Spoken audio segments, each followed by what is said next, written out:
livestock. The Speaker of the National Assembly, Honorable Moses Wetangula, is currently in the chambers this afternoon. Allow me to hand you over for this live broadcast brought to you by the Kenya Broadcasting Corporation, and this is in partnership with the Parliamentary Broadcasting Unit. My name is Gladys Mungai. Enjoy your viewing.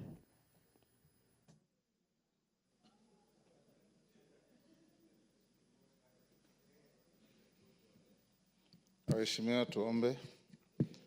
Ewe Mwenyezi Mungu, ambaye kwa hekima na wema wako umetoa nyadhifa za viongozi na mabunge kwa ustawi wa jamii na utawala wa haki wa wanadamu, tukusihi utazame kwa neema nyingi sisi watumishi wako ambao wameridhika kutuita ili tutekeleze shughuli muhimu za jamhuri yetu.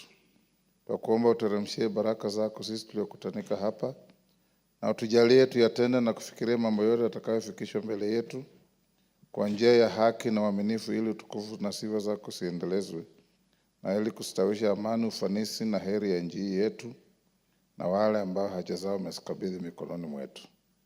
Amen.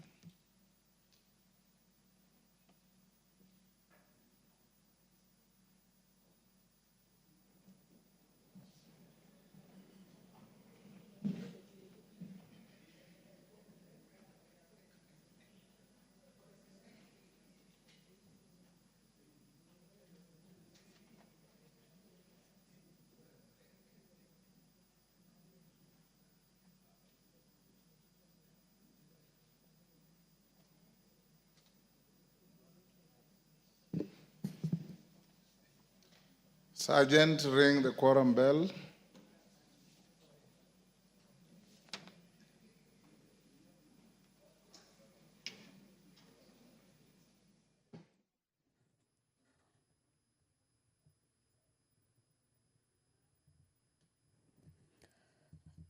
The Speaker has directed the Sergeant-at-Arms to ring the quorum bell for 10 minutes.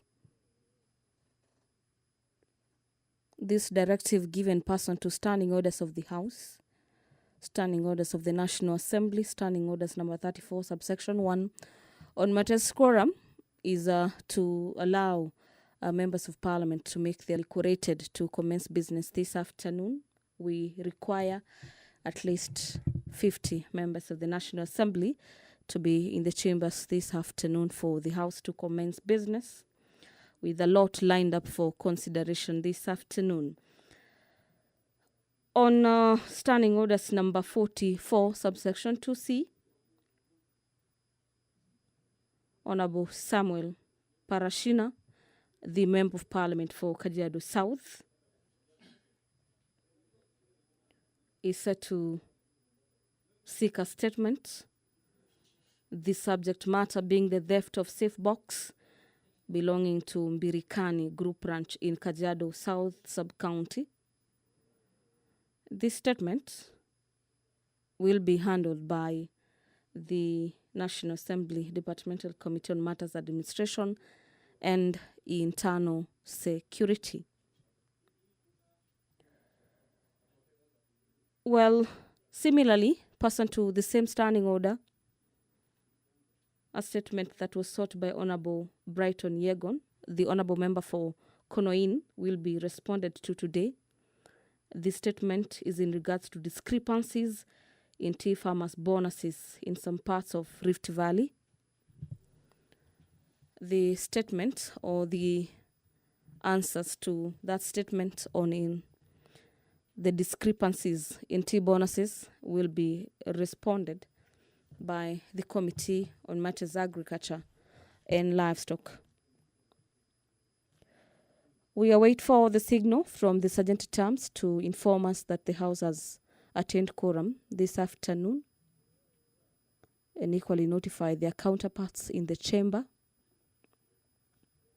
this afternoon to necessitate the House to commence business this afternoon. But away from that, the report of the extraordinary session of the 6th Pan-African Parliament PAP is a motion lined up for debate this afternoon. The National Police Service Commission Amendment Bill, National Assembly Bills number 23 of the year 2024, is yet another matter in today's order paper for consideration. The quorum has been achieved. Allow me to hand you over back to the House.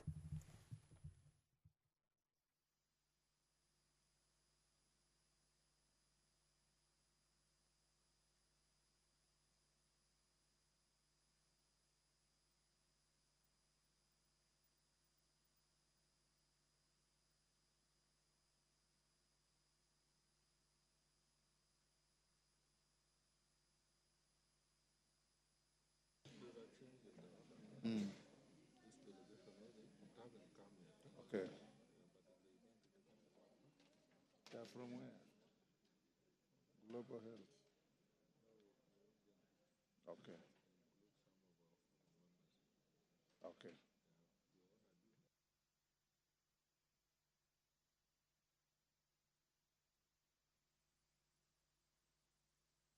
Clerk, now we have quorum. Can you? Order number 1, administration of oath. Order number 2, communication from the chair.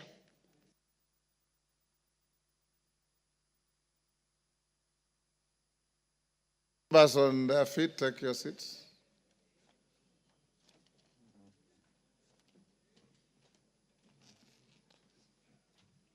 Honorable members, I've got 2 pieces of communication. The first one is in relation to authenticity and admissibility of papers tabled by the member for Mukurweini.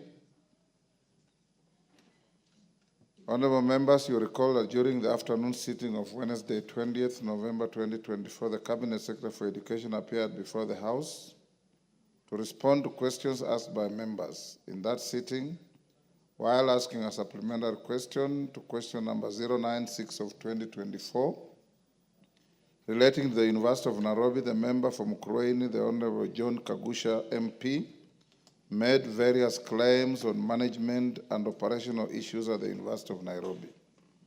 In line with the Standing Order 91, the Honorable Kagusha tabled copies of documents from the Ethics and Anti-Corruption Commission, EACC, the Commission for University Education, CUE, the University of Nairobi, UON, and the Pontifical Urbania University to substantiate the claims. Honorable members, I directed the clerk to examine the documents and advise on their authenticity and admissibility, and the clerk has since discharged that responsibility. In this regard, I have determined that the documents from the EACC and the Commission for University Education as submitted by the Honorable Kagusha are authentic, admissible, and now form part of the record of the House. I'll guide the House on the remaining documents once they are authenticated. Thank you. Is Kagusha in? Not yet. Honorable members, the second communication is on proposed amendments to the Ethics and Anti-Corruption Amendment Bill, National Assembly Bill number 11 of 2024. Honorable members, before we proceed to the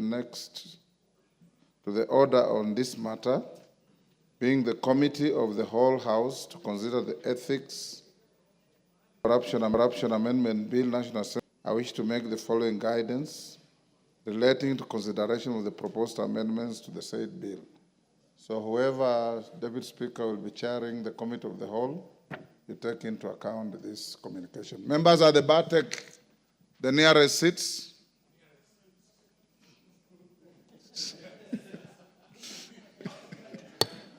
The nearest seat, CNN.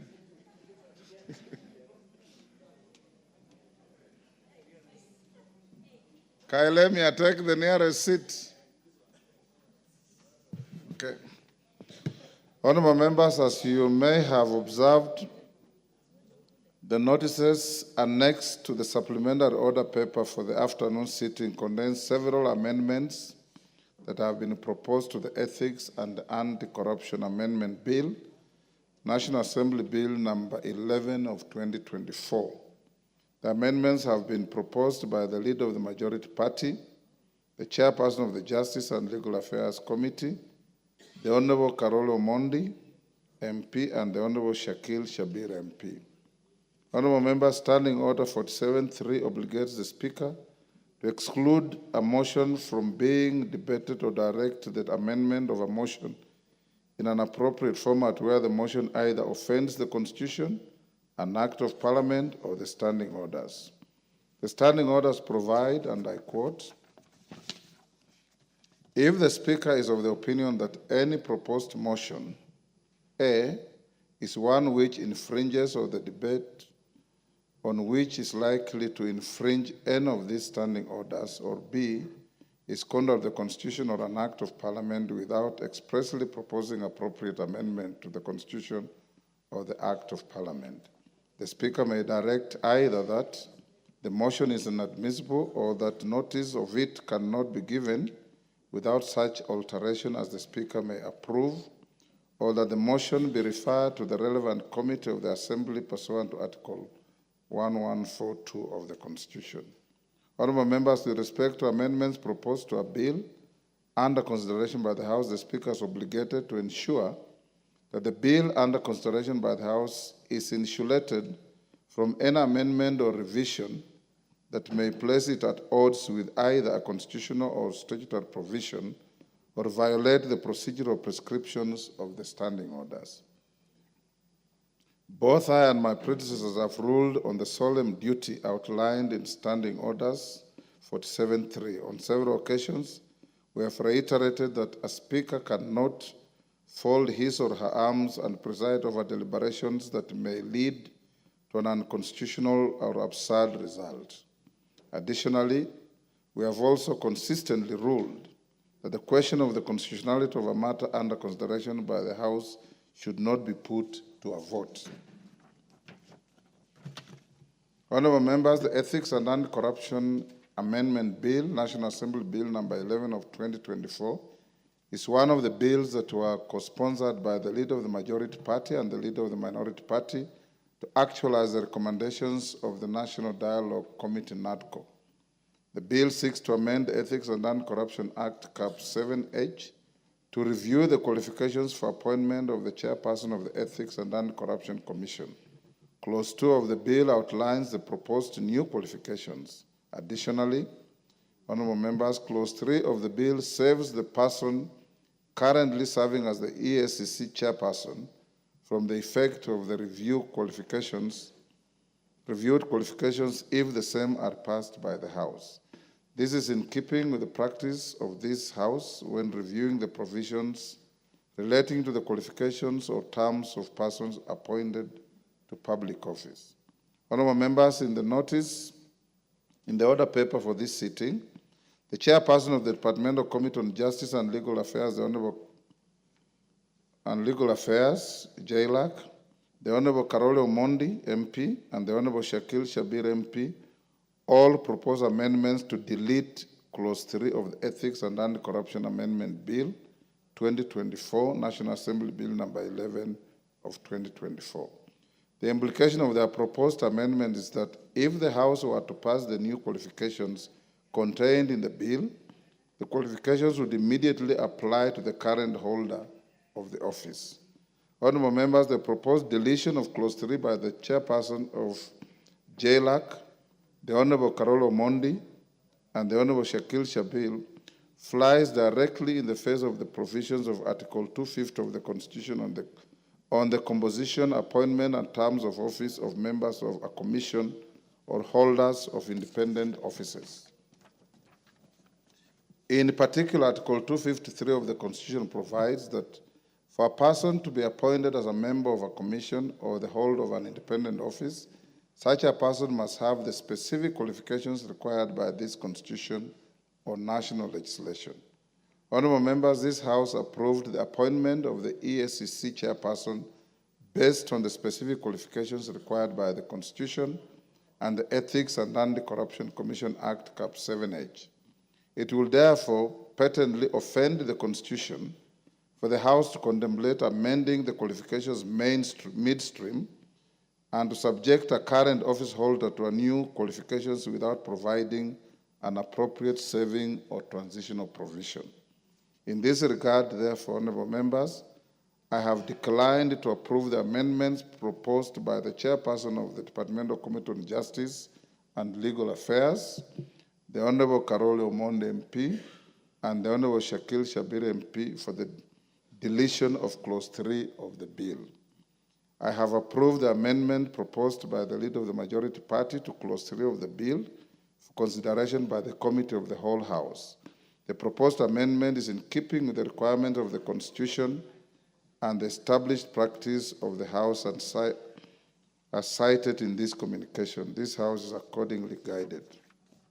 Honorable George Best, I hope you have heard me.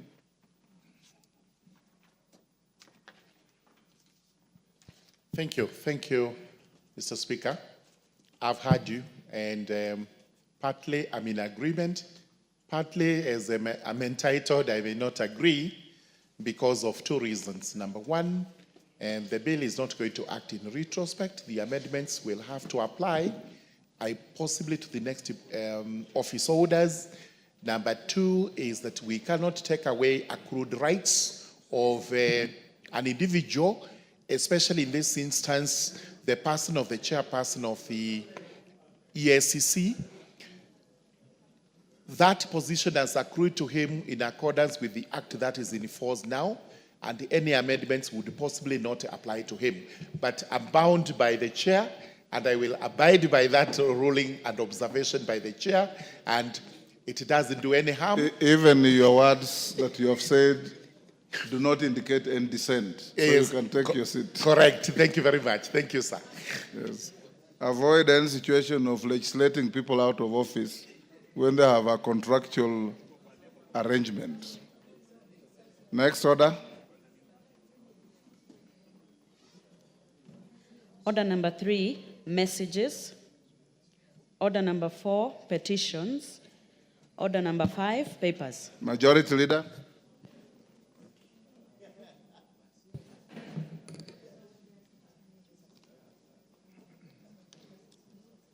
Honorable Speaker, I beg to lay the following papers on the table of the House today, Wednesday, November 27th, 2024, afternoon sitting.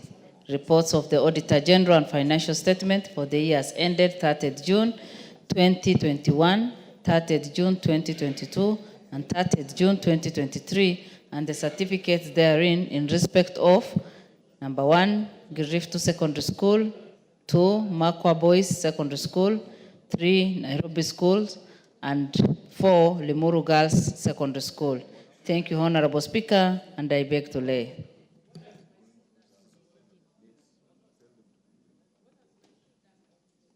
Chairperson, Public Petitions Committee, Nimrod. Thank you, Mr. Speaker.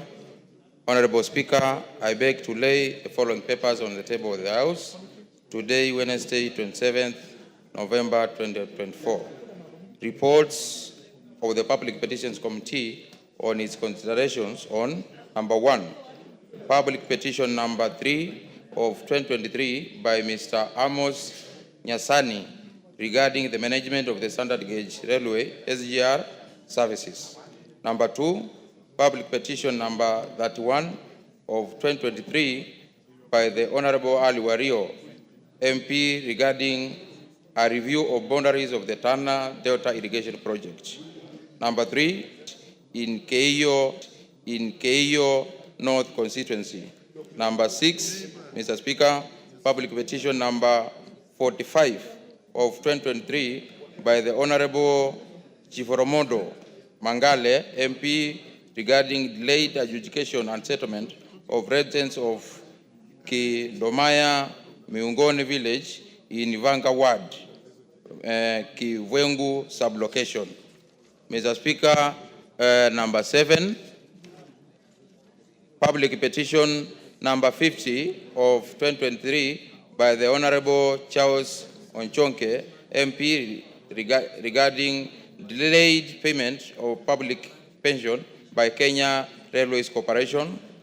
Public Petition number 82, that is number 8 of 2023 by the Honorable Badi Twali Badi, regarding the delay in the completion of the Jomvu Jitoni Rabai Road in Jomvu Sub-County. And lastly, Mr. Speaker, number 9, Public Petition number 6 of 2024 by the Honorable Robert Ukose, MP, regarding delays in posting medical interns, absorption of universal health coverage, UHC contract staff, conclusion and collection bargaining agreement, the health sector in the country.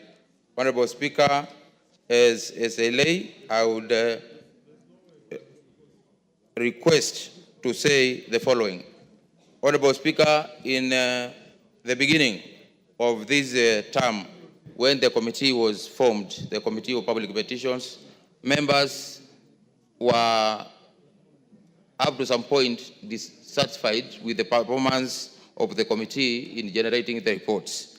But Mr. Speaker, I want to appreciate your patience and advice to the committee, and also support, budgetary support and training programs to the members, and also qualified staff from the Parliamentary Service Commission who have been working with the committee to look into the petitions. Mr. Speaker, I want to assure members, before we proceed on the session this year, this committee will have no pending petition before the committee. All the other reports will be tabled next week, and by the start of next year, we will be starting with new petitions which are not yet brought to the House, Mr. Speaker. Thank you, and I beg to lay. Well done, Nimrod. You are in focus for all the wrong reasons last time, and now you have done pretty well. Congratulations. Next, Chairperson, Departmental Committee on Communication, Information and Innovation. Is that? Yes, Alpha?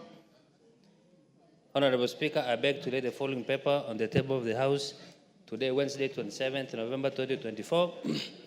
Report on the Departmental Committee of Communication, Innovation and Communication on its consideration of the Public Relations and the Communication Management Bill, National Assembly, Bill number 17 of 2024. Thank you. Chairperson, Departmental Committee on Finance and National Planning. Finance. Osoro, where is the chairman for finance?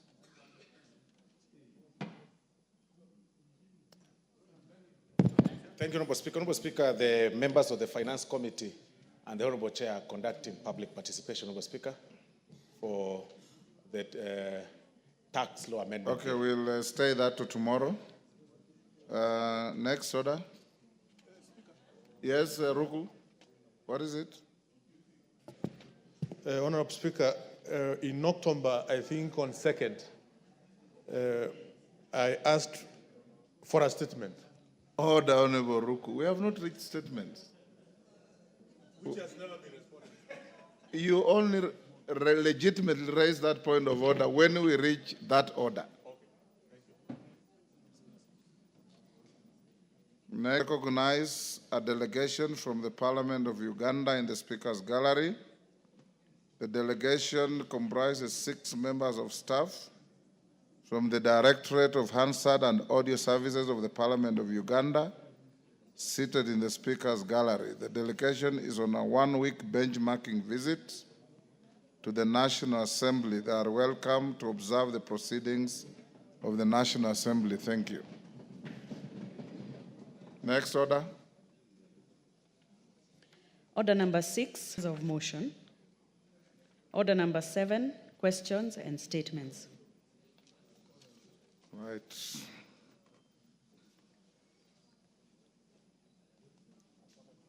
Order number 7, we start with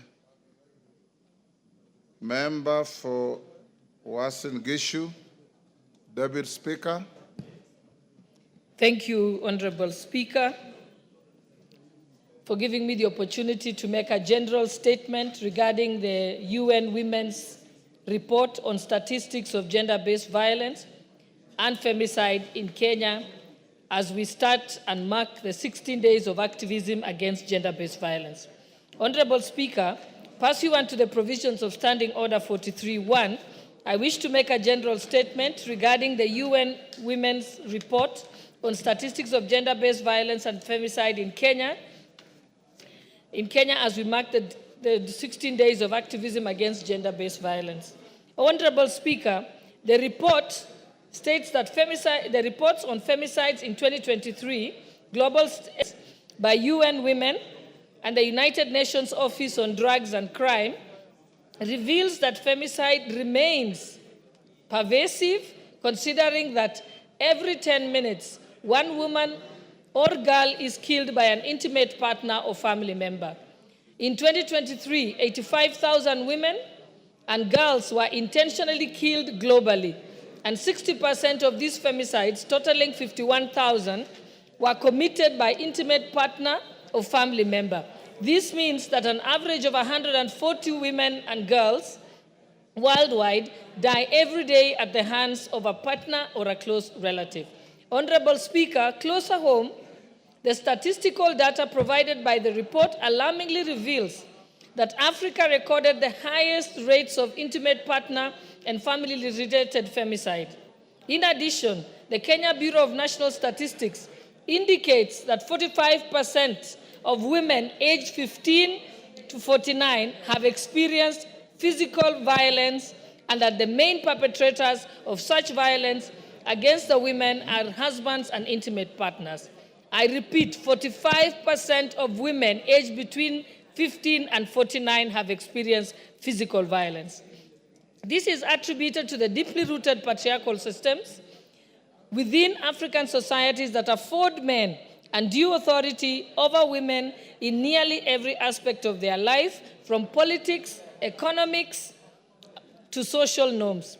Statistical data continues to show the prevalence of social tolerance for violence against women in Kenya, with 42% of women and 36% of men believing that a man can be justified for beating his wife or partner under certain circumstances.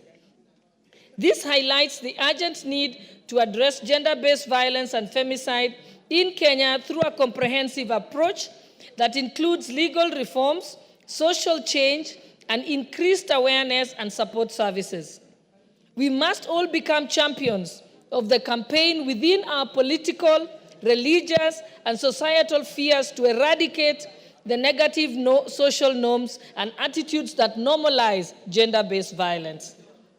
Honorable Speaker, a home is known to be a place of refuge, but approximately 80% of femicides take place within the confines of a home, while 12% of male homicides are perpetrated within the home. This therefore calls upon us to make our homes safe again for women and girls.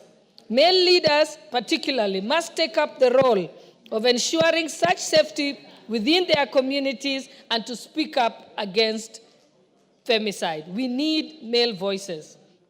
Honorable Speaker, despite the progress made in the recent years, significant obstacles continue to block the path of women leaders to parity with their male counterparts. A landmark survey by the Inter-Parliamentary Union revealed that 82% of women parliamentarians worldwide have been subjected to psychological violence in form of sexist remarks, threats, and harassment. Gender-based violence is not only physical. Technology-facilitated violence has become the order of the day. Social media is the main platform for this type of abuse, where women lawmakers have been reported to receive death threats, rape threats, assault, abduction threats, and even not only towards themselves, but towards their families. These acts produces another form of gender-based violence, psychological abuse. Honorable Speaker, Chapter 4 of the Constitution, which is in the Bill of Rights recognizes the rights and fundamental freedoms of citizens and guarantees equality and freedom from discrimination of any form, including sex. Furthermore, Article 27(3) of the Constitution provides that women and men have rights to equal treatment, including the right to equal opportunities in political, economic, cultural, and social spheres. Other legal frameworks include the Sexual Offences Act, Cap 63A, Victims Protection Act, Cap 79A, Prohibition of Female Genital Mutilation, Cap 62, and Computer Misuse and Cybercrimes Act, Cap 79C, which are laws that are in place to protect the various rights of women. Despite such broad legislative framework, the issue of gender-based violence and femicide continues to increasingly become prevalent in our society. Honorable Speaker, therefore, as we mark the 16 days of activism against gender-based violence, I wish to implore my colleagues to be voices of awareness through recruiting the local churches to be our voice, the local schools, local community meetings, and dedicate and persuade our schools to dedicate at least an hour a week to teach our children about this matter. Honorable Speaker, as I finish, allow me to use this platform to plead with my colleagues, including our male colleagues, to join this campaign. I thank you, Honorable Speaker. Thank you, Deputy Speaker. Millie, you want to joyride on that? Go ahead. Thank you, Mr. Speaker. Mr. Speaker, I want to thank Honorable Gladys Boshole for that general statement marking the 16 days of activism on gender-based violence. For those who do not know why we mark the 16 days, there are two incidences that inspired this. One was the killing of the Mirabal sisters by the Trujillo dictatorship, Mr. Speaker, because of politics. They were basically women who wanted a different governance, and they were shot and killed by the Trujillo dictatorship in the Dominican Republic. Mr. Speaker, the other one involved a case in Canada where a young man walked into an engineering class and shot dead women because they were undertaking engineering, which he considered a male subject. And Mr. Speaker, those may be in the extreme, but what we are experiencing is different forms of violence against women. And of course, when we are marking gender-based violence, it's not just about women, but it is both men and women, except that we realize and acknowledge that women are disproportionately affected. Whenever we raise these issues, people normally ask us, why do we keep talking about women? Even my deputy here has just challenged me and said, Millie, this week we are all talking about gender. In fact, I wanted to congratulate Honorable Esther Passaris for her commitment, because she has even been wearing orange. Order, Millie. There's a point of order from Ruku. Mr. Speaker, Millie, she is raising a very important... Honorable Millie. Honorable Millie, yes. She's raising a critical point, but you can see men are not listening. You can see Honorable Bui, Honorable CNN, Honorable Mwenje, they are busy discussing other issues. You know, and the issues of women are critical in our society. As the end of state said here, when this issue is being discussed here, Honorable Speaker, all men need to be attentive and the sun to see Honorable Bui and CNN very busy next to Honorable Miri, yes, when Donya. she is raising a critical point. Honorable Are they in order, Mr. Speaker?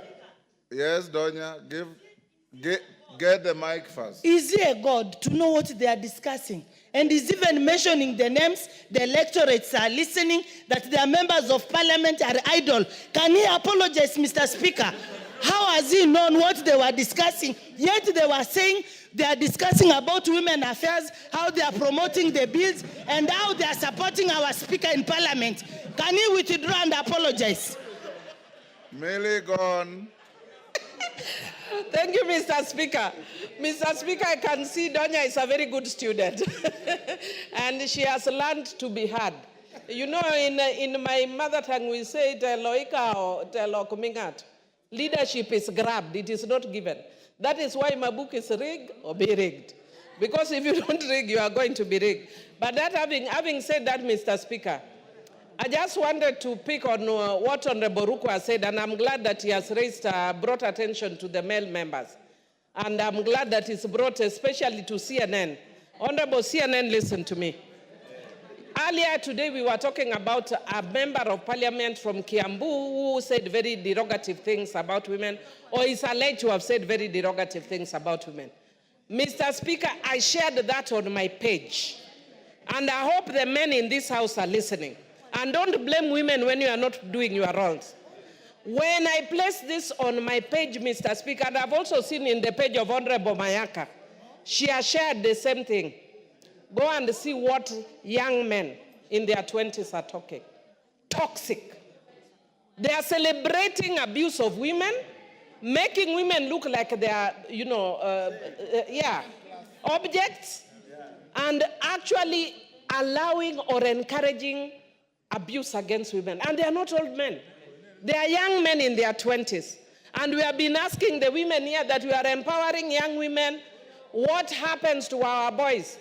Can I empower young women, then I come and empower boys and you are in this house?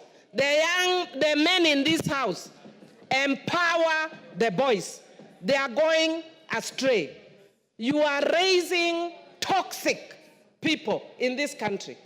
And unless, no, it is not us. I want to tell Honorable Osoro, this is a very serious issue, Mr. Order. Speaker. Unless we take this issue seriously, why would I call anybody Kadadi? But Mr. Speaker, at my age, I'm menopausal, I can't call anybody Kababa. Mr. Speaker,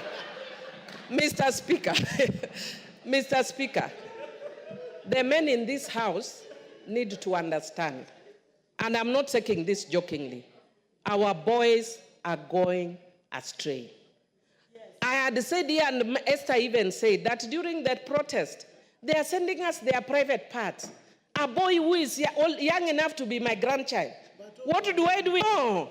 But at least the girls, we are mentoring them. You mentor the boys. Our boys are going off. Thank you, Honorable Gladys. Let me stop there, Mr. Speaker. And Thank you. Yeah. We'll end there on that. Yes, Kwenya, on the same issue? Indeed, Mr. Speaker, I'll just allow me. Yes. Thank you, Mr. Speaker. You know, this is a very important matter that has been brought to the attention of this House, and I really want to thank the Honorable Boss Sholei for the statement. But on the same, Mr. Speaker, issues to do with GBV are not squarely in the purview of our sisters and our ladies. It is a matter that is communal in terms of who should deal with these matters. And Mr. Speaker, I happen to be a father of girls, and indeed, it has come a time that we need to protect the gender that is endangered, that is women. Today we have predators in terms of men who will lure our girls, with cheap stuff, cheap lies, and lead them to danger. And Mr. Speaker, I wish to appeal to every leader who is worth their salt that it has come to a time when we must take charge of our children, we must take charge of our women, we must take charge of our men as well, because we are all endangered. Yesterday, I was looking at some clip of the kind of violence that is meeting both genders, and I mean both genders, so to say. And I thought to myself, as much as we are talking about our women, our girls. Be careful, some of those clips are AI generated. Yes, either way, we must address the real issues so that then we arrest this issue of gender violence. And Mr. Speaker, I really support that statement, and I believe these 16 days of activism, we are going to be available in our constituencies to address our people and to bring them to speed as to the dangers that we are facing today. Thank you, Speaker. Thank you. On the same issue?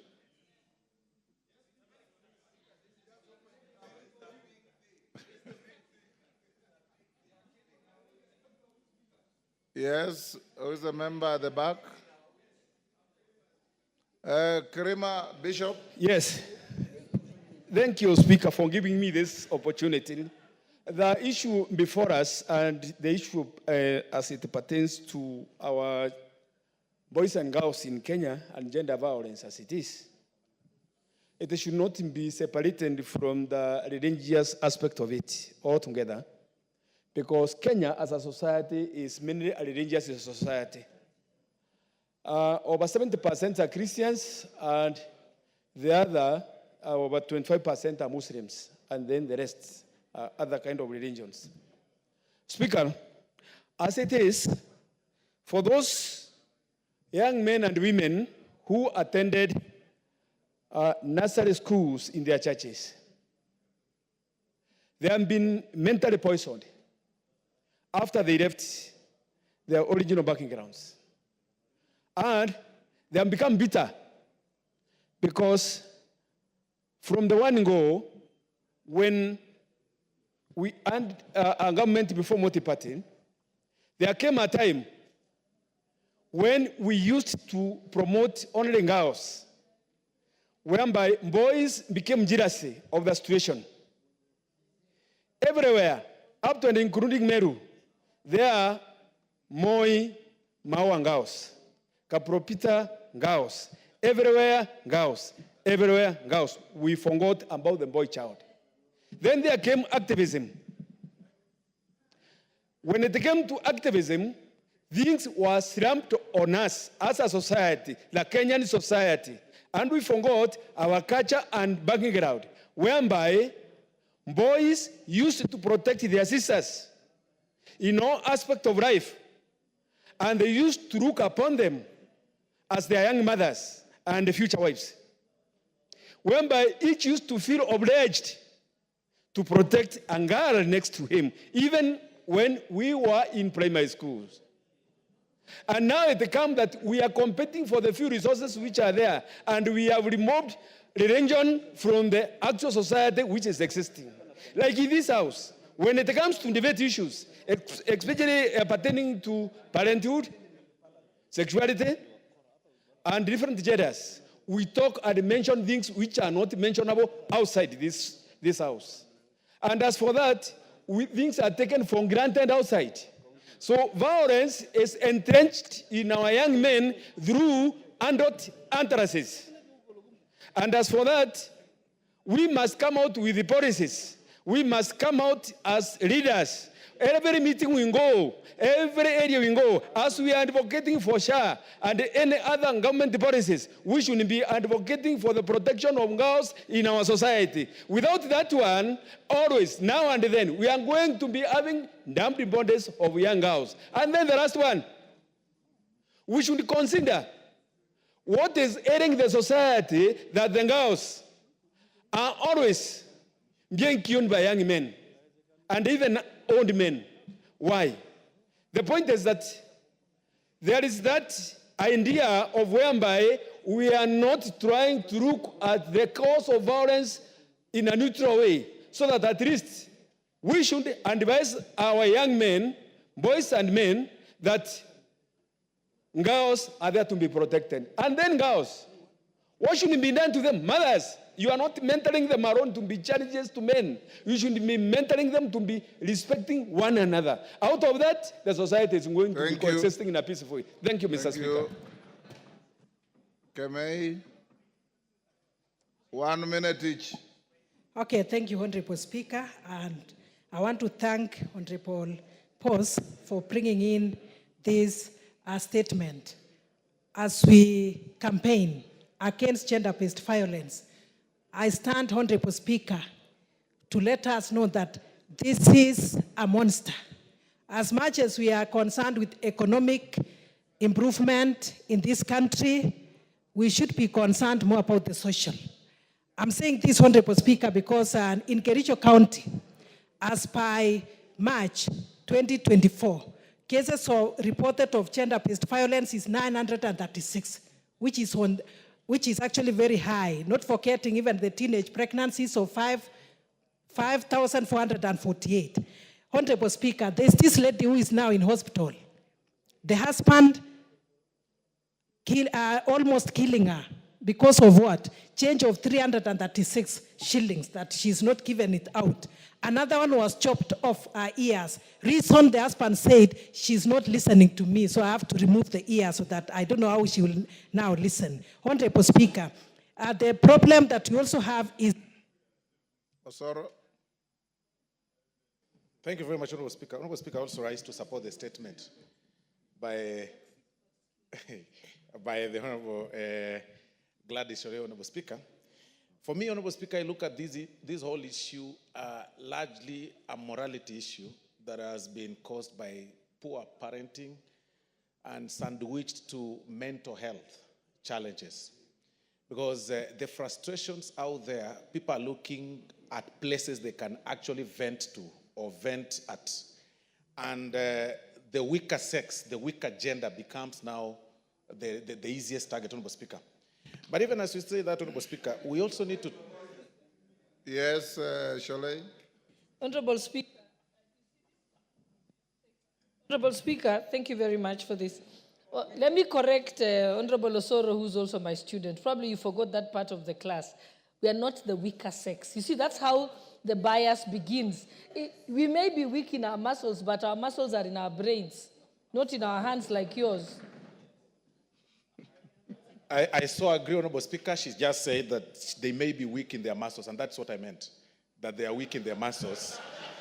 and I say that with tremendous respect to my teacher, the Honorable Boss Sholei. Honorable Speaker, it's also a societal challenge. The communal way of rectifying kids or young men and women when they are growing, Honorable Speaker, has changed, has shifted. People are now leaving parenting to churches, leaving parenting to teachers, leaving parenting to, social media. So it's really a big problem that needs a campaign. And I think this statement is timely. Within these 16 days, we need to tell people that parenting is personal. Talk to your kid and make them understand that you need to grow to be a right or upright person in the society. Thank you very much, Honorable Speaker. Thank you. Is that Kiamba? Or is the lady, your hair is so thick, I can't see your face. Oh? Ombaka. Ah, Christine. Yes, it is me. Your hair is Speaker. covering your entire face. Okay, thank you. Thank you, Mr. Speaker, for giving me this opportunity. I think gender-based violence has been with us for years, from time immemorial. And we thought that as we move on to years ahead of us, it should be eradicated. Traditionally, women were looked down upon, they were trodden on, they were beaten, insulted, and mistreated. They never had a chance to actually be included in any positions of leadership and so on. In a modern society, I thought modern men would have learned that women have a right to be protected. But you see young men who are supposed to be modern, who are educated, who are with the times, are the ones who are actually being perpetrators. Your minute is over. Let's go to the next. Innocent Momanyi, member for Bobasi. Mr. Speaker, the genesis of this matter was our culture. I have given you an opportunity to make a request for your own statement. Okay. Thank you, Mr. Speaker. Yes. I thought, Mr. Speaker, I wish to make a statement on the passing on of Honorable Andrew Nyananga Rosana, who was formerly a member of Parliament for Bobasi Machoge. Honorable Speaker, pursuant to Standing Order 259D2, I rise with a heavy heart to pay a glowing tribute to the late Honorable Andrew Nyananga Rosana, former member of Parliament for the then Bobasi Machoge constituency between 1974 and 1979.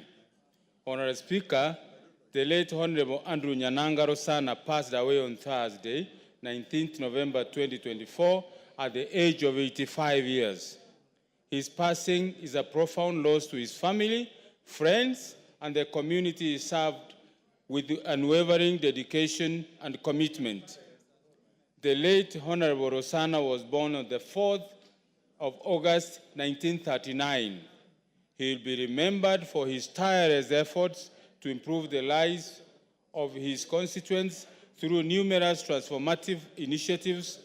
Among his remarkable achievements was the initiation of the Kisii-Kilgoris Road project in 1978, which was completed in 1982 and greatly enhanced connectivity in the region.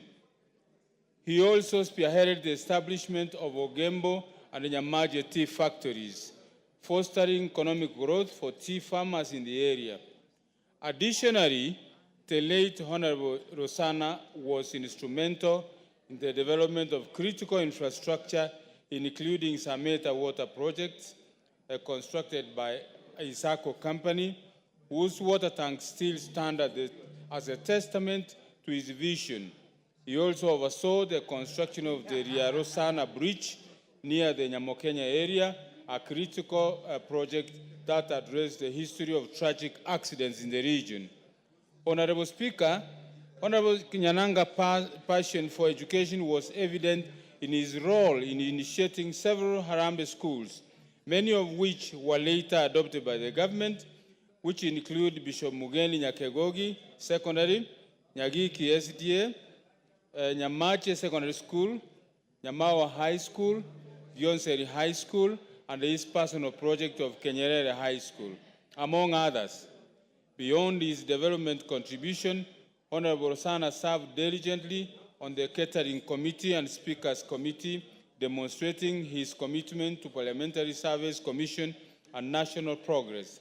Honorable Speaker, on behalf of this House, I extend our deepest condolences to the family of the late Honorable Rosana Nyananga, his friends, the people of Bobasi and the Machoge constituency, and the entire nation. As we mourn his loss, may we draw inspiration from his extraordinary life of service and dedication to humanity. May his soul rest in eternal peace, and may his family and loved ones find comfort in the indelible legacy he leaves behind. Thank you, Mr. Speaker. And may you pass our collective condolences to the family of our departed former colleague. Honorable members, before we come back to continuation of statements, let's go to order number 8 and 9 so that we put the questions and then come back to the statements. Call out order number 8.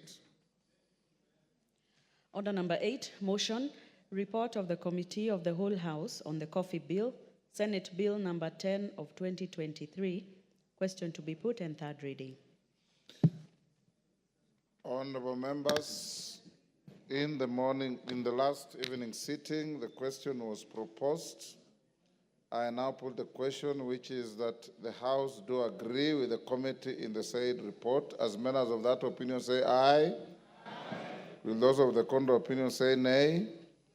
The ayes have it. The mover. Thank you very much, Honorable Speaker. Honorable Speaker, I beg to move that the Coffee Bill, Senate Bill number 10 of 2023, be now read at that time, and I also request the Honorable Dido Raso to second, Honorable Speaker. Thank you. Raso. Thank you, Mr. Speaker. I second. Thank you. Order member for Trans Nzoia. Order member for Trans Nzoia. Take your seat. Take your seat. Honorable members, I now propose the question, which is that the Coffee Bill, Senate Bill number 10 of 2023, be now read a third time. I now put the question, and I confirm we have enough numbers to vote, which is that the Coffee Bill, Senate Bill number 10 of 2023, be now read a third time. As members of that opinion say aye. Will those of the contrary opinion say nay? The ayes have it. A bill for an act of parliament to provide for the establishment of the Coffee Board of Kenya and the Coffee Research and Training Institute, the roles of the national and the county governments, the regulation, development, and promotion of the coffee industry, and for connected purposes. Thank you, honorable members. For those of you who stayed until past 9 to pass this bill, honorable members,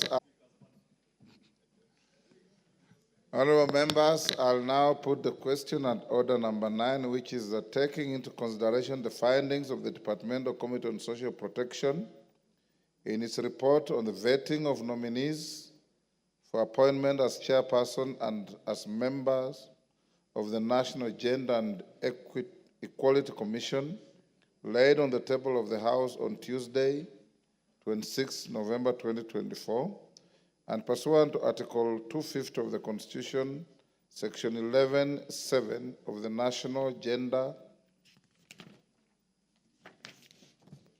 and Equality Act, Cap 7K, and Section 3 and 8 of the Public Appointments Parliamentary Approval Act, Cap 7F, this House approves the appointment of the following persons to the National Gender and Equality Commission. 1, Honorable Rehema Dida Jaldesa, Chairperson, and 2, Michael Nzomo Mbithuka, Member. As members of that opinion say aye. Aye. Will those of the contrary opinion say nay? The ayes have it. Call out also order number 10, Majority Leader. You let it be called out first. Order number 10, special motion, consideration of nominees for appointment to the Salaries and Remuneration Commission. Majority Leader, you had an application to make on this? Yes, Honorable Speaker. I wanted to beg for your indulgence to drop off this special motion number 10 on consideration of the nominees for SRC for reasons that I had discussed with you, and probably stand it down to sometime next week when the House will be ready to consider that motion. And therefore, beg your indulgence that we do drop that order number 10, or rather stand it down to sometime next week, as the House business may allocate time next week, whichever day they allocate us next week.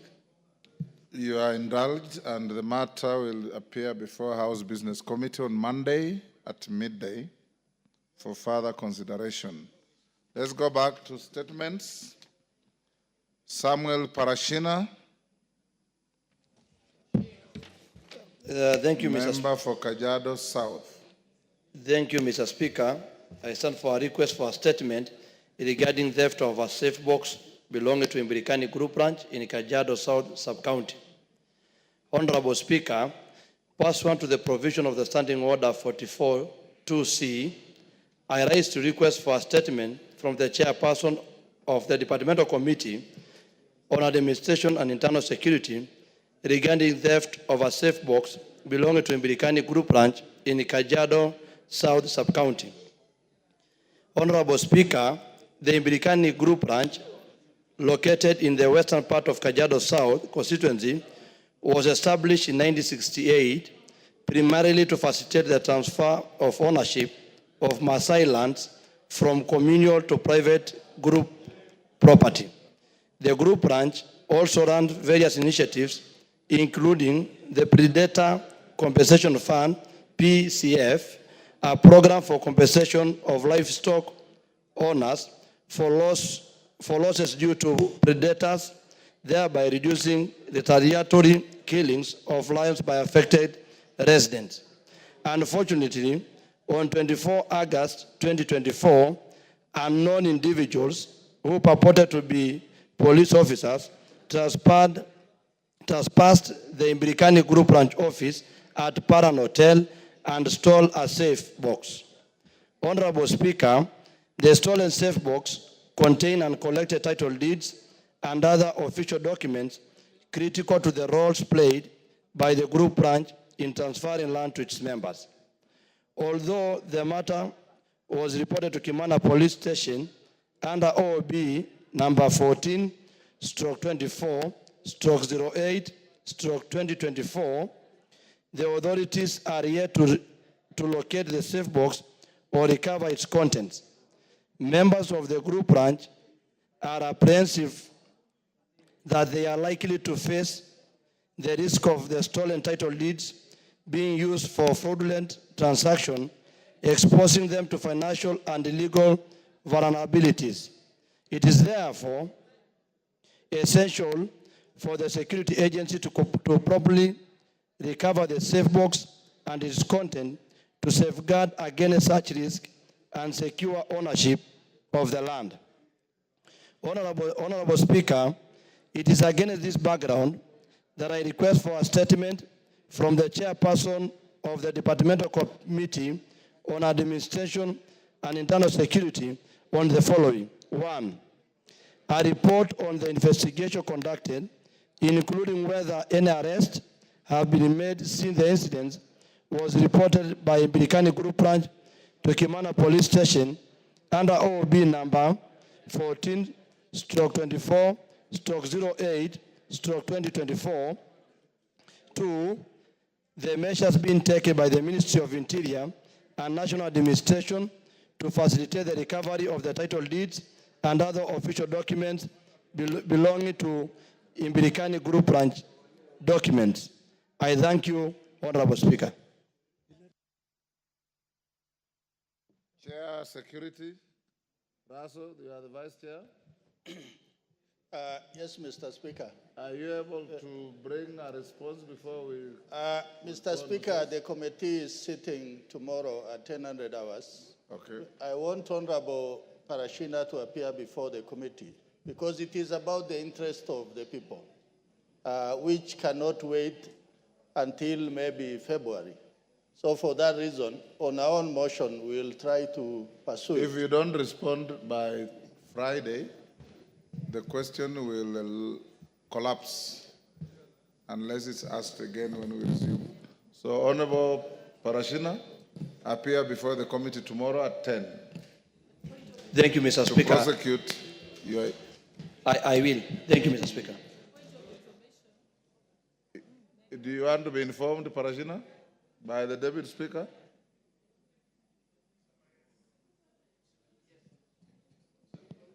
Yes, Mr. Speaker. Honorable Speaker, just in the interest, allow me to give him some information, just to assist your people so that you're not worried that the title deeds are in wrong hands. Remember, the title is just, like showing that you're the owner, but the actual records at the lands office are the most important. So you should take that OB number report that you've taken and take it to the lands office so that it's entered in as a caveat, so that nobody can deal with that property as you wait to have the matter heard by the committee, so that at least you're mitigating any further losses and damage. Thank you, Honorable Speaker. That is free legal advice, Parashina. Yes, Tongoyo? Your Vice Chair has already spoken. Add something. Go ahead. Give Tongoyo the mic. So, Honorable Speaker, It's back to where you're running from. Honorable Speaker, as much as I want to agree on what the Vice and, of course, the advice of the Deputy Speaker, we had a very almost an 1 hour discussion with Parashina in my own office, actually, a few hours ago, over the same issue. Mm-hmm. And we know Narok and Kajiado, we bother each other and even share some politics. And so I understand, actually in depth, what really transpired. And I did ask whether, of course, or also advise that you need to register the OB. And normally there is also the Gazette if the title deed has gotten missed. Because it's no longer nothing, it's not really much about security part now. It's about missing of vital documents. So I really want also to support the position of the Deputy Speaker. Thank you. Yeah. Parashina, umeelewa? Okay. Next, Mark Mwenje. Yes, Parashina. Yeah. Something, sorry, yes, Mr. Speaker. Sir. Yeah, I agree with the advice given by Deputy Speaker, and I'll do that. Yeah, but I really appreciate from the Honorable Dido because of the issue is very, very, very emotive on other documents. So I'll appear tomorrow 10, and I urge or request the chairperson try to help us because the public has been even doing demonstrations on roads. It's becoming insecurity in our place. Thank you, Mr. Speaker. Thank you. Mark Mwenje. Thank you, Honorable Speaker. I rise to request a statement regarding dismissal of our police constable, Mr. Joseph Wangondu Wamogonda, Honorable Speaker, pursuant to the provisions of Standing Order 44-2C, I wish to request for a statement from the chairperson of the Departmental Committee on Administration and Internal Security regarding the dismissal of Mr. Joseph Wangondu Amogonda, a police constable of police force number 64064. Honorable Speaker, Mr. Joseph Wangondu was employed by the NPS as a police constable on 2nd May 1992 and deployed to the then Northern Frontier Province, where he worked for 5 years before being transferred to Jogoo Road Police Station. On 9th August 2000, while discharging his duties, he arrested a civilian who was impersonating a police officer working for the Alpha 5 Flying Squad. The suspect, together with his taxi driver, were arrested and booked under OB number 5/10/8/2000. Mr. Wangondu was later summoned by his superiors, where he was interrogated regarding the arrest and later served with a waiver notice of disciplinary charge. Subsequently, Mr. Wangondu was charged with an unlawful detention of a taxi driver and breaking out of a police line contrary to NPS regulations under OB number 8210/8/2000. He was later acquitted on 30th July 2002 due to lack of evidence.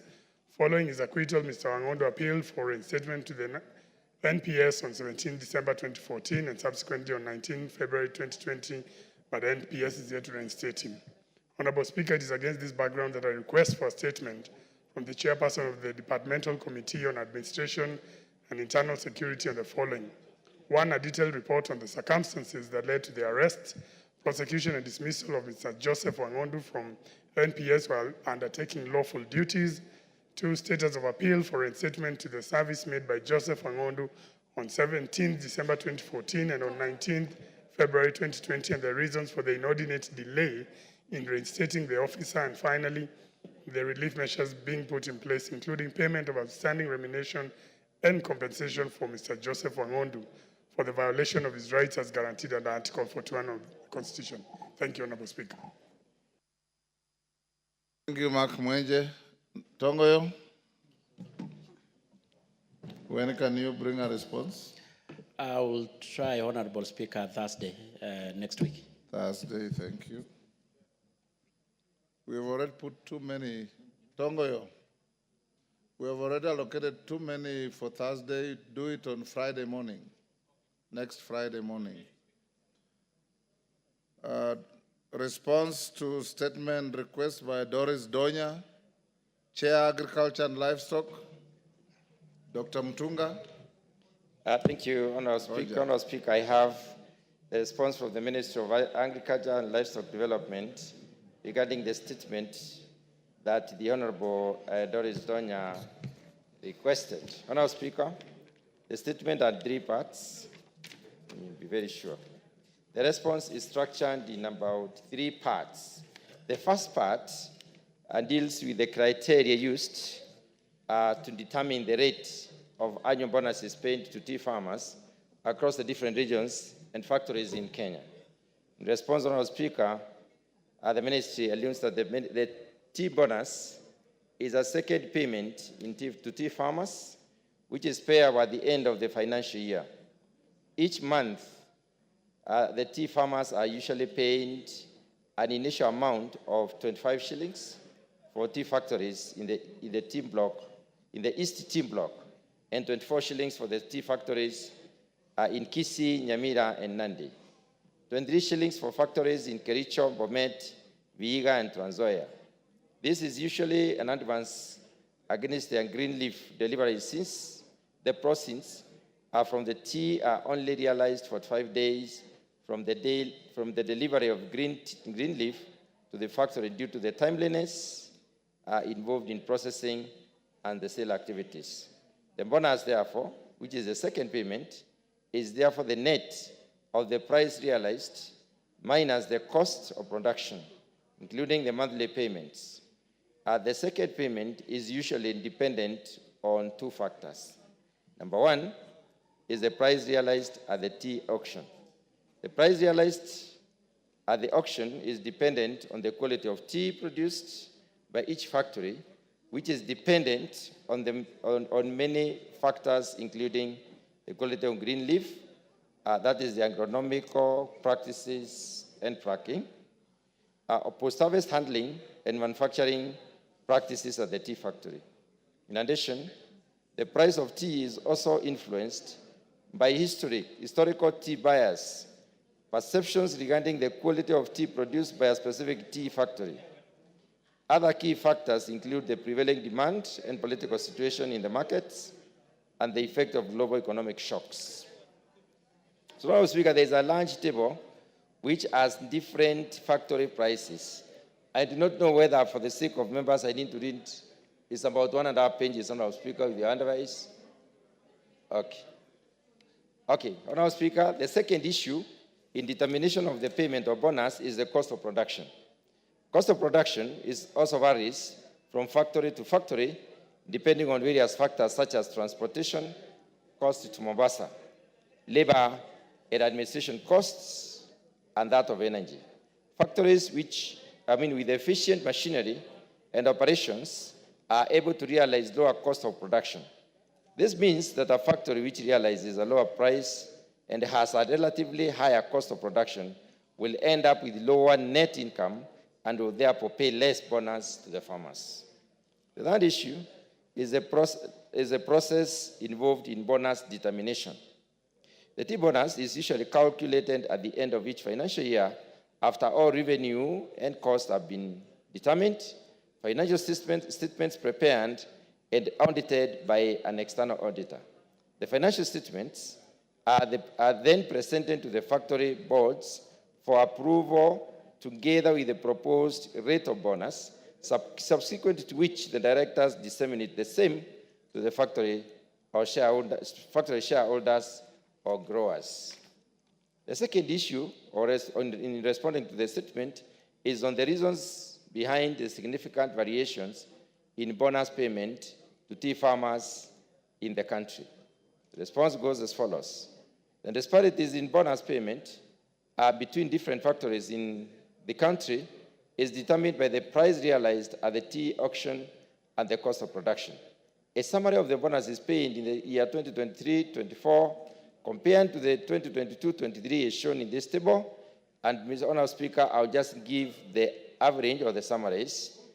According to East Block, the first 4 factories, which are basically in Kiambu, are paid an average of, in the year 2023-24, they were paid 73 shillings per kilogram.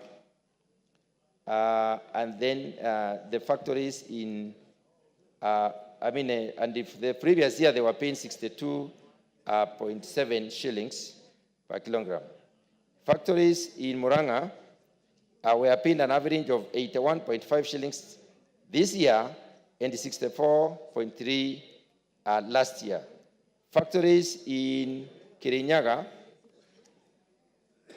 factories in Nyeri were paid an average of 74 shillings and 40 cents this year and 64 shillings and 30 cents last year.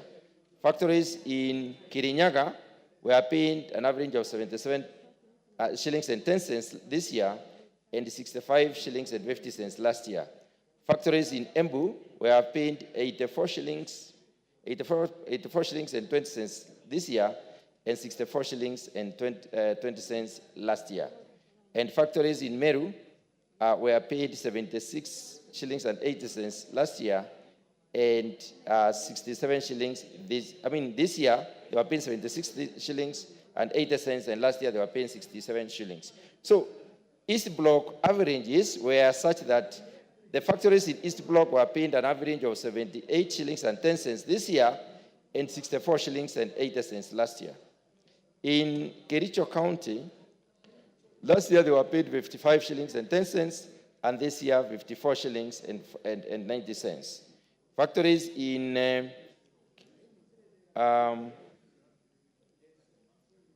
Kericho has 2 averages, the first average and the second average, where we have, I think this is Bomet, because I can see Mwagoshek, Chorus. These ones are paid 43 shillings this year and 51 shillings and 50 cents last year. Now, factories in Nyamira were last year paid, this year paid 54 shillings and last year 52 shillings and 30 cents. Factories in Kisii were paid 44 shillings and 30 cents last year and this year they were paid 46 shillings and 60 cents. And the factories in Nandi, let me combine Nandi, Vihiga, and Trans Nzoia. They were paid 48 shillings and 80 cents last year, and this year they were paid 50 shillings and 90 cents. So on average, Honourable Speaker, factories to the east, to the west of Rift Valley were paid, or the Western Block tea growing area, were paid 65 shillings and 95 cents this year, and 59 shillings and 20 cents this year. So from the above analysis, it is apparent that the average total payment increased by 12% from an average of 52 shillings and 2 cents in the financial year 22-23 to 65 shillings and 95 cents in the financial year 23-24. Likewise, the total payment to farmers increased by 34% from 67 shillings and 67.6 billion in the year 2022-23 to 90.5 billion in the year 2023-24. Notably, due to the high volume of green leaf, farmers in some of the factories in the West Rift earned more income than those in the east of the Rift. So the third issue, Honourable Speaker, is the measures the ministry is taking the measures that the ministry, through the relevant agencies such as Tea Board of Kenya and the Kenya Tea Development Agency, is taking to ensure that all tea farmers receive fair, uniform, and transparent bonuses based on their production levels. The response goes as follows. Tea factories within the west of Rift generally fetch lower prices compared to the ones in the east of the Rift Valley due to quality differential occasioned by the farmers' husbandry practices. In addition, the cost of production in various factories differs owing to the differences in the style of management and the oversight by various factory boards of directors. Most factories in the west of the Rift Valley also have loans for establishing satellite factories, which attracts high financial costs as compared to the factories in the east of the Rift Valley. Therefore, it is not possible to have uniform payment, but it is possible to reduce the gaps between the factories in the two regions. Cognizant of the differences in tea prices, the Tea Board of Kenya has initiated a strategic tea quality improvement program called STQIP, aimed at assisting tea factories with lowest tea quality to improve and meet the market requirements. The ministry has appointed a committee to develop a minimum standard on leaf quality, which once fully implemented will address most of the quality challenges affecting the tea factories in the Western Tea Block. Since green leaf quality is a key determinant factor to the quality of made tea, and which in turn determines the price of made tea offered by the buyers, Tea Board of Kenya, in collaboration with the counties, will continue to sensitize the farmers on green leaf quality standards. Other measures taken by the ministry include interventions aimed at reducing the cost of production at the farm level, which have been put in place in collaboration with the Kenya Tea Development Agency. Recently, KTDA MS, on behalf of all the smallholder tea farmers, imported 97,000 metric tons of fertilizer at a cost of 3,400 per 50 kilogram bag. To reduce the cost borne by the farmer to about 2,500 shillings per 50 kilogram bag of fertilizer, the government will allocate 2 billion shillings as fertilizer subsidy to the tea farmers. The government support on access to fertilizer at subsidized prices has continued to enhance productivity at the farm level and the quality of tea, and ultimately the earnings to the tea farmers as envisaged under the bottom-up economic transformation agenda. The fertilizer imported by KTDA is currently being distributed to the farmers and across tea growing areas. Finally, Honourable Speaker, there was the question of the timeline within which the ministry will address the disparity to ensure that tea farmers across the country are treated fairly. The response goes as follows.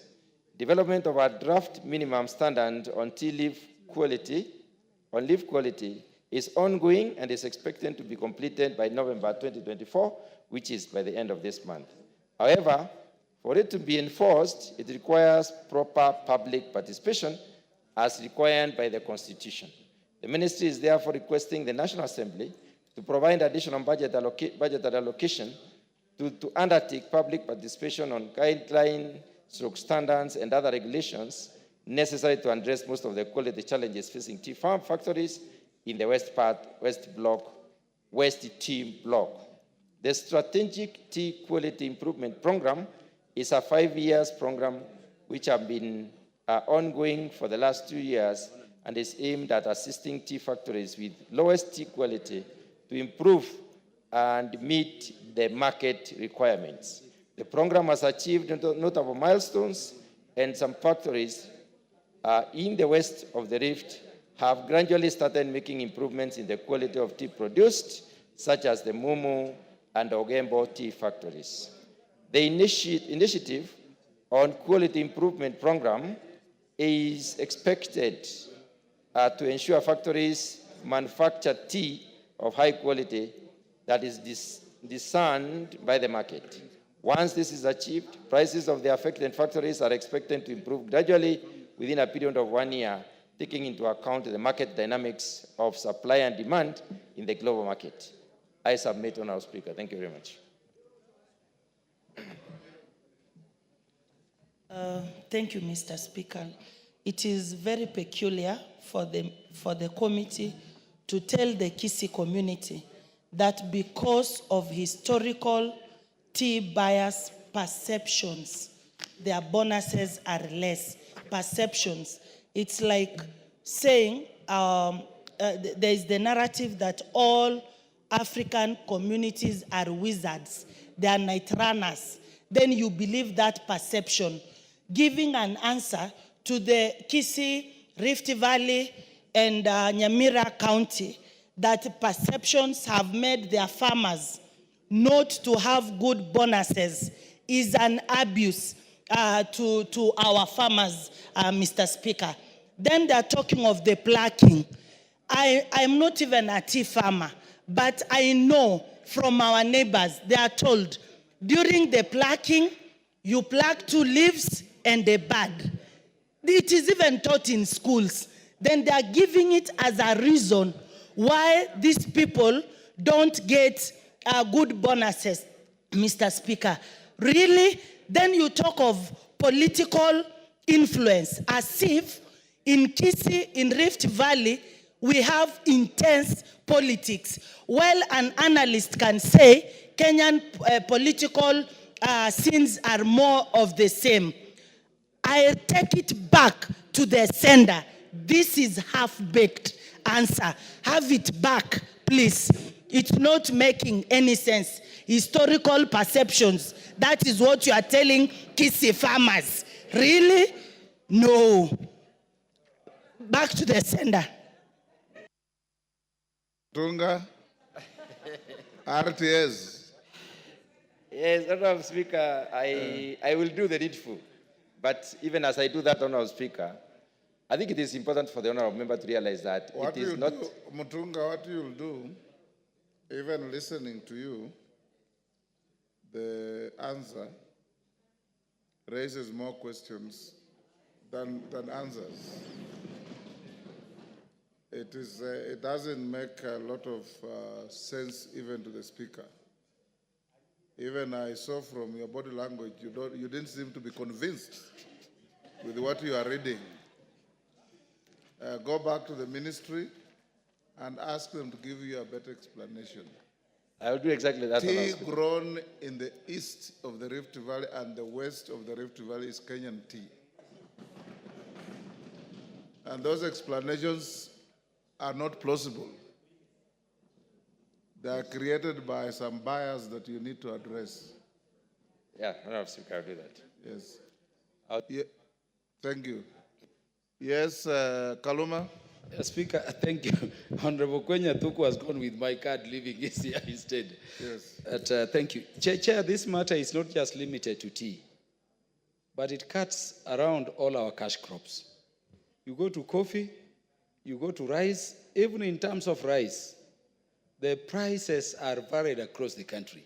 So that what is happening is that people currently take rice cheaply from farmers in Homa Bay, for instance, at Oluch Kimira, and they go and sell them to the bulk handlers in the areas where the prices are high. I want to agree and emphasize the Speaker that as he goes back, we are looking at the major issue of harmonization of the prices and equality of treatment of all our farmers so that the produce are not just being shuffled by middlemen, but actually benefits all Kenyans equally. Thank you.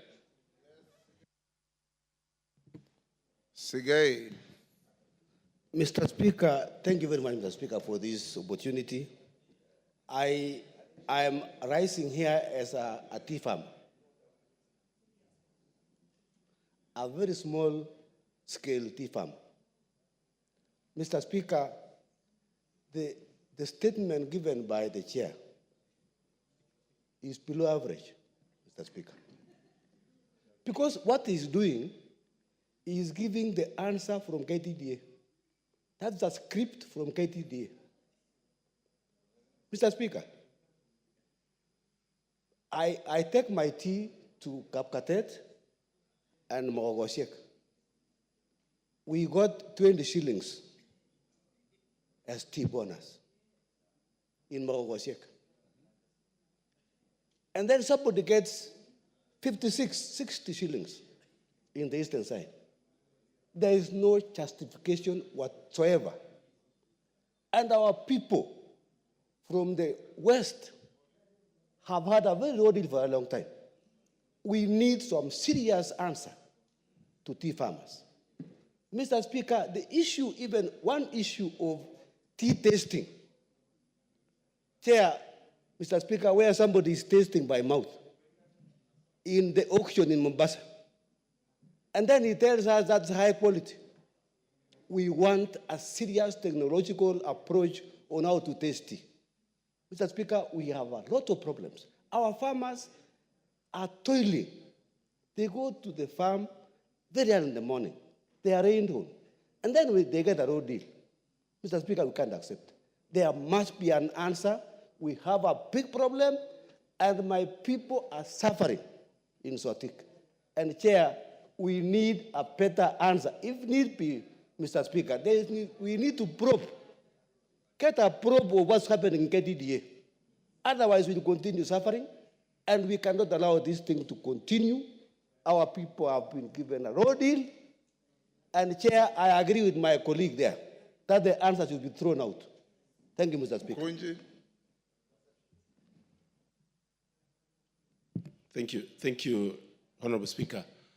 First, I would like to say that I come from Embu, and we have 3 factories that have always been ranked as among the factories producing among the best tea. Honorable Speaker, in the world we are in, quality really matters. And the quality of tea, Honorable Speaker, comes from usage of machines to do harvesting of tea, and the other ones that are done manually by people. Honorable Speaker, it is true that you find prices of tea in Embu is better than in some other places. And simply, Honorable Speaker, is about the quality of tea. The world is very competitive these days, and we cannot ignore that we need to raise the standards of what we are giving to the world so that we can get good tea. And Honorable Speaker, just to educate my colleagues, tea is actually plucked 2 leaves and a bud. When you use a machine, it normally cuts more than 5, more than 6, and Honorable Speaker, when it is that way, it cannot cost the same way. Honorable Speaker, there is something they are calling these days orthodox tea. And orthodox tea is actually getting among the best prices in the world these days.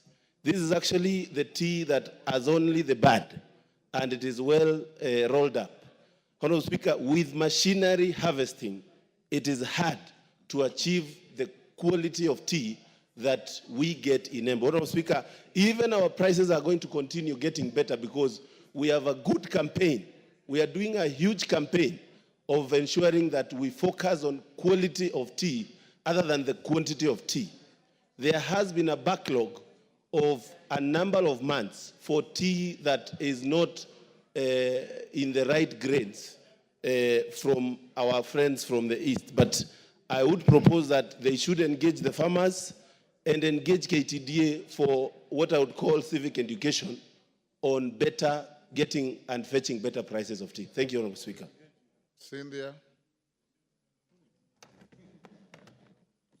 Thank you, Honorable Speaker. I thought Honorable Donya had done justice to this statement, but it is not proper, Honorable Speaker, for Honorable Mukunji to bastardize the quality of tea from the other areas, Honorable Speaker.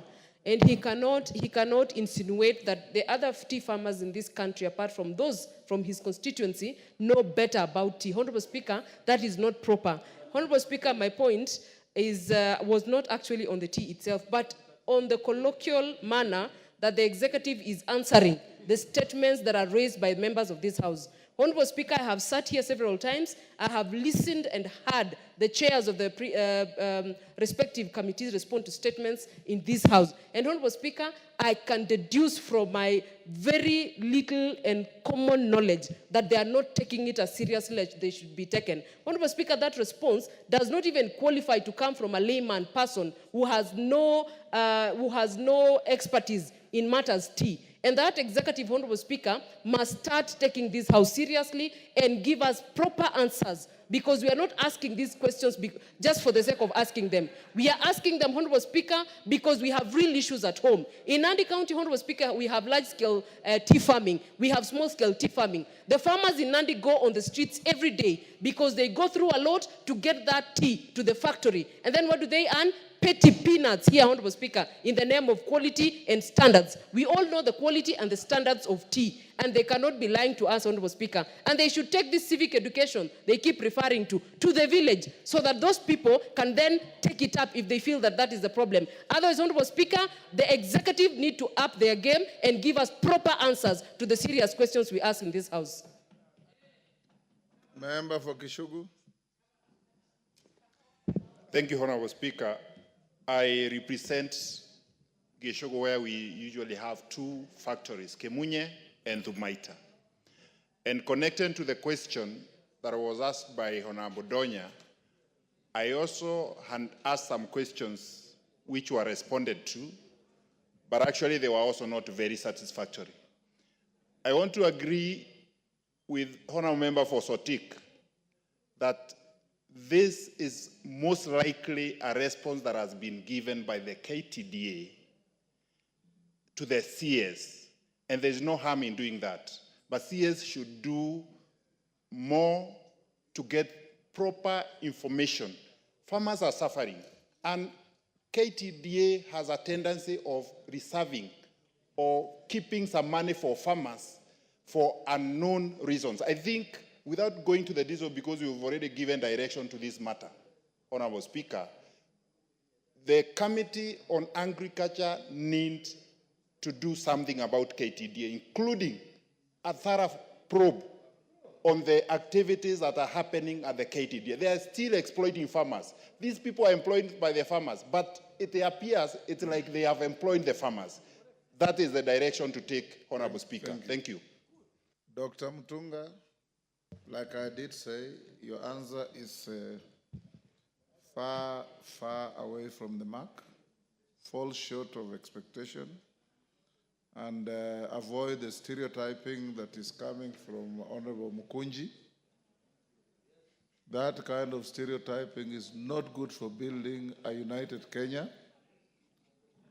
A tea farmer in Mount Elgon is the same as a tea farmer in Embu, is the same as a tea farmer in Sotik, in Nyamira, everywhere. Find a way, Dr. Mutunga, and I know how thorough you are, to create equity, fairness, and just returns for every farmer. And don't fall into the trap of Mukunji's stereotyping.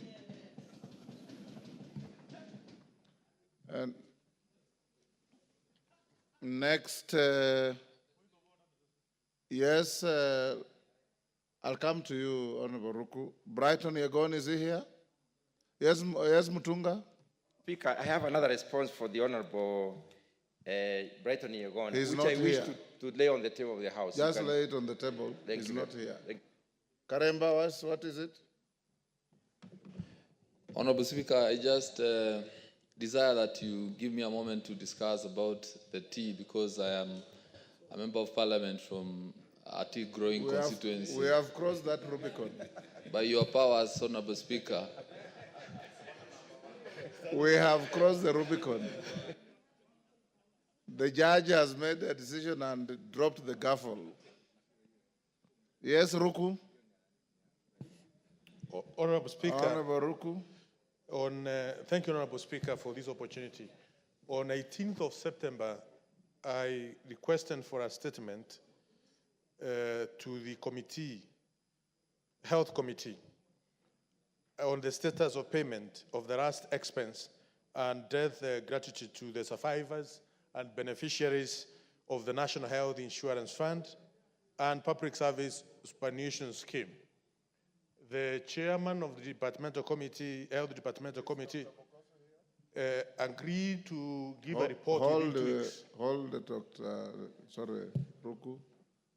Because he's a regular attendant, he's not here. I would prefer that you raise your issue when he's here so that he can give you a response. But if you want it to go unanswered and he reads, I have no problem. If you want to raise it in his presence, we can do it that tomorrow morning. You'll get a better response when you raise in his presence. And he's one of our most regular members. Much obliged, Mr. Speaker. Milemba. Thank you, Honorable Speaker, for this chance. Honorable Speaker, this House has severally stood for the Kenyans and many sectors in Kenya, including the teachers severally. Honorable Speaker, education is a very enormous sector. And Honorable Speaker, we want to thank the President that because of the need for employment of teachers, he has gone ahead to employ 56,000 teachers and now 20,000 interns, which will go to 76,000. But then, Honorable Speaker, I also want to thank this House because it did allocate about 1 billion, though small, for promotion of teachers. And Honorable Speaker, those promotion chances have been already advertised. Honorable Speaker, there is a circular from the Ministry of Finance or the Treasury CS, which has actually directed the Teacher Service Commission not to use funds which are within the commission itself. These funds, Honorable Speaker, arise because of the fact that we have teachers who often leave the profession through to natural attrition, death, retirement, resigning, and those who leave the profession and many other ways. And usually these funds are put together and used to promote teachers or even employ new teachers given the needs in education, the high shortage of teachers that we have in the country, and also the interest of education itself, which is a sector that we are all the time guarding. Honorable Speaker, this circular in its section 25, clause 25 to be specific, has stopped the commission from doing so. And the money is available. And the commission does not need an exchequer or any new monies from the Treasury to promote a whopping 45,000 teachers if this circular is removed. And therefore, between promotion of 45,000 teachers in Kenya and not them being promoted is a circular from the Treasury. Honorable Speaker, it's upon that basis that I want to seek your indulgence, Honorable Speaker, and this House, that the CS and PS Treasury be actually called upon, either through the leader of government business or the chair education, to actually rescind on this circular, because the need for teachers is need-based. As they leave, others need to come, because there's continuous shortage in this area. That is my prayer, Honorable Speaker. Thank you. Thank you. Is Melly here? Naomi, you tell Melly to look at the Hansard and speak to this on Tuesday afternoon. Honorable Speaker, I will do so. Thank you. Thank you. Let's go back to order number 5 and invite the chairman, Departmental Committee on Finance and National Planning. Yes, can he, you are on statement? On what issue? Let him lay his papers first. Honorable Speaker. Chairman, we are back to order 5. Go ahead. Yes, Honorable Speaker, I beg to lay the following papers on the table of the House today, Wednesday, the 27th of November, 2024. Reports of the Departmental Committee on the Finance and National Planning in consideration of the following 2 bills. 1, the Unclaimed Financial Assets Amendment Bill, National Assembly Bill number 15 of 2024, and the Kenya Revenue Authority Amendment Bill, Bill number 35 of 2024. I thank you, Honorable Speaker. Thank you. Go ahead and lay. Yes, Robert Mbui. Yeah, thank you, Mr. Speaker. Mr. Speaker, you know, I seek your indulgence, Mr. Speaker, because we have just 1 week to the close of business of this House for this year. And we note that NGCDF and I think maybe GAF also have not received even the last batch of money that was supposed to be given for the last financial year, Mr. Speaker. We are already in the second quarter of the 2024-2025 financial year. Part of that money, Mr. Speaker, was actually meant to be used for the construction of the junior secondary school classes for grade 9. Mr. Speaker, I was thinking that with your indulgence and your support, because we've done this in the past, maybe we find a way of getting the Treasury to explain to us when this money will be availed to the constituencies so that these classes can be built in good time. Mr. Speaker, it's already we are actually halfway the next financial year and we don't have this money. And Mr. Speaker, I know in the next 1 week or so, we'll be discussing other revenue-raising measures. Mr. Speaker, it's important that the Treasury comes clean. The money they've already raised, why can they give it to CDF for us to construct classes so that the children can be in school in January without a problem? So, Mr. Speaker, I was just asking for your indulgence. You see a way by which you can help us. You've done it in the past, and it has helped us. Thank you, Mr. Speaker. Who is that, Mwalio? Is it Mwalio? Yes, Honorable Mwalio. Speaker, I wanted to report on the disbursement of the last financial year's balances. I wanted to confirm that the money was disbursed to all the constituencies, all the balances of last financial year.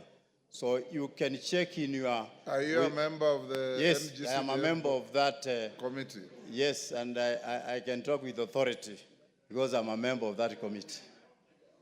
Robert Mbui, your colleague there says he's spoken with a lot of authority. Yes, Mwenje?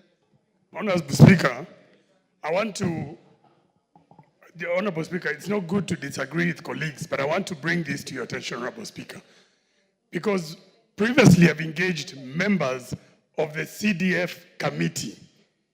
And when they report that they've received, Honorable Speaker, it is the members of parliament of that committee who receive funds first. So we don't receive the rest of us. And we've confirmed that with our fund managers. Actually, I need to make that clear. The fund managers of those constituencies that are not represented in that committee are the ones who haven't received. So that response is inaccurate, and Honorable Speaker, I can confirm, because I spoke with my fund manager this morning, and he had not received a balance of about 13 million as of this morning. Thank you, Honorable Speaker. Gogoyo?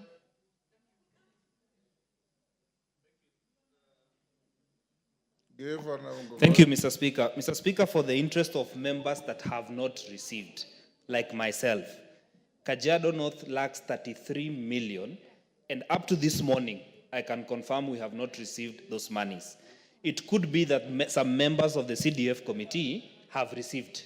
But, Mr. Speaker, your indulgence is needed for the sake of members who can confirm that they do not have the monies in their account while the JSS classes, Mr. Speaker, remains a big headache, especially in a constituency that I come from, where we need about 78 classes before January for the grade 9.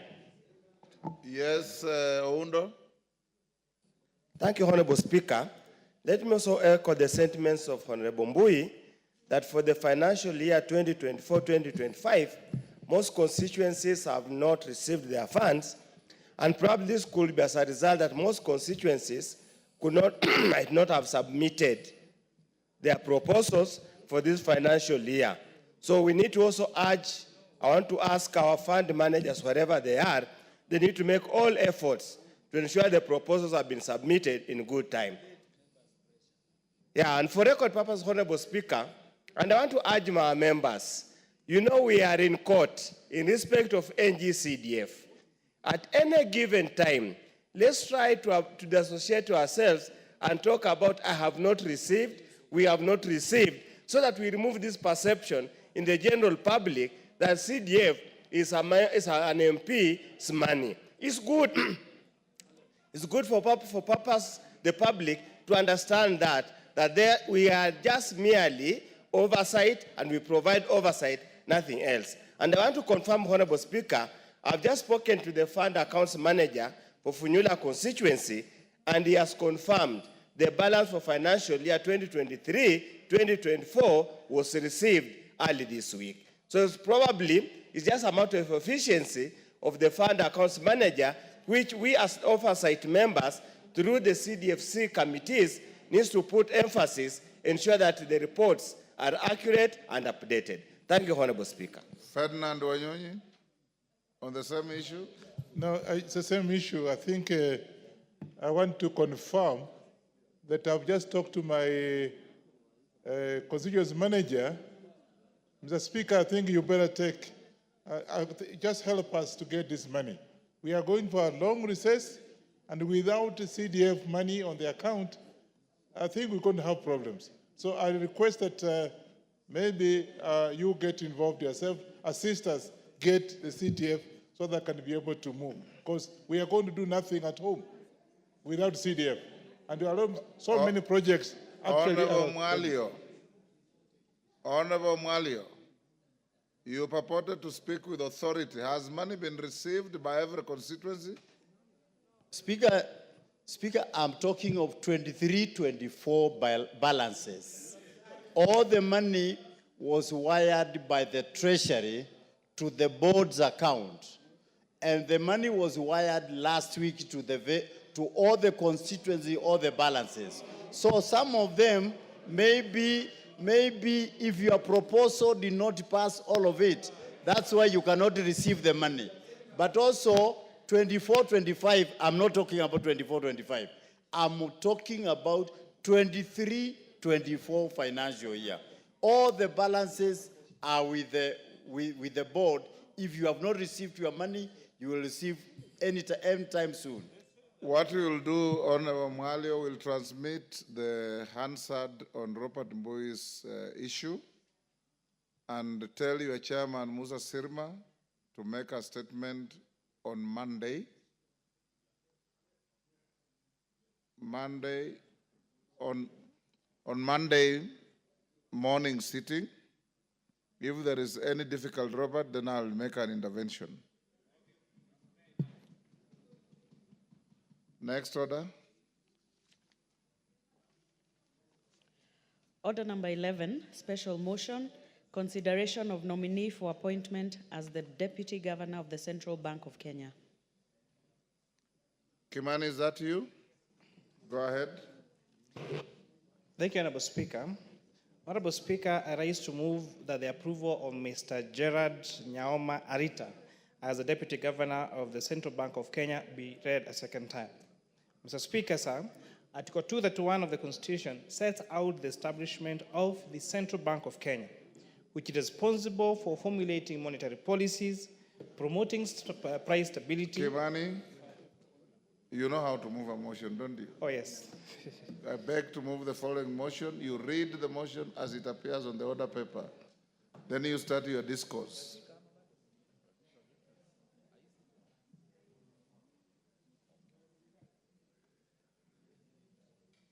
My apologies, Honorable Speaker. Honorable Speaker, I beg to move the following special motion that take into consideration the findings of the Joint Committee on Finance and National Planning and the Senate Standing Committee of Finance and Budget in its report on the vetting of the nominee for appointment as the Deputy Governor of the Central Bank of Kenya, laid on the table of the House on Wednesday, the 27th of November 2024, and pass on to Section 13B1 of the Central Bank of Kenya Act, Cap 491, and Section 3 and 8 of the Public Appointments Parliamentary Approval Act of 2011, that this House approves the appointment of one Mr. Gerard Nyaoma Arita as the second Deputy Governor of the Central Bank of Kenya. So, Honorable Speaker, I raise to move that the approval of Mr. Gerard Nyaoma Arita as be approved by this House as the Deputy Governor of the Central Bank of Kenya. Mr. Speaker, Article 231 of our Constitution sets out the establishment of the Central Bank of Kenya, which is responsible for formulating monetary policy, promoting price stability, issuing currency, and performing other functions conferred to it by an Act of Parliament. The joint committees conducted the approval hearings of the nominee to ascertain his suitability in the role of the Deputy Governor of the Central Bank of Kenya. The Deputy Governor plays a very critical and pivotal role in ensuring that the institution fulfills its constitutional and statutory mandates. These responsibilities, Honorable Speaker, outlined under the Constitution of Kenya and the Central Bank of Kenya Act, Cap 491. They include, among others, the development and execution of monetary policies to maintain price stability and to promote sustainable economic growth, financial stability, bank supervision, ensuring efficiency in the payment systems, and supporting the governor in executing duties that may be assigned to the deputy governor. In determining the nominee suitability, the committee considered the provisions on leadership and integrity as outlined in Chapter 6 of our Constitution. Also, the committees considered the nominee's academic qualifications, his employment record and work experience, membership to relevant professional associations, his roles in public office, his political activities and affiliations, potential conflict of interest, suitability to the position, his tax compliance obligations, and other thematic areas relevant to the duties and responsibilities of the jobbers that would be assigned to him if this House approves him, that of the Deputy Governor of the Central Bank of Kenya. Mr. Speaker, having considered his suitability, the Joint Committee noted that the nominee is a Kenyan citizen and is not a citizen of any other country, and therefore meets the requirement of Article 78(1) of the Constitution. He demonstrated an aspiration for integrity in public service, and thus meets the requirements of Chapter 6 of our Constitution on leadership and integrity. After scrutiny of his education background, Honorable Speaker, after scrutiny of his background, academic credentials and professional qualifications, work and professional experience, personal integrity, as well as his performance during the approval hearing, the committees found that the nominee possesses the relevant experience for the position of the Deputy Governor of the Central Bank of Kenya, having served over 36 years in the banking and financial regulation, including playing pivotal roles such as that of Director of Banking Supervision, Financial Markets, and Banking Services at the CBK of Kenya, in addition to being an alternative board member in several key boards in this country, Honorable Speaker. The nominee holds a master's degree in philosophy from the University of Cambridge in the United Kingdom, and a bachelor's degree in art, Bachelor of Arts degree in economics from the University of Nairobi. He is a certified public accountant and a certified public secretary, certified through Kenya Accounting, through KASNEB, and is also an associate of the Kenya Institute of Bankers. Mr. Speaker, the nominee has over 36 years of experience across many sectors in the Central Bank of Kenya, including experience in payment systems, quality control, banking supervision, banking services, and financial markets. He stated that working in these sectors have equipped him with the skills and experience needed to be the Deputy Governor of the Central Bank of Kenya. Key to note, Honorable Speaker, is that this nominee, when M-Pesa was introduced in this country, it is this nominee, when playing his role at the Central Bank of Kenya, that gave a hearing to the investors that wanted to invest in the M-Pesa business in this country, Honorable Speaker, facilitated the insurance of the appropriate licenses. And we can say he's one of the people why we have such a robust mobile payment system, such as M-Pesa, one of the best, not just across Africa, but global, Speaker. Were it some other public servants who this idea came to them, Honorable Speaker, they may have been threatened because this was a new technology. They may have feared, they may have developed cold feet and not given such approvals. But his role in this revolution of mobile payment shows that he is such a visionary person and best suited to be the Deputy Governor of the Central Bank of Kenya. Honorable Speaker, you may remember the crisis that came with the collapse of Chase Bank, with the merger of National Bank and Spire Bank.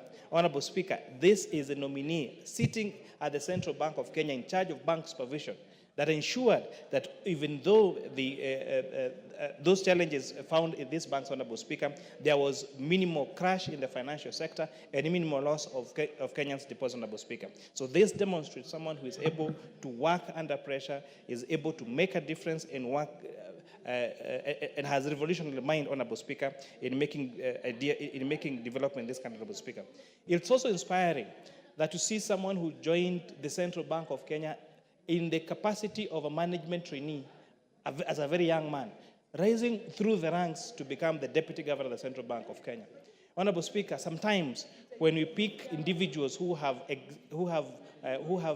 worked in other areas and place them into head of institutions, at the expense of officers who have diligently pursued through or gone through the ranks of that particular institution.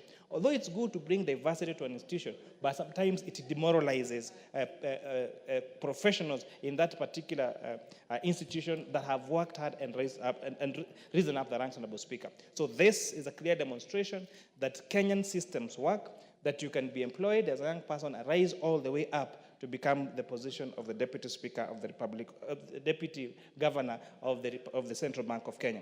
Mr. Speaker, the nominee exhibited a clear understanding of the current issues that affect the Central Bank of Kenya, and he also shared practical strategies to address these particular issues. Additionally, he demonstrated a satisfactory understanding of the mandate of the Central Bank of Kenya, as well as an extensive knowledge in payment systems, monetary policy, risk-based supervision. Additionally, Speaker, the nominee emphasized adaptive regulated frameworks for emerging technologies like fintech, matters of digital currency, virtual assets, cryptocurrency, and blockchain technology, Speaker, and advocated for robust internal controls to prevent financial fraud. He also highlighted strategies to ensure effective monetary policy implementation and address challenges such as high non-performing loans in banks. The committees, Honorable Speaker, having held the approval hearings of the nominee regarding his suitability, observed that due process was followed in the nomination of the nominee in accordance with Article 153 of the Constitution as read together with Section 3 and 5 of the Public Appointments Parliamentary Approval Act of 2011 and Section 12 of the Competition Authority Act of 2010. Honorable Speaker, the Joint Committee therefore recommends that this Honorable House approves the nomination of Mr. Gerard Nyaoma Arita as the Deputy Governor of the Central Bank of Kenya. Mr. Speaker, sir, it is therefore against this background that the approval of Mr. Gerard Arita is therefore before this Honorable House for consideration and adoption of the report by the Joint Committee of Finance and National Planning and the Standing Committee of Finance and Budget, that of the Senate. Honorable Speaker, I beg to move.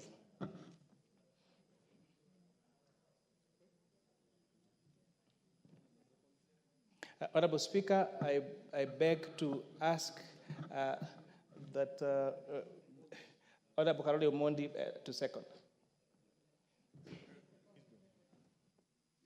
Thank you very much, Honorable Speaker. Thank you very much, Honorable Kimani, for giving me the opportunity.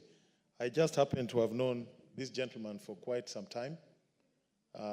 During my days at the university, he was slightly ahead of us. I think Gerald exhibits all the qualities that are required for a deputy central bank governor, especially at this particular time in the history of our country. If you look at his academic record, He had a first class in economics at the University of Nairobi. At the University of Nairobi.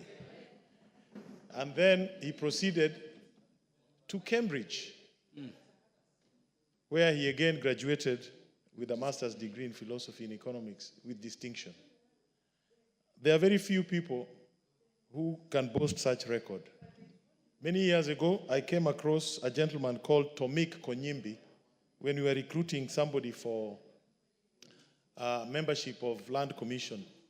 Tomik Konyimbi is the only student from Kenya in the history of Kenya who made transition from an undergraduate degree to a PhD without doing his master's degree at Cambridge. Why? Because he challenged a professor, and the contest was moderated by the Senate, and he was proved right in his theory. And they awarded him straight a PhD scholarship.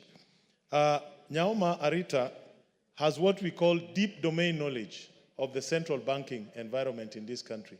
All his life he has been at that bank, working in several departments, banking supervision, financial sector, fintechs, policy, banking supervision. If there's somebody who can boast such deep domain knowledge, I am not sure you will go very far from him.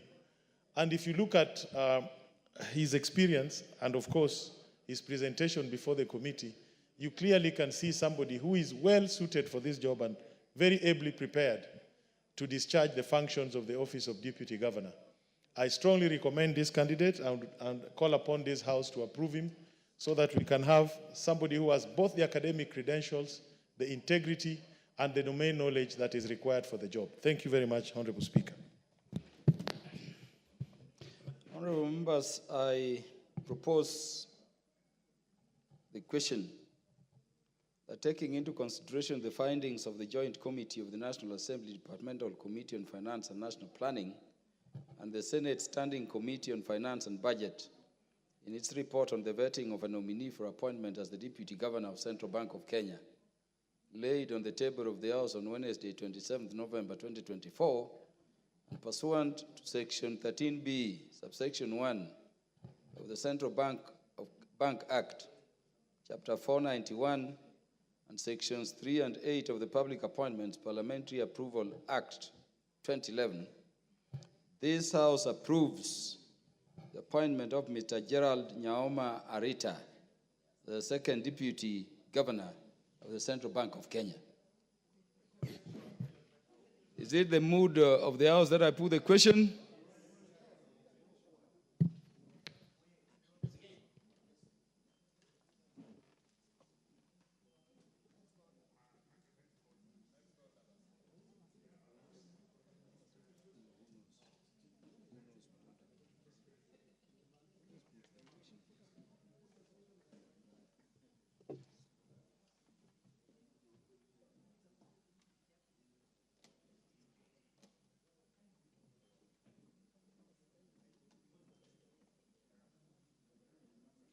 Instructions are to ensure we complete these things up to committee.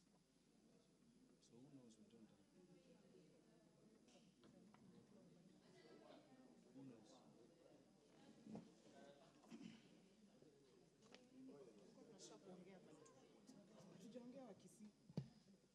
knows? Who are those who are moving? Honorable Mukunji, the speaker is on his feet. I'm putting the question. Yes. Honorable members, I put the question that taking into consideration the findings of the Joint Committee of the National Assembly Departmental Committee on Finance and National Planning and the Senate Standing Committee on the Finance and Budget in its report on the vetting of a nominee for appointment as the Deputy Governor of Central Bank of Kenya, laid on the table of the House on Wednesday, 27th November 2024, and pursuant to Section 13B, subsection 1 of the Central Bank Act, Chapter 491 of the Laws of Kenya, and Sections 3 and 8 of the Public Appointments Parliamentary Approval Act of 2011, this House approves the appointment of Mr. Gerald Nyaoma Arita as the second Deputy Governor of the Central Bank of Kenya. Will as many as are of that opinion say aye? Aye. Will as many as are of a contrary opinion say nay? The ayes have it. Next order. Order number 12, the Public Finance Management Amendment number 3 Bill, National Assembly Bill number 44 of 2024, second reading. Mover. The mover of the Public Finance Management Amendment. Yeah, Dr. Naomi Wako.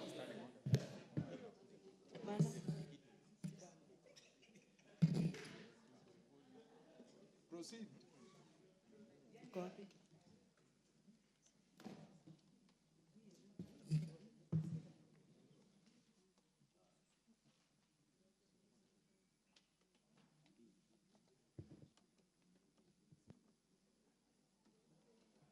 Dr. Naomi Wako, proceed.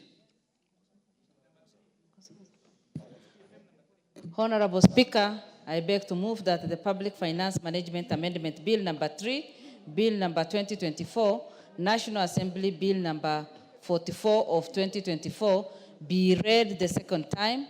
The bill was read for a first time on 13th November 2024. I would like to thank the Departmental Committee on Finance and National Planning for a job well done. Honorable Speaker, Chapter 12 of the Constitution of Kenya emphasizes the principles and importance of public finance in ensuring equitable, transparent, and management of the country resources.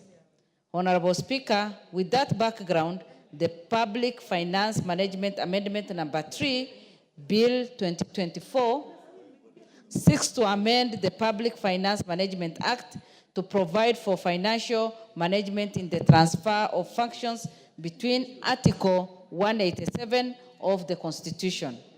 Honorable Speaker, with the foregoing, this bill is a key legislative instrument to enhance cooperation and efficiency between the two levels of government, meaning national and county government.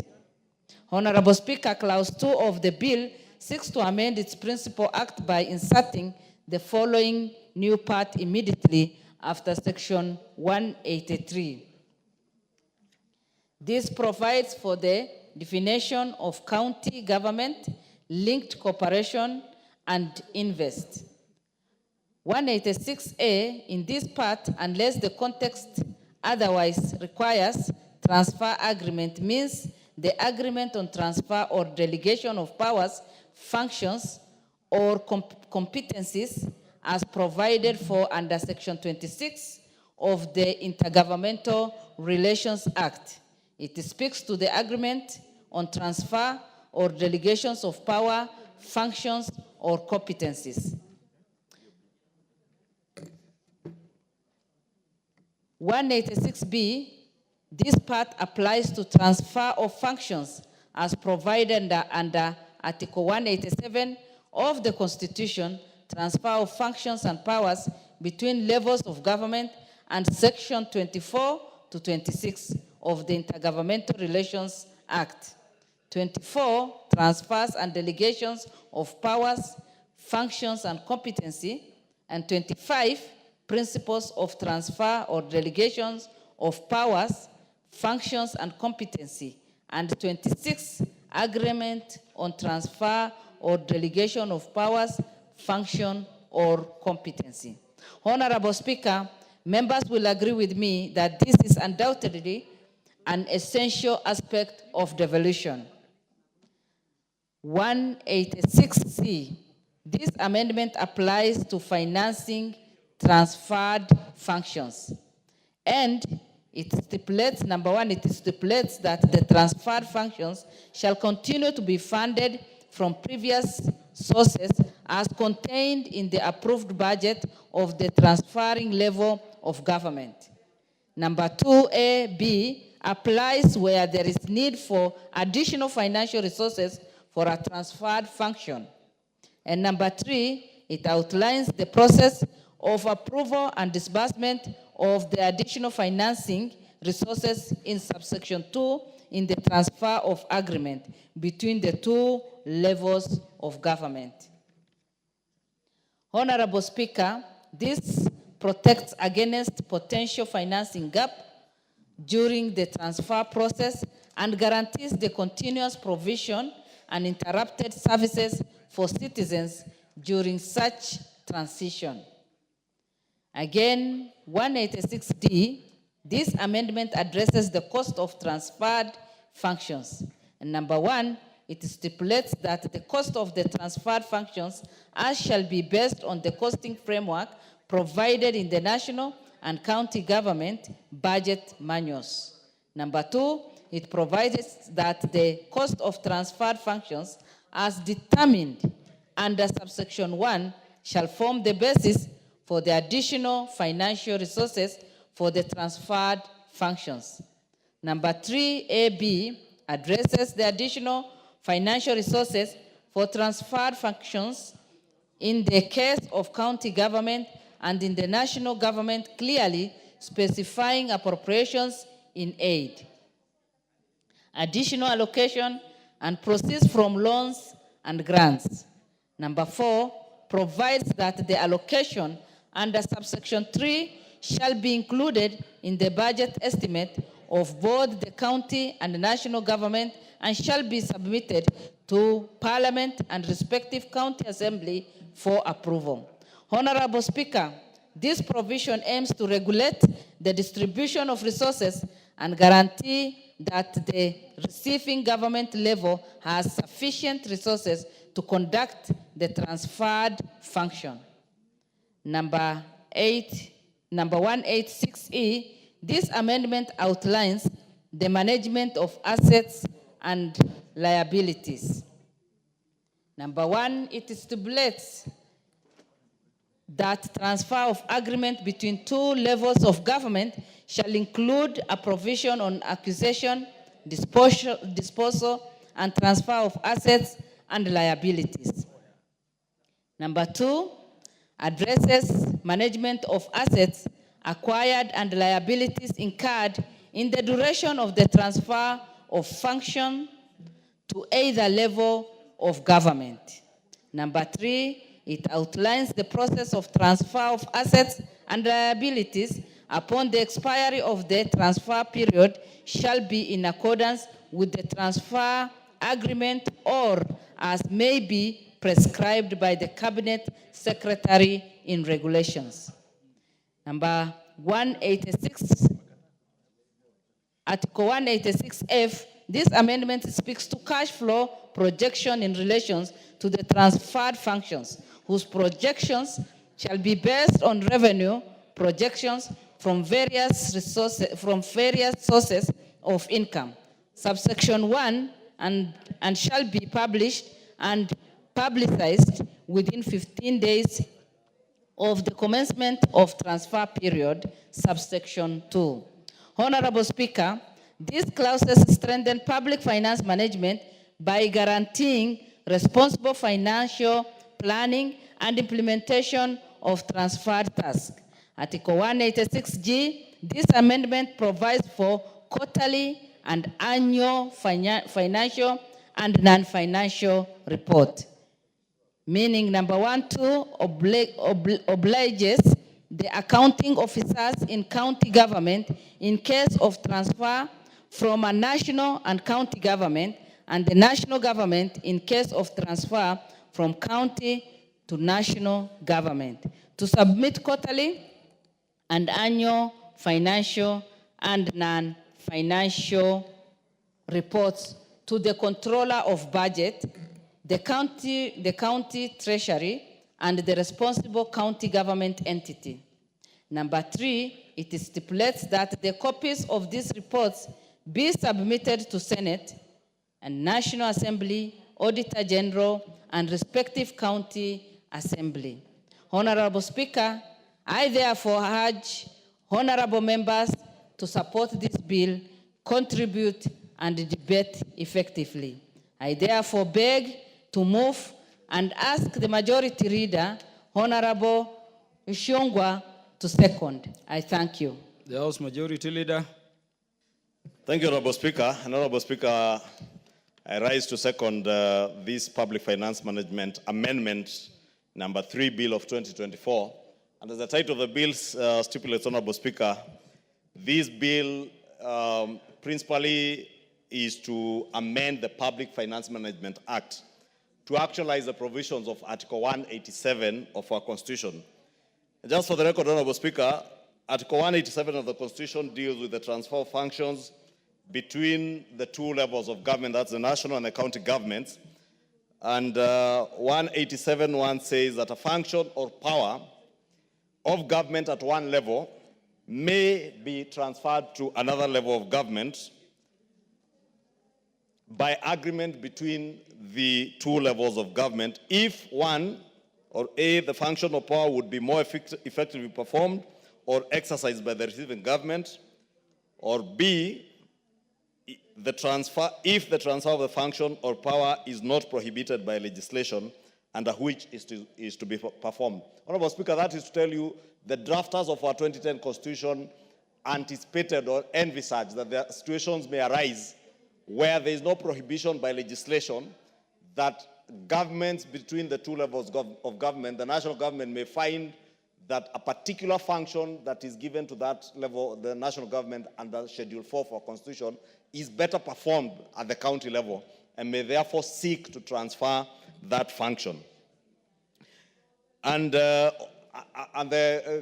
converse also, the county government may find that a particular function conferred to them under Schedule 4 of our Constitution is better performed by the national government, Honorable Speaker. And therefore, we needed a law or this amendment to be able to actualize the provisions of this particular article of the Constitution. If you read 187.2, it says, if a function or power is transferred from a government at one level to a government at the other level, arrangements shall be put in place to ensure that the resources necessary for the performance of the function or exercise of the power are transferred.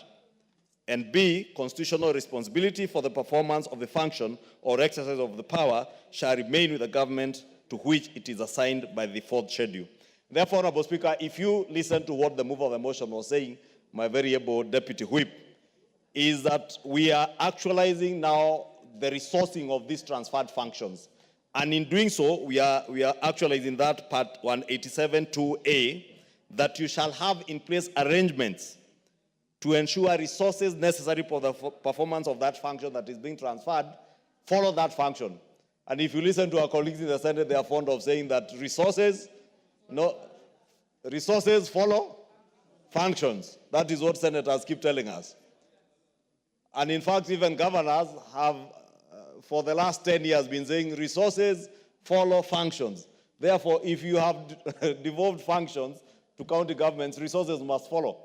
So we are now also from National Assembly today telling them the same, that if a county government decides by agreement to designate a certain function that belongs to the county governments to the national government.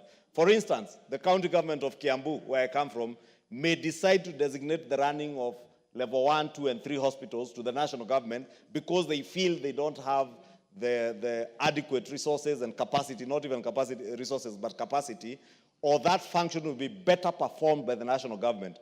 And in fact, I would encourage many county governments to consider ceding, for instance, level 4 hospitals to the national government. But now what we are saying in this bill is if that situation arises by agreement, then the particular county government, as I gave the example of Kiambu County, if they had budgeted for resources for that particular function, then those resources must follow that function to wherever it's going. And the budget is approved. And I don't want to belabor the things that have already been said by the mover of the motion, that even in cash flow projections, you must have cash flow projections, as has been provided for in clause 186F, 186E. All those things are just speaking to that particular thing. And therefore, these are very simple and easy bill, Honorable Speaker. It has only 2 clauses, very easy. And therefore, second, and ask members to support, because there is another bill still on an amendment of the Public Finance Management Act. Honorable Speaker, without anticipating debate, I beg to second and ask members to support. I second. Honorable members, I now propose the question. The Public Finance Management Amendment Bill number 3, Bill National Assembly Bill number 44 of 2024 be now read a second time. The Honorable Dr. Wilberforce Oundo. Thank you, Honorable Speaker. I stand to support the Public Finance Amendment Bill number 3 of 2024. As I do so, Honorable Speaker, it evokes the memory of Nairobi Metropolitan Services. It takes us back to the turn court when the governor signed the transfer instrument, then the next few hours later said he had been intoxicated, he did not know what he was signing. And that's why I must laud the majority, the leader of majority party, for bringing the bill that structures the engagement between the county and the national government in whichever direction you look at it. Honorable Speaker, the drafters of the Constitution set out the mandate of each level of government as clearly set out in Article 186 of the Constitution of Kenya and clearly stipulated in the 4th schedule. But the running theme in the Constitution is that Kenya is one undivided nation and that the various levels of government are purely for service delivery and for administrative purposes. So consequently, none of the function should ever be left unattended to because there's a struggle or a tiff between the national government and the county government.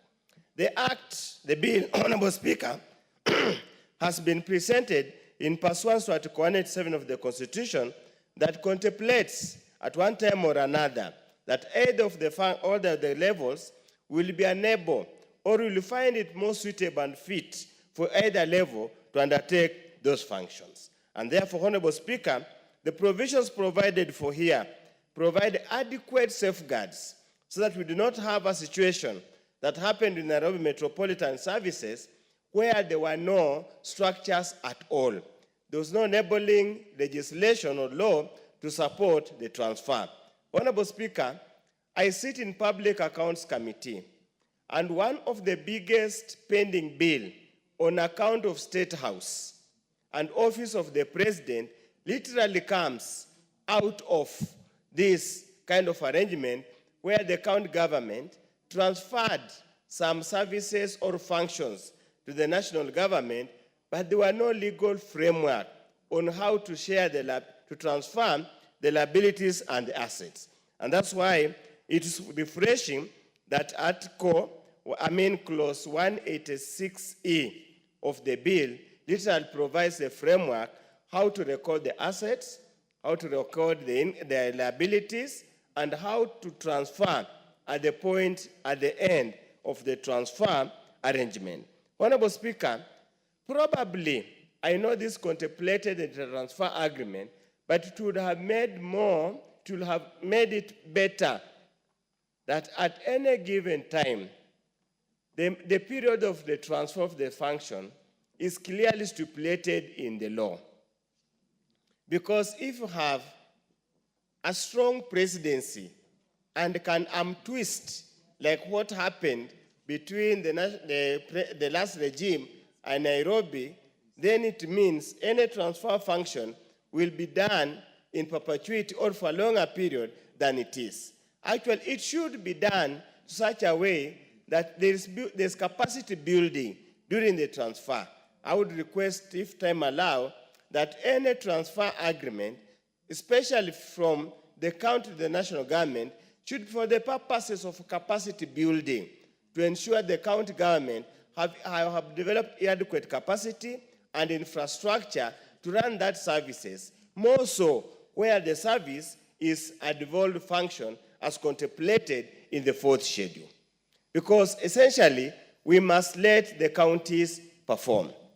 Regardless of their failings, regardless of their shortcomings, we must put into mechanism to allow them to operate. Honorable Speaker, I would even probably over time, we could have also provided for some element of public participation, that before a transfer of a function occurs, there must be some semblance of public participation so the residents of a particular county are asked, do you agree that the county has failed or is unable or is lacking adequate capacity so that we can transfer that function to the national government? It must be a consultative process, but as it is now, it's going to be a unilateral process whereby the county, the governor, and the president can simply sit down and say, let me transfer this function. The same way, since National Assembly is the custodian of it presents the people of Kenya and the interests of the people of Kenya, there must be a mechanism in this bill to allow some kind of approval process at the national level by the National Assembly to permit the national government to transfer a function as an exclusive function of the national government to the county government. Because at any given time, everybody must carry their responsibility. Honorable Speaker, with the kind of challenges the county governments are having in the health sector, the kind of challenges they are having in the ECD, the education sector, I'm sure this kind of a debate, we can have a structured debate to find out what levels, as the majority party leader has indicated, can we look, for example, at the Level 4 referral hospitals that can be transferred to the national government. Honorable Speaker, there is a hospital in Kiambu County where an intern doctor committed suicide. There is a hospital, the same hospital, 4 months later, another intern nurse has committed suicide. Does it mean professional standards are different? We don't hear of a medical doctor committing suicide in MTRH. We don't hear a medical doctor committing suicide at KNH. Even if they do, it's not reported. So these are challenges that we must address as a nation where failings. And then, Honorable Speaker, we need to urge the county governments. It's never too bad. It's not a sign of weakness to admit I have failed. It's not a sign of weakness. Actually, strong people who admit here I do not have adequate capacity, let me give it out.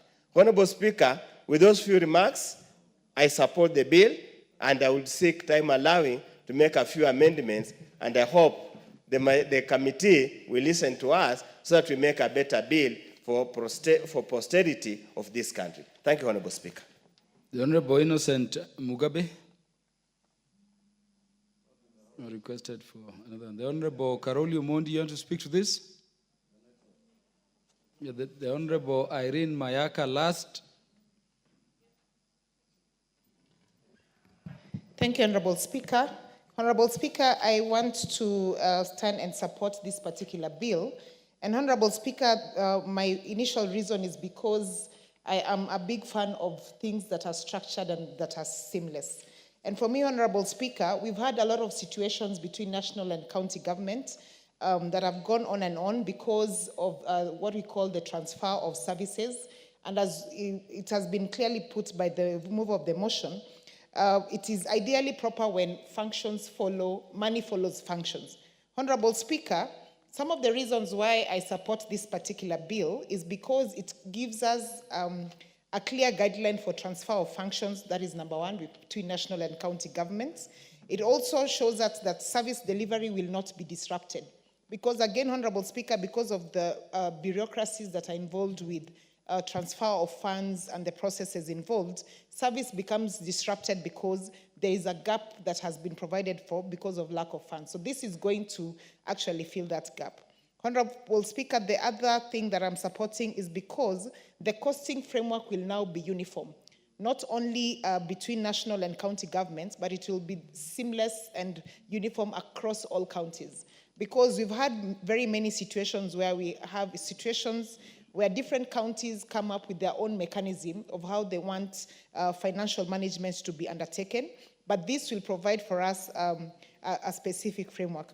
Honorable Speaker, the other thing, and this is from my experience of being a member of County Assembly, is when there were delays from national government, you find a County Assembly grappling with how they can be able to seek for temporary loans from banks because they don't have that specific structure between executive and the County Assembly. So this particular introduction is going to enable counties not to spend too much time trying to grapple with how do we finance our functions, how do we borrow additional funds from different financial institutions, because I can see that is allocated for. The other thing that I really like about this bill, Honorable Speaker, is that it gives a specific timeline of 15 days from the start to the finish of the process, which is very important, because when we do not give a specified timeline, it could be taken advantage of. Anyone who wants to disrupt the process or be mischievous can take advantage where there's no specified timeline. Honorable Speaker, I also take note of the public participation that the committee did. I note that the counties of Isiolo, Mombasa, Kericho, Taita Taveta all supported this particular bill. And one of the things that some of the counties emphasized, like Mombasa, is that they said they really like this particular bill because for them, they feel like when money is closer to the counties, it's closer to them because they have access to that. Also, Honorable Speaker, to note is the support from the Westminster Consulting and KEPSA as well, who unanimously supported this. And in particular, they took note of the uniform and well-defined agreement that is being proposed by this bill. Honorable Speaker, with those few remarks, I do support the bill. I thank you. The Chair, Departmental Committee. FM Management Bill number 3 was referred, as sponsored by the leader of the majority party in the House, was referred to our committee.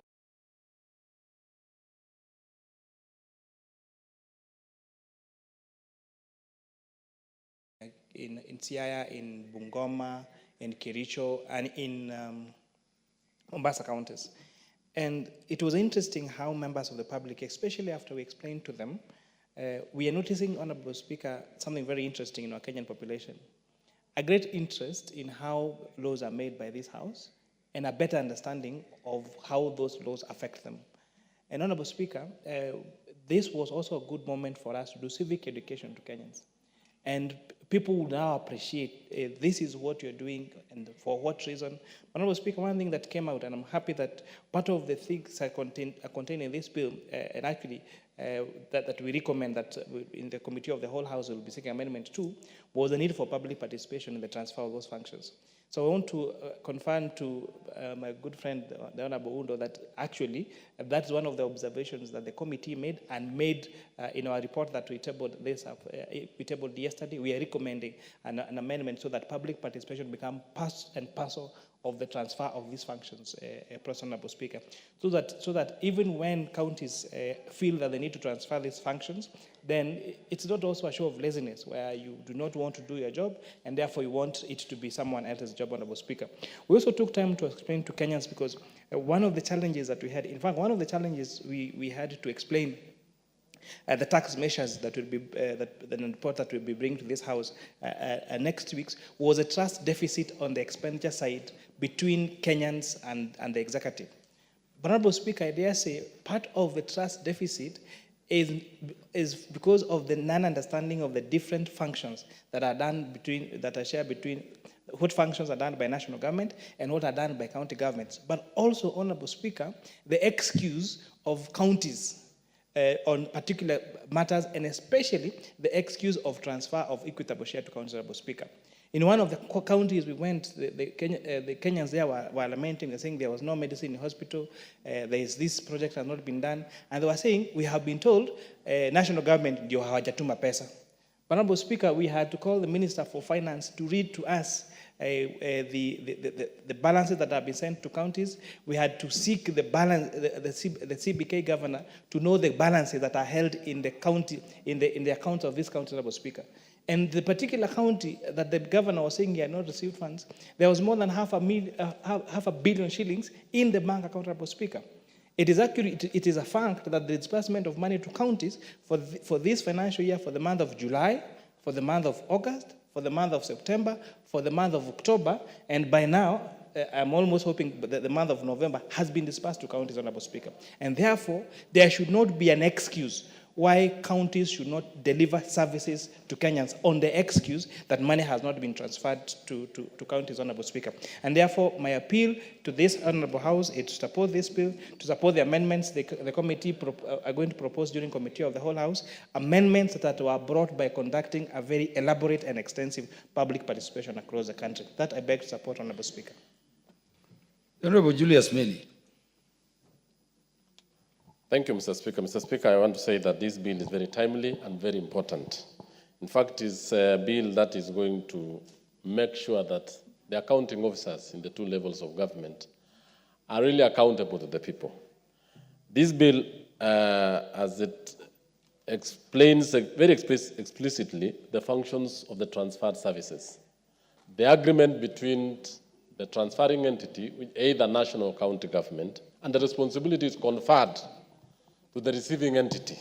In this case, Mr. Speaker, every other time when we are in our constituencies, we've had cases, what the chair of budget is saying, that officers from county governments often complain that this is not their service. They can't provide this. It is not provided for in their level of government. But this bill actually seeks to put a lot of emphasis, especially on what the transferred entity is supposed to do, the cash flow from the national government or the county government to the receiving entity, and more importantly, the sources of revenue. So this one actually puts the officers and the institutions that are receiving the responsibility. For example, in agriculture. For example, in health, several people at times do not have drugs, at times do not have requisite facilities. Yet, the national government has already transferred those services to the county governments. On the same note, this requirement, Majority Leader, that the two entities that are actually transferring services are supposed to transfer and sign off that you have received this function and therefore start from that particular time going forward providing the services. In some instances, even accounting, the control of budget, that's what the bill has actually specified very clearly, that the functions that have been transferred from the national or from the county government or vice versa shall actually be audited immediately, and those documents be provided to the Office of the Auditor General, and the document be tabled in the Senate and the National Assembly, because these are the houses that represent the people of Kenya. Majority Leader, there is no any other better time that we needed this document than now, because across the country, disaffection is common amongst the citizens, and we do not have county government citizens or national government citizens. We have the citizens of the Republic of Kenya. And this is the time that we really need to put down our foot to make sure that accountability is seen across all functions of government. Lastly, is the issue of assets and liabilities. When the devolution was taking place, Mr. Speaker, a lot of government assets and liabilities got lost, especially in the county, what we used to call the county councils. Assets that were owned by county councils, assets that were owned by national government within the counties. There was no clear structure on how these assets were handed over and who took them over. And in fact, the records at times vanished.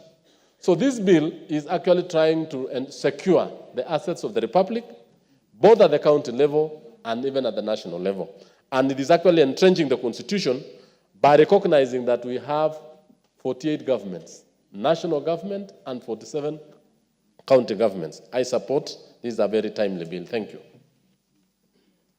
There being no more interests, may the mover reply. Sorry, the mover, Honorable Robert, I'm very sorry, I pronounced myself. Tell me, mover, for how long are you going to speak, or you could donate half your time to the Honorable Mbui? No, 2 minutes. 2 minutes would be limited. Minutes. Could you give at least 5? I'm replying in 1 minute. Honorable Mbui, you wanted to talk. No, I like it whether you agree or oppose, but I take your contributions in the House normally very seriously. That is why I was seeking indulgence for you. You can do it in 5 minutes. Thank you. Proceed. I'll be very brief, Mr. Speaker, sir. Thank you for the opportunity. I also rise to support because, from 2010 when our new constitution was promulgated, one of the most important things that came up was the devolution of powers and functions. And Schedule 4 is very clear about the functions that are at the national level and the ones that are devolved to the counties. Over the years, of course, we've seen a lot of meddling, sometimes by the national government, on things that are being done by the counties. I remember in the last two parliaments, we've had an issue like, for example, in the health sector where the national government would even go to procure equipment for the county governments without any plan, without any agreement whatsoever.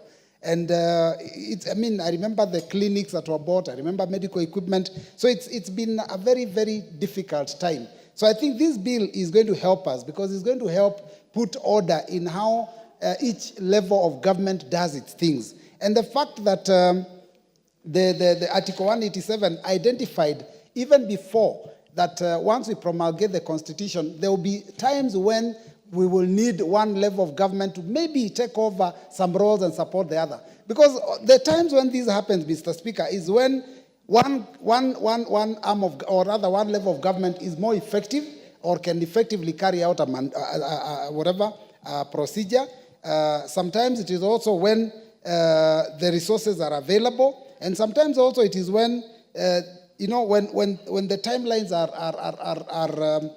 not well thought out. So, Mr. Speaker, I think for me, I think this bill is a game changer because it is going to allow us to be able to get rid of the situation that we saw in Nairobi, where somebody rushed and signed something, and then later on, in the full glare of media, said that they didn't know what they were signing.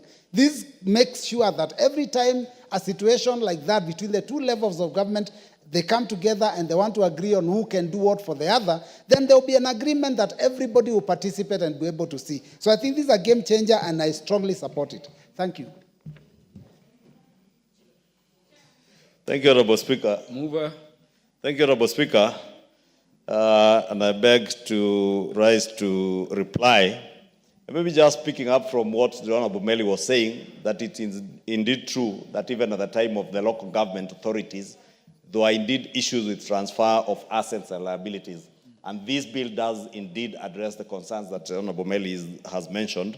If you read Article 186E, it deals with the management of assets and liabilities between the two levels of government, including the list of assets and liabilities that would be accompanying a transfer agreement, and says a transfer agreement between the two levels of government shall, in addition to the requirements under Section 26 of the Intergovernmental Relations Act, include a provision on acquisition, disposal, and transfer of assets and liabilities. And even goes further to say that during the process of transfer of assets and liabilities, at the time of expiry of the transfer period, it shall be done in accordance with the transfer agreement, and therefore caters for the concerns that Honorable Meli has raised. And I want to also agree with Honorable Robert Mbui. Indeed, it is true. The impeached governor of Nairobi once told us that he signed a document, he didn't know what he was signing. And therefore, that is why it's important to have this kind of law. But I don't know whether it's really something to do with the lack of a law at that time, or it's something that goes with those who get impeached. Because I've also heard another one now saying, who was impeached, that he did not know anything to do with Adani, but he then goes to church and says that I had actually told the president this Adani is not good. But when he was in office, he told us that he did not know anything about Adani. He could not comment about Adani because it was under his purview. So it is probably some sickness with impeached people or something you get infected with upon impeachment. But with that, Honorable Speaker, allow me to reply and say this law is a very important piece of legislation because it will ensure that any transfer of functions between the two levels of government is superintended in a very good way, and resources, as we said, follow functions, and when that function is going back to the level of government that may have designated to the other level of government, if there are any assets and liabilities that went with it, then there is a process that is provided for within the transfer agreement. With that, I beg to reply.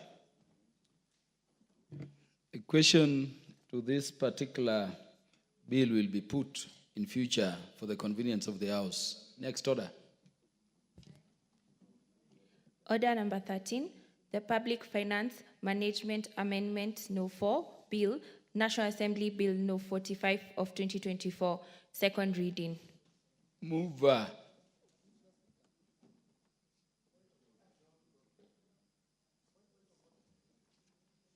We approach the speaker first.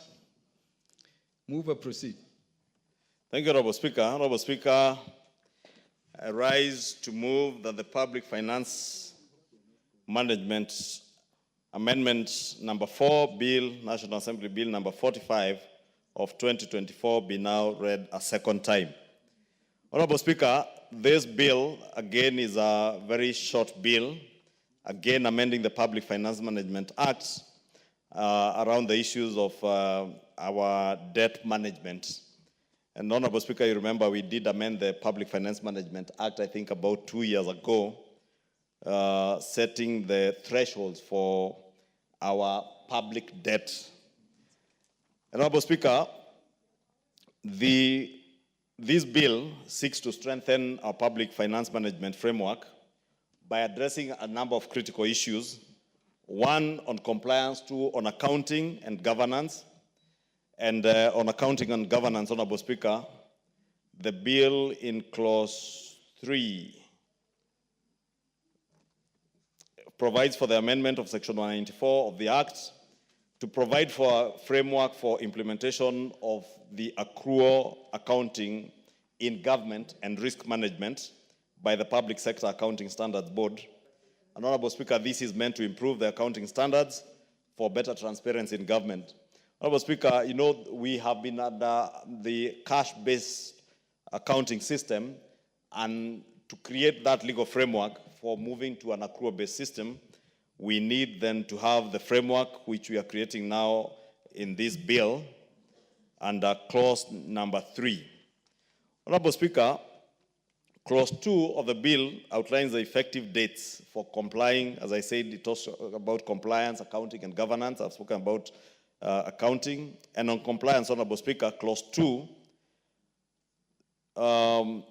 gives us a debt threshold that I had alluded to, that we did amend in the Public Finance Management Act, requiring that we amend section 50 of the Public Finance Management Act.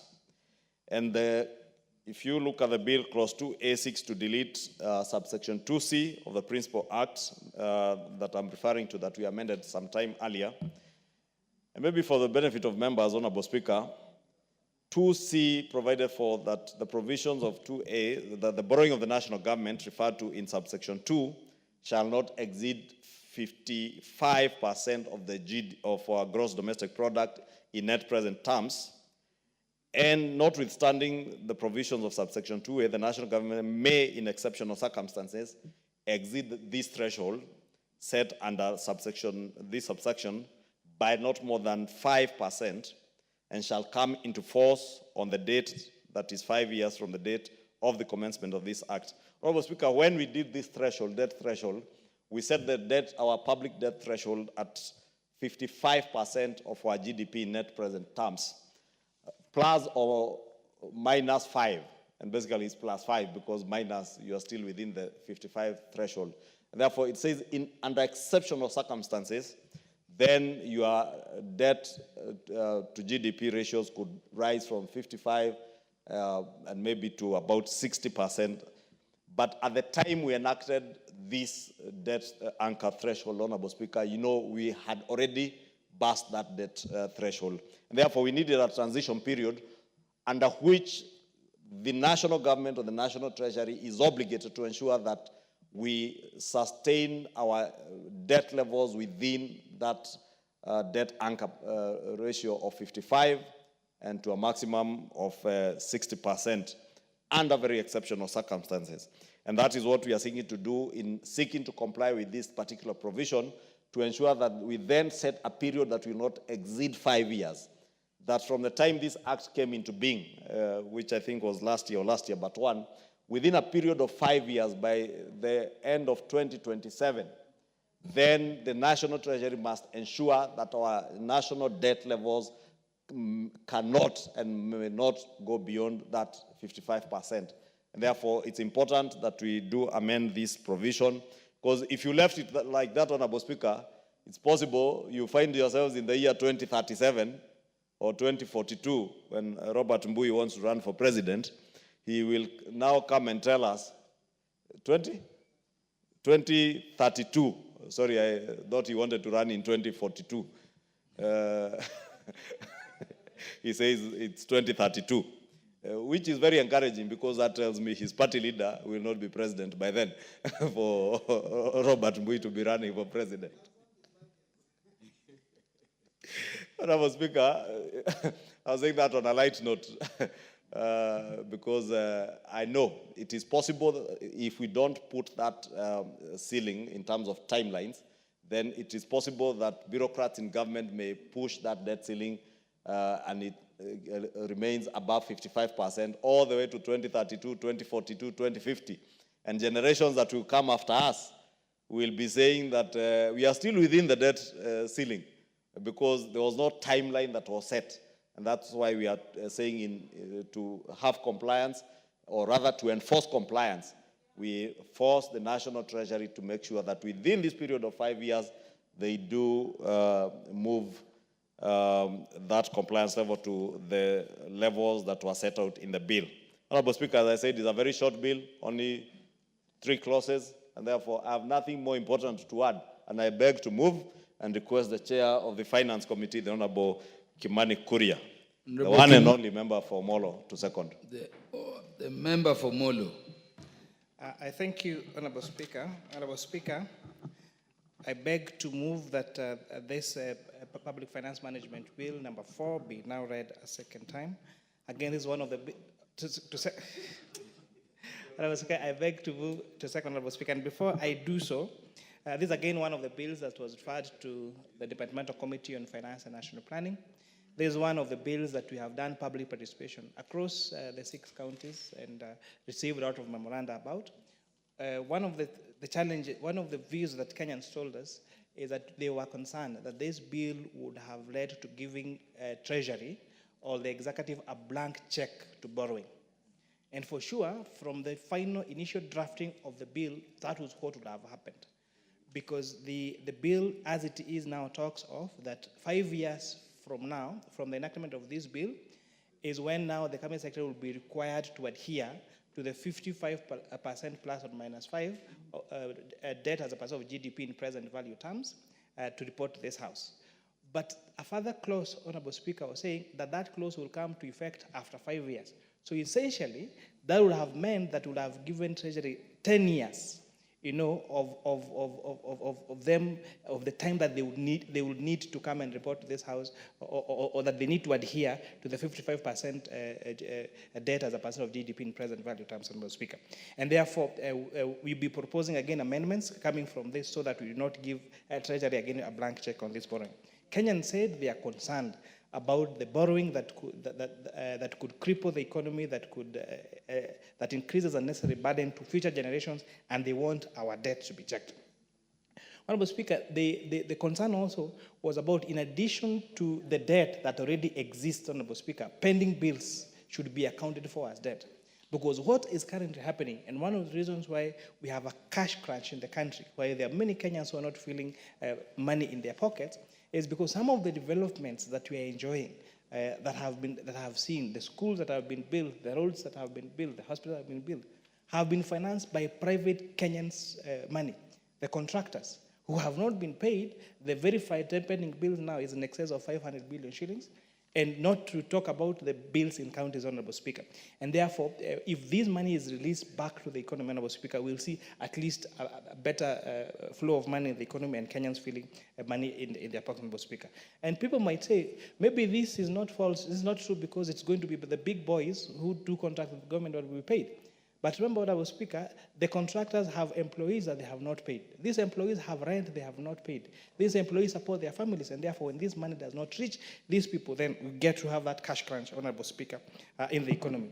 This bill also, Honorable Speaker, maybe let me speak a little on the change. This Honorable House passed the debt ceiling from nominal terms, where we knew the debt ceiling was moved it from 6 trillion to 9 trillion, I think, to 11 trillion shillings. But now, this Honorable House 2 or 3 years ago now changed that to not just nominal terms, but that debt to be a percentage of GDP, not just a percent of GDP in present value terms. So which means that when you are calculating our loan liabilities, you'll have to discount that for inflation, Honorable Speaker. So that discounting, again, is very important because it shows that for you to adhere to that threshold, that 5%, that money that is borrowed must come to the economy because we are measuring not just debt, but the effect of that debt on GDP. So where that debt does not lead to a growth of GDP, then you'll consequently see now a rise in the percentage, which will be against this particular law, Honorable Speaker.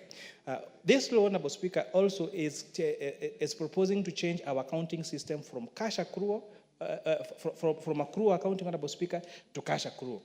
But many people are asking, what is this cash and accrual accounting?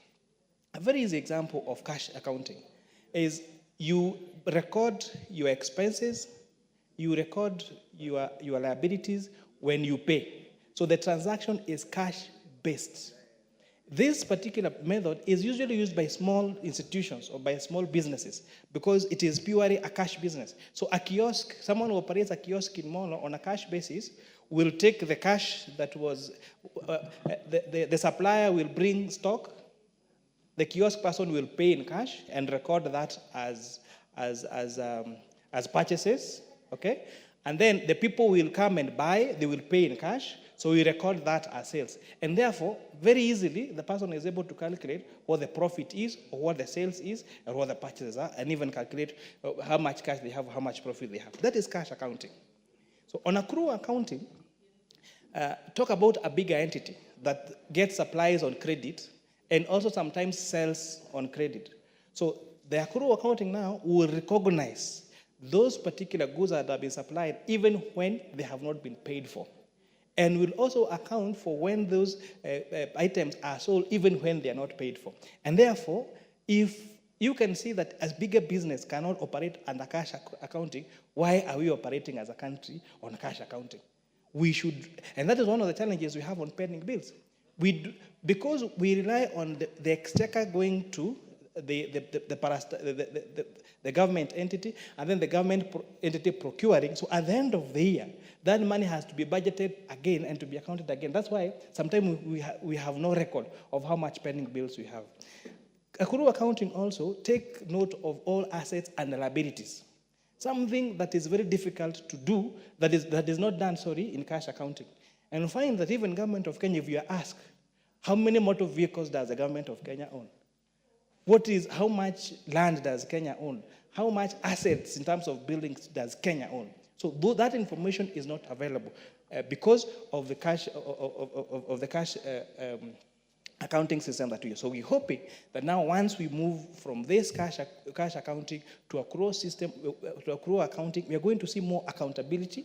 We are going to be able to verify more how much our pending bills are, how much we owe, how much we own as a country, how much assets exist, Honorable Speaker. And it has been seen as one of the best practices, Honorable Speaker, globally. So I really urge this Honorable House to really support this bill. I want to assure you that as we are proposing, the amendment is not passing a blank check to the executive. In fact, it is putting them more to account that the debt that they borrow must be used to grow our GDP. And we are clearly providing a timeline in which they should come to this house and report and show proof that they had actually adhered to the 55% of debt as a percentage of GDP in present value terms. The migration from cash to accrual is something that the accounting profession has discussed over the years. You go to some, even public schools, for example, you find one of my public secondary schools had a debt pending bills of 30 million shillings. And we were asking, how does a day secondary school get to 30 million shillings as their outstanding debt? So when you called the suppliers, someone is saying they supplied milk worth 5 million shillings. Then you're asking, how can the only people that consume milk in the school are, for example, maybe the principal and the teachers. So is it not possible that a school that not give the students milk would incur such bills? You ask them for receipts, nothing, because even our schools use cash accrual system. So we are really urging all government entities, Honorable Speaker, this is one of the matters that will see a lot of resistance from our accounting officers, because they would not want to change that system, because it gives a national treasury, it gives anyone in this country that wants to go and check the financial health of a particular institution there. Just the same way, if you want to buy a business, if you go to a bank, you are able to clearly tell what the strength of the asset is, what their debts are, what their abilities, and what their even profitability is. But because there is no profitability in offering public service, Honorable Speaker, but at least we need to have a clear view of what assets and liabilities our government has, and one of those that has been demonstrated globally to work as an accounting tool is a migration from cash to accrual accounting, Honorable Speaker. And with that, I beg to second. Honorable members, I now propose the question that the Public Finance Management Amendment number 4 Bill, National Assembly Bill number 45 of 2024, be now read a second time.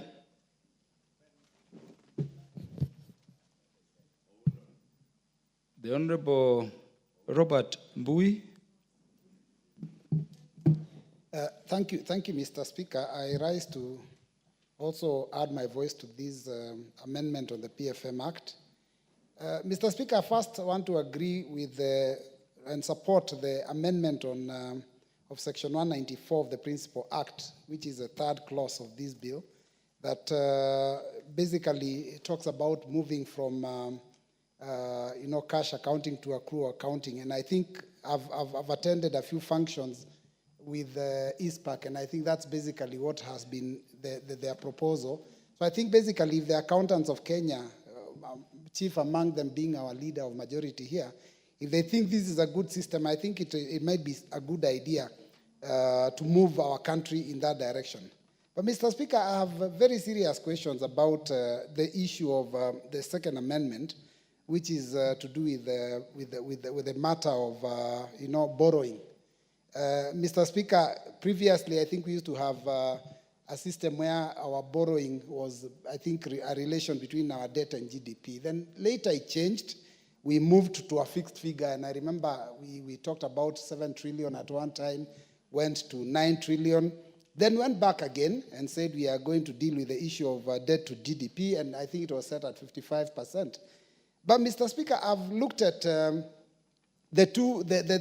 way the law is now, and I'm comparing it with the amendment, and I'm asking myself some serious questions. If you look at what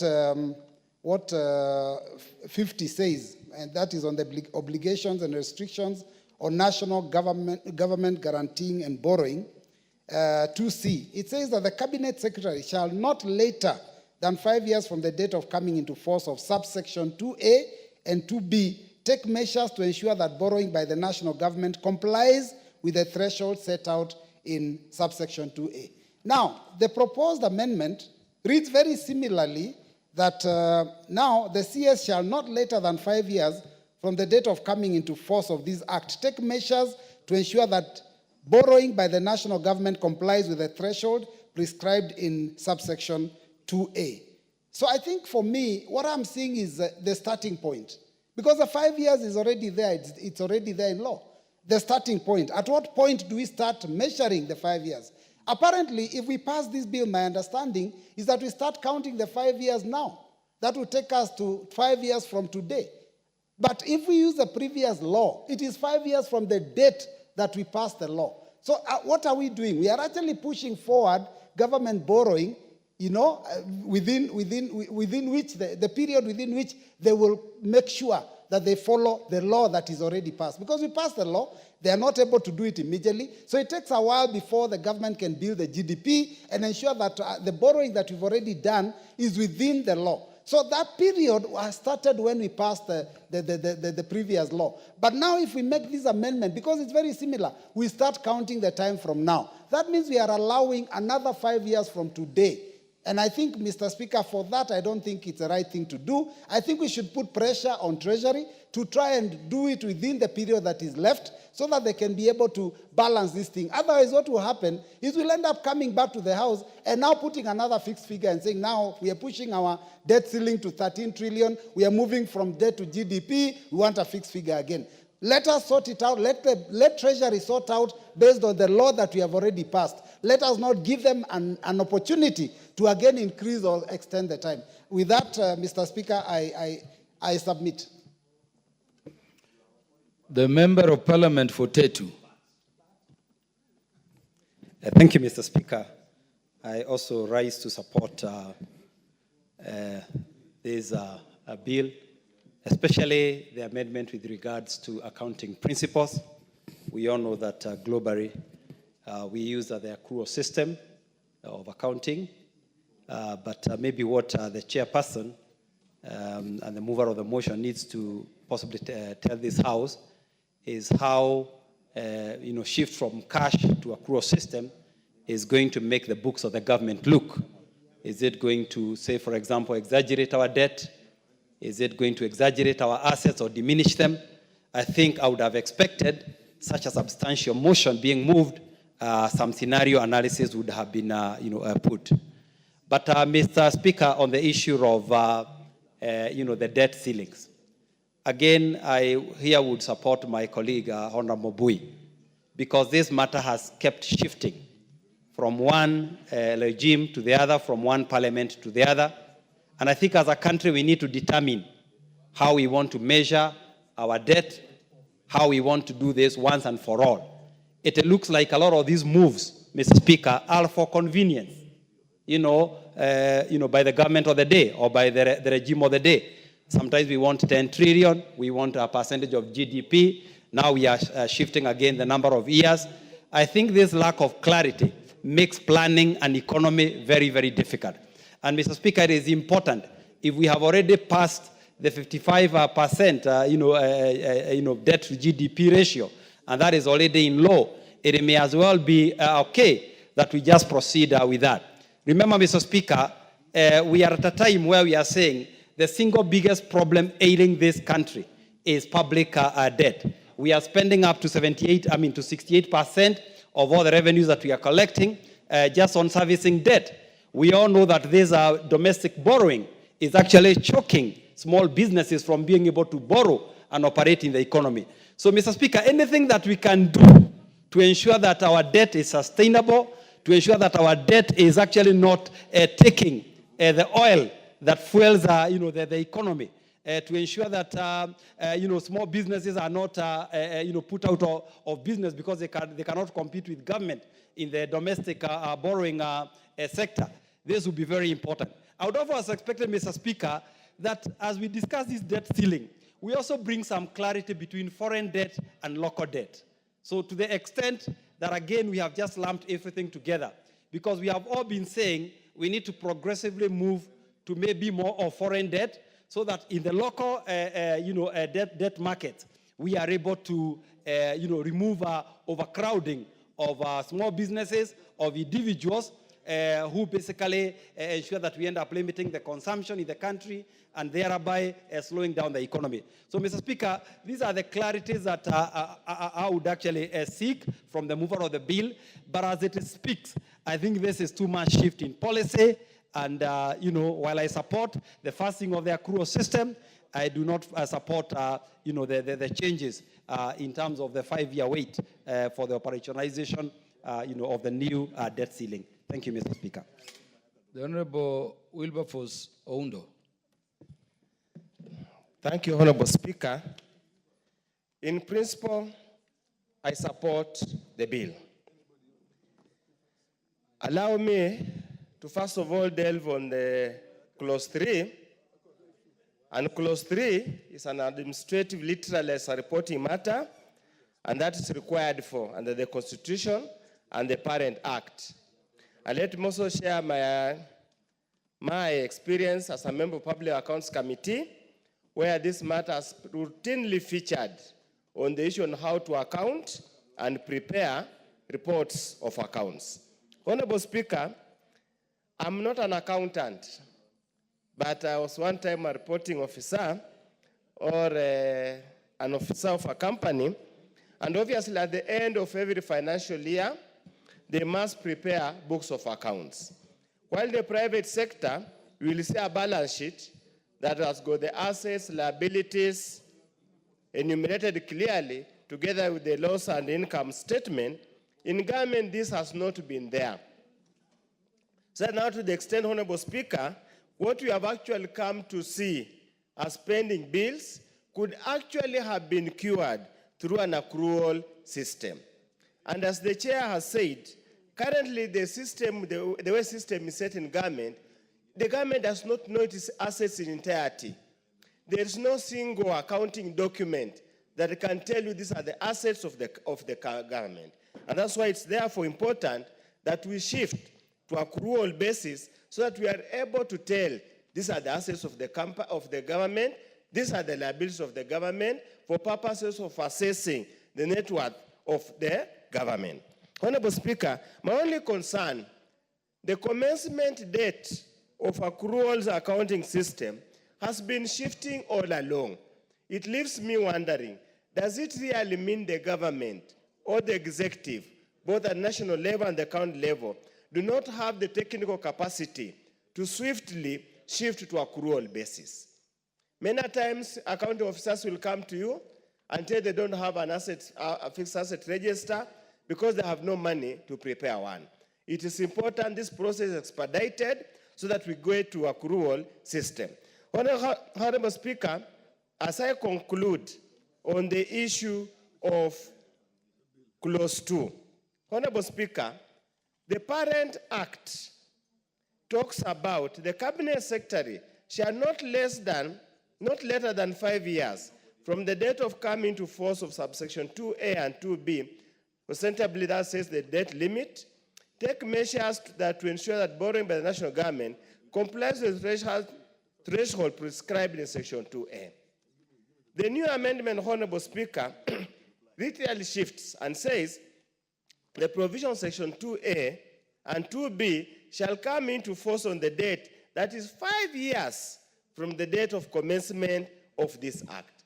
In principle, this bill shifts the date when we have to comply with the provisions 2A and 2B to a date after 5 years from the date this bill is accented or comes into force. So therefore, it means we give the current government or the next government the latitude to play around and probably not adhere to the regulations. But Honorable Speaker, a more important issue that needs to be addressed as a nation, pending bills, Honorable Speaker.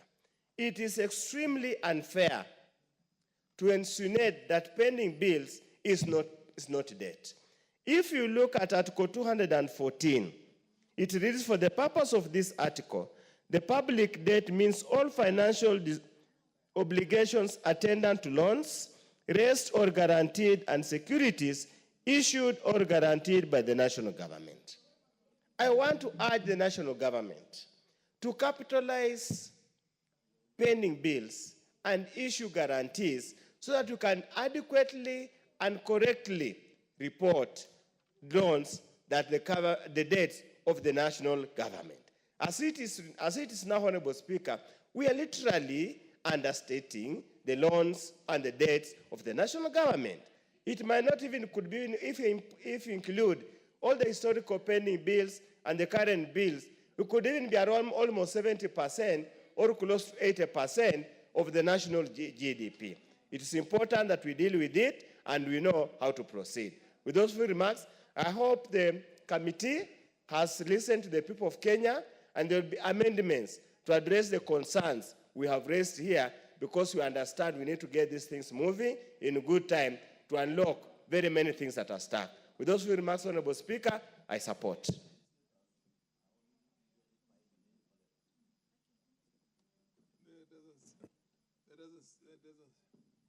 There doesn't seem to be any more member who is interested in contributing on this.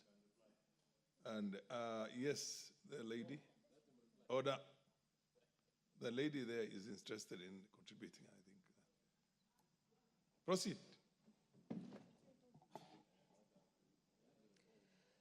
Thank you, Mr. Speaker. And from onset, I want to appreciate you for giving me this opportunity to contribute.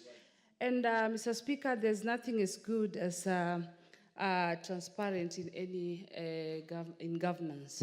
And Mr. Speaker, this Public Finance Management Amendment Bill seeks to do exactly that by making sure that it strengthens the public finance management framework. And therefore, most of the issues that are going to be addressed in this amendment, Mr. Speaker, being compliance, accounting, and governance, they all work towards strengthening governance by making sure that every detail or every work done is well managed. And therefore, because it is time for the mover to reply, I also say that I support this amendment. Thank you. Fair enough. My screen doesn't show anybody else who has any interest. I now call upon the mover to reply. Mover to reply. Thank you, Honorable Speaker, and I rise to reply. Honorable Speaker, allow me to appreciate all the contributions made. To an extent, I would want to agree with Honorable Oundo on the question of pending bills. It's important that we are able to settle our pending bills.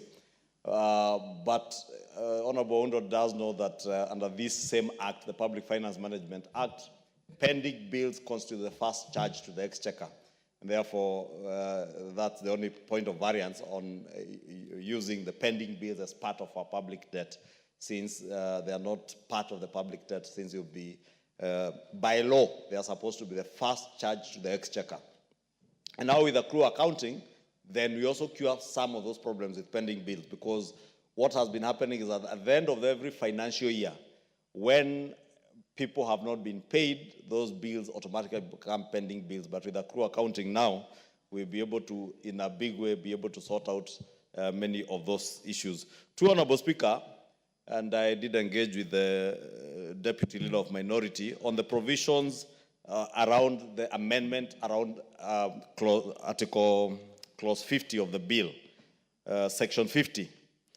If you carefully read what is in 2C versus what was in 2C in the Principal Act, the Principal Act said that the Cabinet Secretary shall not later than 5 years from the date of coming into force of subsection 2A and 2B that set the threshold of 55 and plus 5%, take measures to ensure that borrowing by the national government complies with the threshold prescribed in subsection 2A.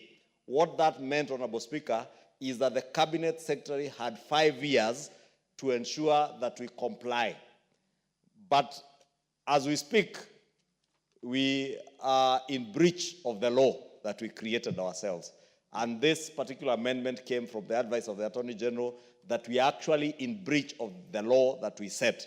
And that is why it was now rewarded to say that the Cabinet Secretary shall not later than 5 years from the date of coming into force of this act take measures to ensure that the borrowing by the national government complies with the threshold prescribed in subsection 2A.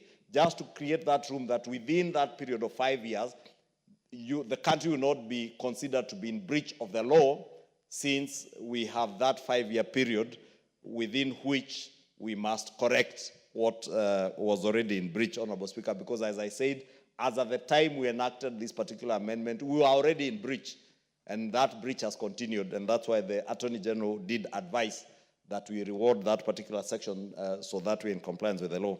And with that, thank you to all the members who have contributed, and I therefore beg to reply. Thank you, Honorable Speaker.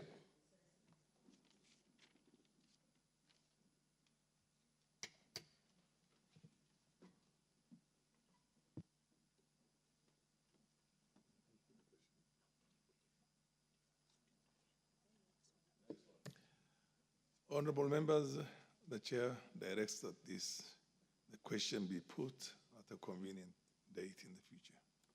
And I now call on the next order. Order number 14, the Public Procurement and Asset Disposal Amendment Bill, National Assembly Bill number 48 of 2024. Second reading. Chairperson, Departmental Committee on Finance.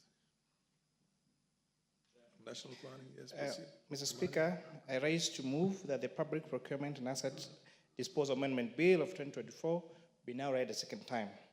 This bill, Honorable Speaker, embodies our commitment to fostering economic inclusivity, promoting local enterprises, and ensuring that public procurement serves as a strategic tool for national development. By addressing, Honorable Speaker, inefficiencies, by introducing clarity, and by reinforcing accountability, this amendment bill aligns with best practice globally while tailoring solutions to the unique needs of our nation. Mr. Speaker, public procurement accounts for a significant portion of our gross domestic product, our GDP. As it has been articulated by economists such as Keynesian, government spending is a vital tool for stimulating economic activity. By channeling resources through a fair, transparent, and equitable procurement systems, this bill will not only reduce market inefficiencies, but also be a catalyst for economic growth of our great republic. Clause 4, Honorable Speaker, and Clause 10 reflect on the deliberate effort to integrate local content policies, a cornerstone of industrial development in many emerging economies. Michael Porter on competitive advantage will tell you that this will foster local industries and enhance value addition, build competitive industries, and strengthen the domestic economy. Honorable Speaker, prioritizing local goods and services in procurement is not merely patriotic, but it is economically prudent. Mr. Speaker, the provisions of Clause 11 and related clauses are to reserve specific procurement thresholds for local farms, which is a recognition of the structural challenges that are faced by Kenyan contractors. Historically, Kenyan contractors have been sidelined in favor of foreign firms, even for contracts well within the capacity of our local contractors. By reserving contracts that are Kenya shillings 1 billion shillings or less for local firms and ensuring joint ventures for larger contracts, we aim to create a level playing field. This approach, Honorable Speaker, is consistent with the principle of comparative advantage that ensures that domestic firms build expertise in areas where they are best positioned. Moreover, Honorable Speaker, incentivizing joint ventures with a mandatory 30% local participation ensures technology transfer and capacity building. Honorable Speaker, this bill expressly says that contracts that are 1 billion shillings and below shall be reserved to local contractors, unless there is no availability of expertise or technology in Kenya, which the bill envisions there wouldn't. But for contracts that are above 1 billion shillings, we are also making it a requirement that they must enter into a joint venture with a Kenyan firm and get 30% of that venture be owned by Kenya. We are also outlining that there must be technology transfer where we do not have, because we cannot continue to have the hard-earned resources of this country benefiting other people from other countries. We should make sure that the resources of this country, through proper public procurement, remains here, so that they ensure economic growth for our country, Honorable Speaker. This bill, Honorable Speaker, also is seeking to foster transparency and accountability. Transparency, Honorable Speaker, is a linchpin of good governance, as it is outlined in best practices such as the Open Contracting Data Standards, OCDCS. Public procurement systems must prioritize openness and accessibility to curb corruption and inefficiency.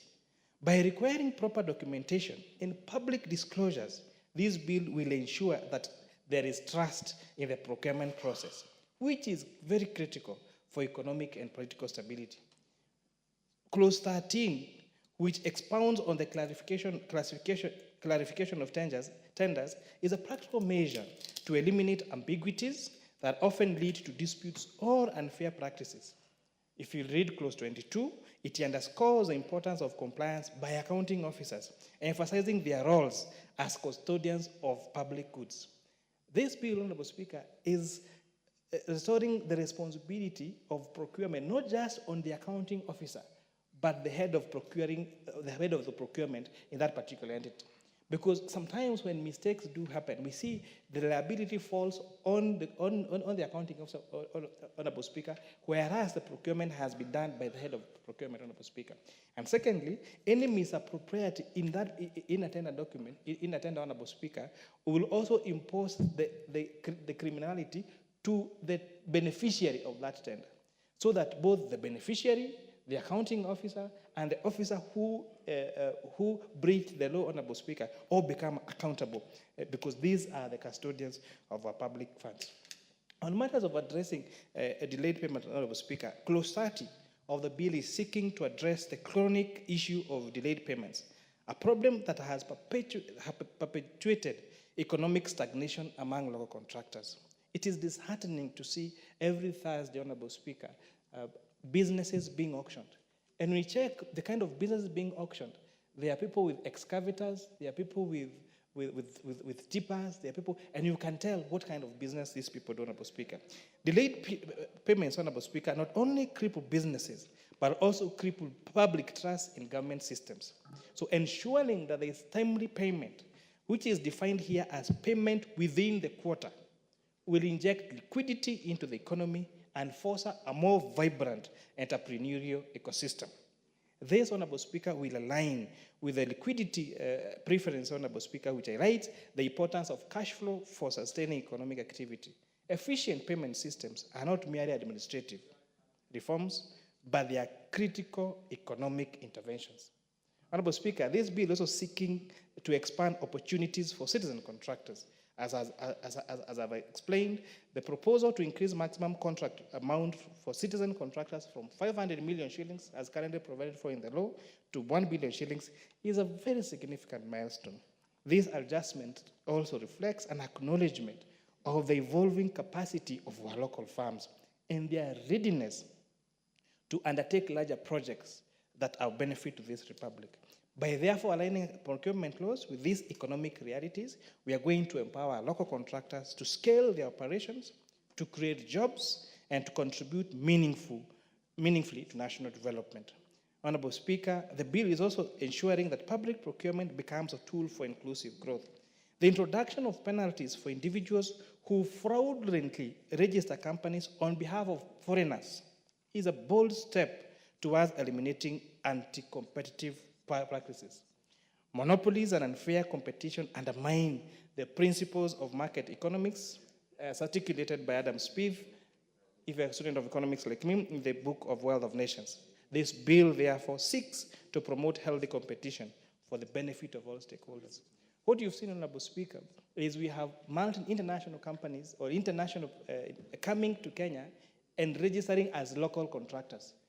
And they go and pick, we have Chinese contractors who will come, they will pick the IDs of some young people, they register as local contractors, and they get to benefit on this contract that should be given to these young people, Honorable Speaker. We've seen in cases where matters have been taken to court, and you see the person who is taken to court as the directors of these particular companies have no knowledge whatsoever about the running of that company, which means it is just somebody else using their identity, Honorable Speaker, to take advantage of the procurement process and benefit. And therefore, this will prohibit that, Honorable Speaker. This bill is also providing for a technology advancement and skills transfer, where we are emphasizing on technology and skills transfer in Clause 4 and 10, which is very forward-looking. By leveraging foreign contracts to build local capacity, we ensure that Kenya reaps both immediate and long-term benefits from international collaborations. This policy, Honorable Speaker, will align with the principles of endogenous growth theory, which underscores the role of innovation and knowledge in driving sustainable development. In conclusion, Honorable Speaker, this bill is more than an amendment. It is a statement of intent. It aligns our procurement laws with evolving economies, technological and governance needs, ensuring that public procurement supports our national development goals by fostering transparency, building local capacity, and addressing inefficiencies. We will position Kenya as a model of economic resilience and inclusivity. In conclusion, Honorable Speaker, I beg to I thank the members of the Departmental Committee of Finance and National Planning, because this was a private member's bill. I've been working on this bill for a few years now, since last Parliament, and I was able to convince the Committee of Finance and National Planning to adopt it as a committee bill so that we can fast track it. And I'm really hoping that this Honorable House will really consider this bill and make sure that we protect our local contractors, we grow our economy, we build our capacity, and ensure that there's technology transfer. There is no Honorable Speaker, where even things like accessible stamps that we use by KRA on our bottles everywhere is supplied by a multinational. This does not, yes, the service comes to us, but all the revenue goes back to that particular country, Honorable Speaker. But now, once we work on this together, we are going to make sure that we achieve, we make Kenya, we position Kenya as that model of economic resilience and inclusivity. With that, I beg to move, Honorable Speaker, and request the Leader of Majority Party to second. I thank you. Thank you, Honorable Speaker. I beg to second this bill. And since the chair of the committee has very well articulated the provisions of this bill and the real intent of the bill, allow me also to thank the Committee on Finance for having adopted this bill as a committee bill. And it indeed addresses very critical issues in our economy. And principally, Honorable Speaker, this bill is creating or prescribing a threshold of procurements which shall, and the word has famously been said, it is the word shall, mandatory shall, be awarded to local firms in order to promote the growth of local enterprises and local industry.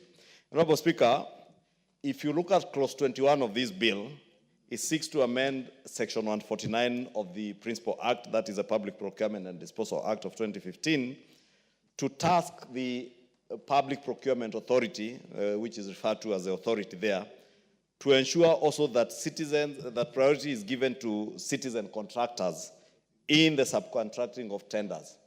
Honorable Speaker, you know the problems that local contractors and local entrepreneurs have found themselves in.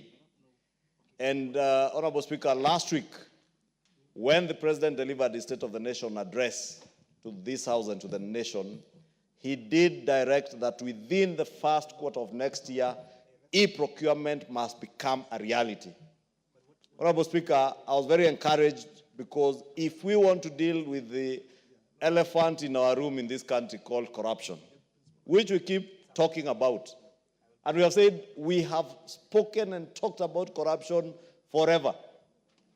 Children go to school, they grow up, they become old men, and they find people talking about corruption, and they start talking about corruption themselves. Then they become corrupt. And that is what bedevils our country, Honorable Speaker. It is time we stopped talking about corruption and acted over corruption. And I must commend that what the President did direct last week, that e-procurement becomes a reality and not an aspiration. That is the way to go to ensure that we are no longer just speaking and talking about corruption. We are doing something to deal with corruption. Because digitization, Honorable Speaker, and moving to e-procurement will cure in a big way all the issues we have around corruption, around the space of procurement. Because there's no corruption always begins at procurement in any organization, Honorable Speaker.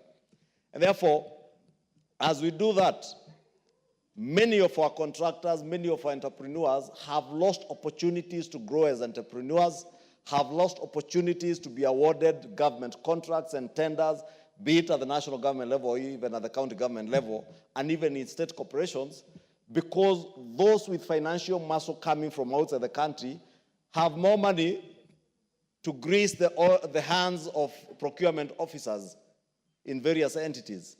And therefore, it is important that we put it in law, that there's certain threshold of procurement that can never go to other people other than our local entrepreneurs, Honorable Speaker. Because we have very many people who have capacity, who are able to contract, but they never get that opportunity. Two, Honorable Speaker, and that's why I had particular mention to clause 21, is you find a situation where you get a huge tender worth hundreds of billions of shillings, and their subcontractors But the main contractor who's coming from outside also comes with other subcontractors from their countries. And this is the case, Honorable Speaker, especially in donor-funded projects.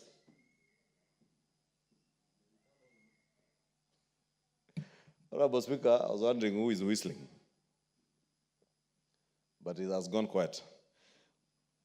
That happens especially with donor-funded projects, Honorable Speaker, because you find a donor who is financing the construction of a huge highway, maybe from CBD to Moyale, and is being funded by a foreign donor or a friendly country, and they insist that the contractor must be from their country.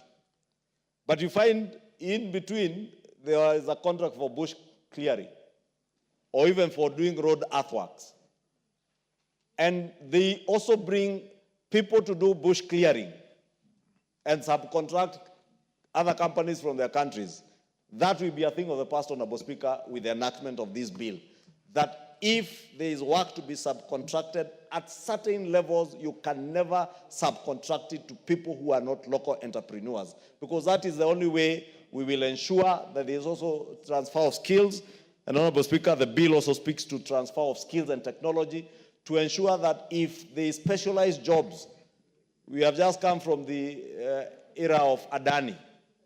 If Adani, for instance, has specialization in the construction and running and management of airports, we need to have local entrepreneurs protected by law to ensure that if it is the construction of aprons, there is transfer of technology and skills in the construction, so that years after our generation, our children will not go look for another Adani or other foreigners to come and build their airport. They will have transferred skills. This is the tragedy that befell this country with the construction of the SGR railway.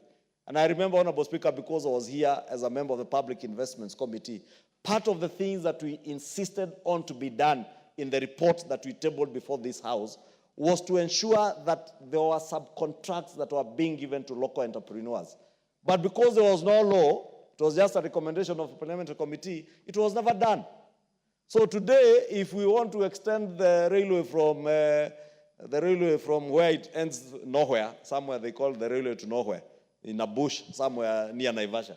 If we are to extend that railway today, as the intent is to Malaba, you have no local contractors with the expertise and the technology in the construction of rail.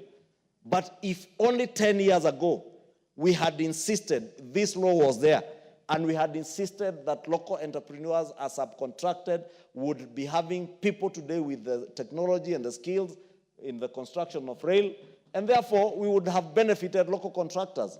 I do hope that by the time we are constructing JKIA, by the time we get a new PPP partner to construct JKIA, this law will be in place. By the time we are doing a new SGR, this law will be in place. By the time we are doing another contract to transmit power, this law will be in place. And whichever other partners come in and they come with skills, there's a process through which that we can transfer skills, we can transfer knowledge, and we empower our local contractors and entrepreneurs, Honorable Speaker. Therefore, I want to support this bill. I don't want to say much to allow others opportunity to speak, because the mover did speak in great detail.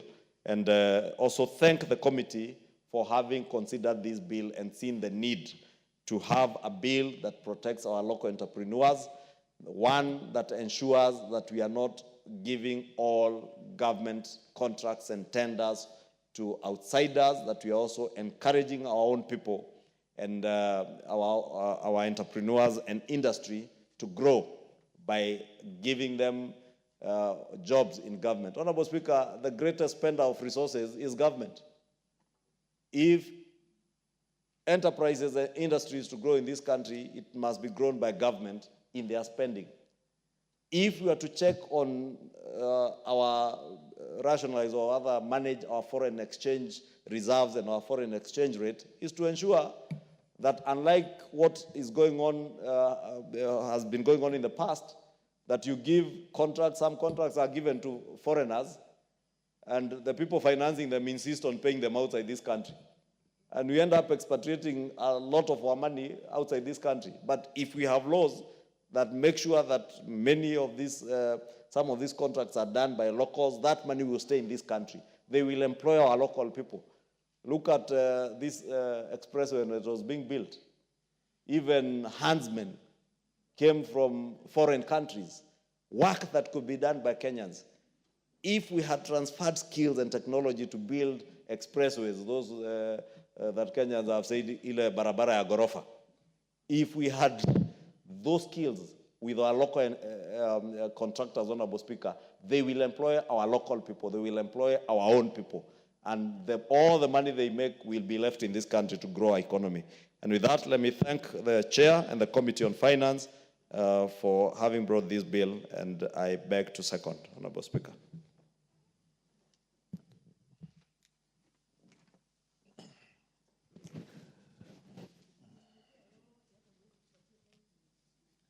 Honorable members, I now propose a question that the Public Finance Management Amendment number 4 bill, Amendment Bill number.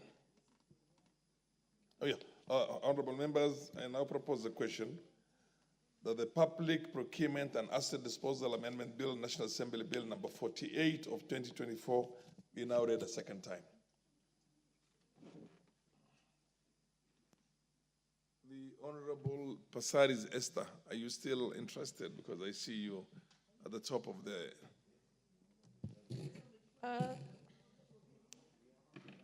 Thank you, Mr. Speaker, for giving me the opportunity.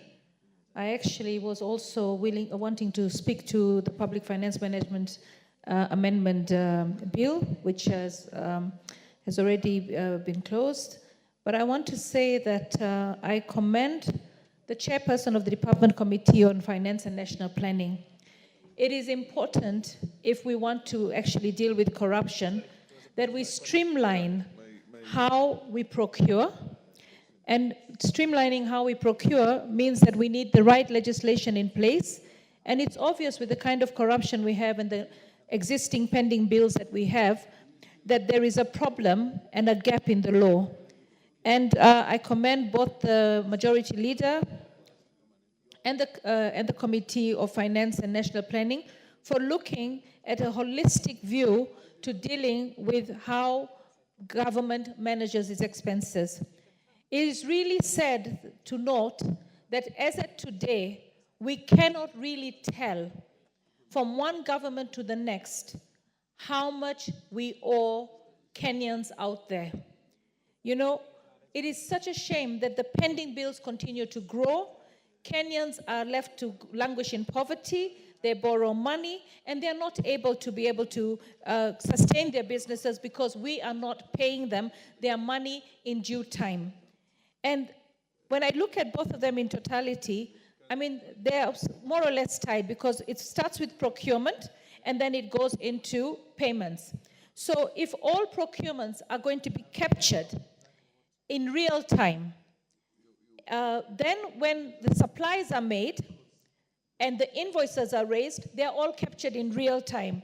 And if they're captured in real time, then this hanky-panky that happens in all our government offices, where you have to cough something before you can get paid, will have to come to an end. Because the system itself will be able to stop a payment for somebody today who is being induced, who has induced so that he gets paid, and ensure that the one who is justified to get paid is paid. But this is also going to be crucial for us to know our exposure in terms of debt domestically.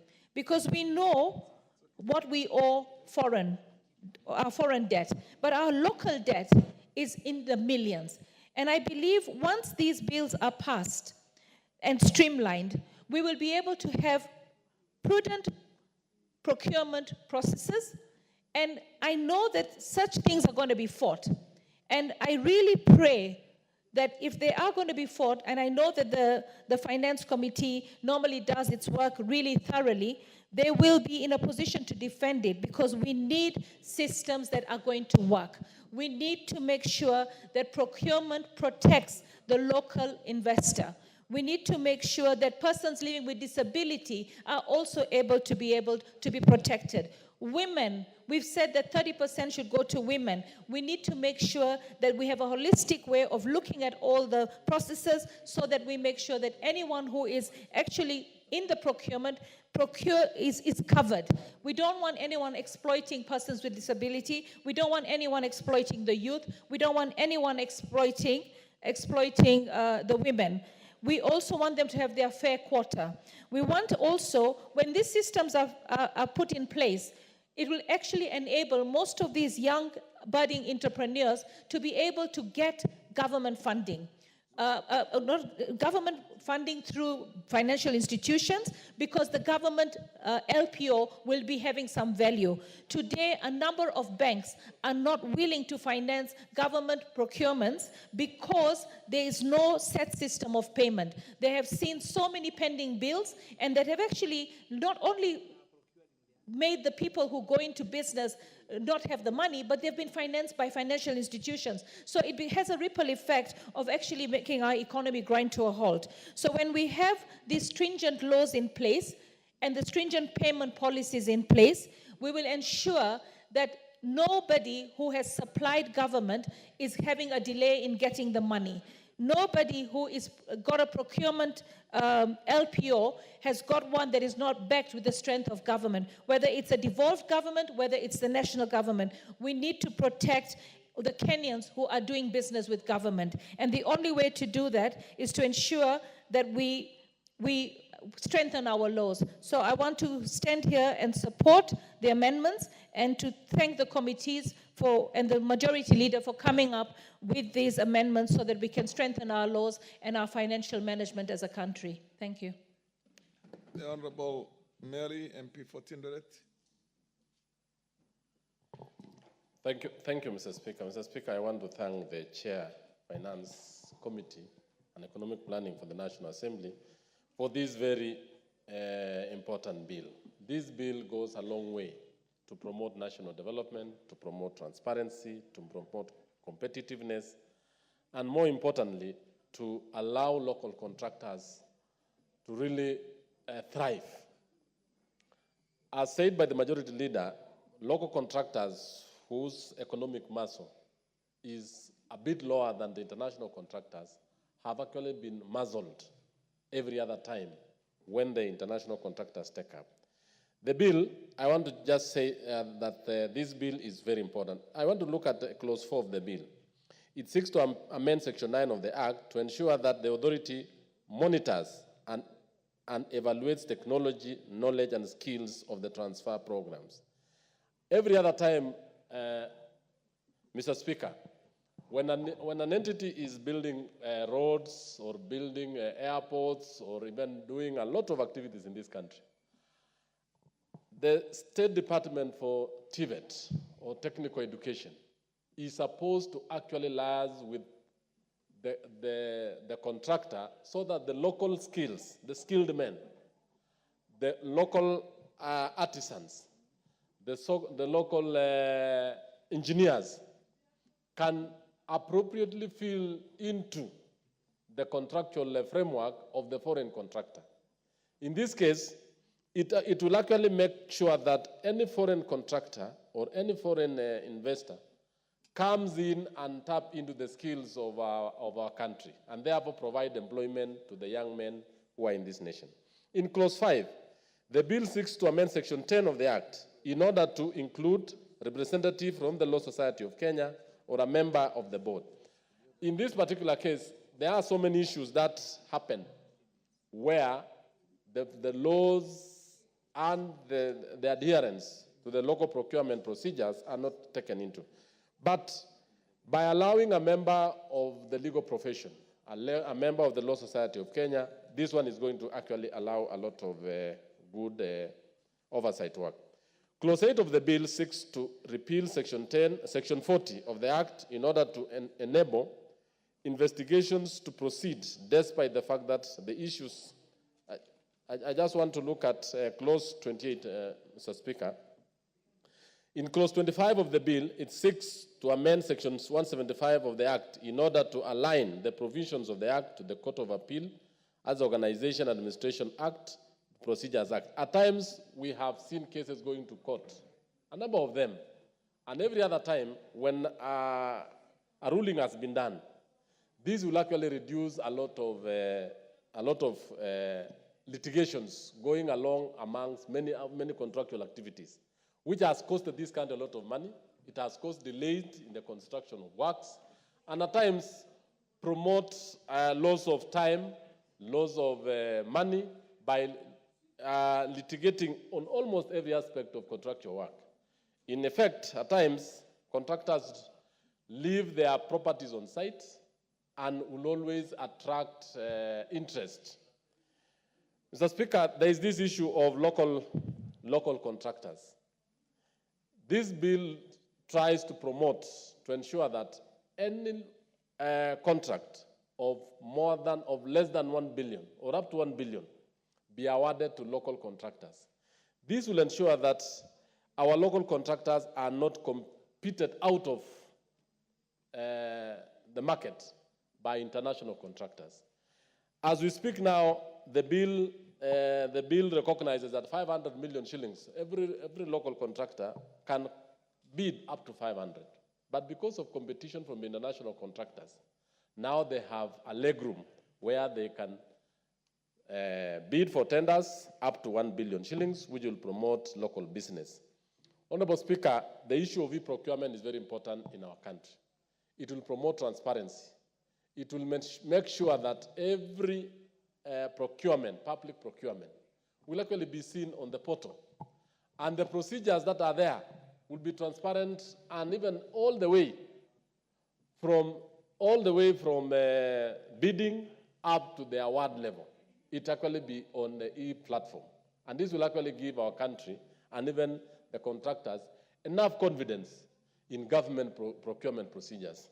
As we speak now, there's a lot of low confidence in government procurement procedures because every other time, the contractors and those who are bidding will always tend to think that there is a group that is favored by the institution or by the organization against the required procurement procedures.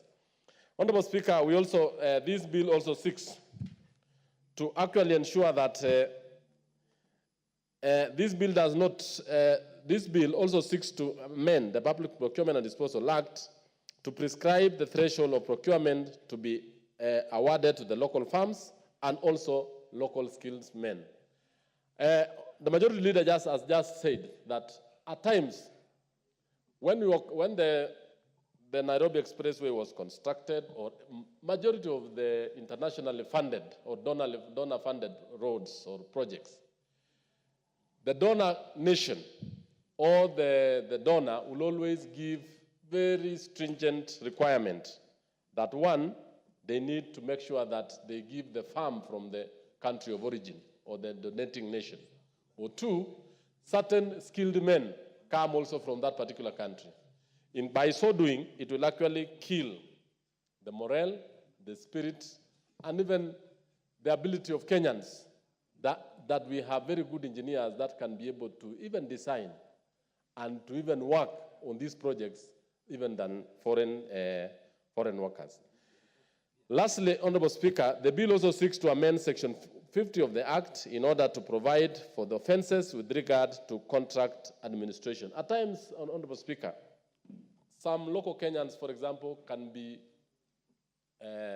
induced by foreigners to register companies on their behalf, that they will look that they are actually local, but in extent it is foreign-owned. This bill seeks to punish such kind of individuals who will actually want to aid or to actually assist unduly foreign ownership, but locally they register in the name of the local names or local individuals. This bill actually seeks to ensure that if a foreigner is actually registering, then they always try to do partnership with the local contractors. With those many remarks, Honorable Speaker, I support and I ask the House to really support this bill for the good of our country and for the good of the business of the nation. Thank you. The Honorable Wamuchomba. Mr. Speaker, I rise to support this wonderful bill. I, by the grace of God, was here in the last parliament. And I know the zeal and the desire the Honorable Kuria Kimani had to have this bill materialize to a law.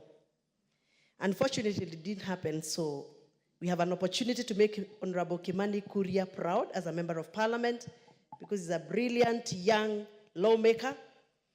And other than just being the chair of the finance committee, he has heard the cry of very many young entrepreneurs of this country who've been locked out of various lucrative businesses and ventures, especially when it comes to government procurement. This is a wonderful bill. How I wish that members of this House are going to support it so that we can give opportunity to the young people, the young innovators of this country who have ideas and massive ideas that have not got an opportunity to attract the government procurement eyes. Mr. Speaker, the other day I participated in a forum where coffee farmers and coffee processors were in the room and were looking for opportunities to have an advantage to sell their value-added coffee to the government of Kenya.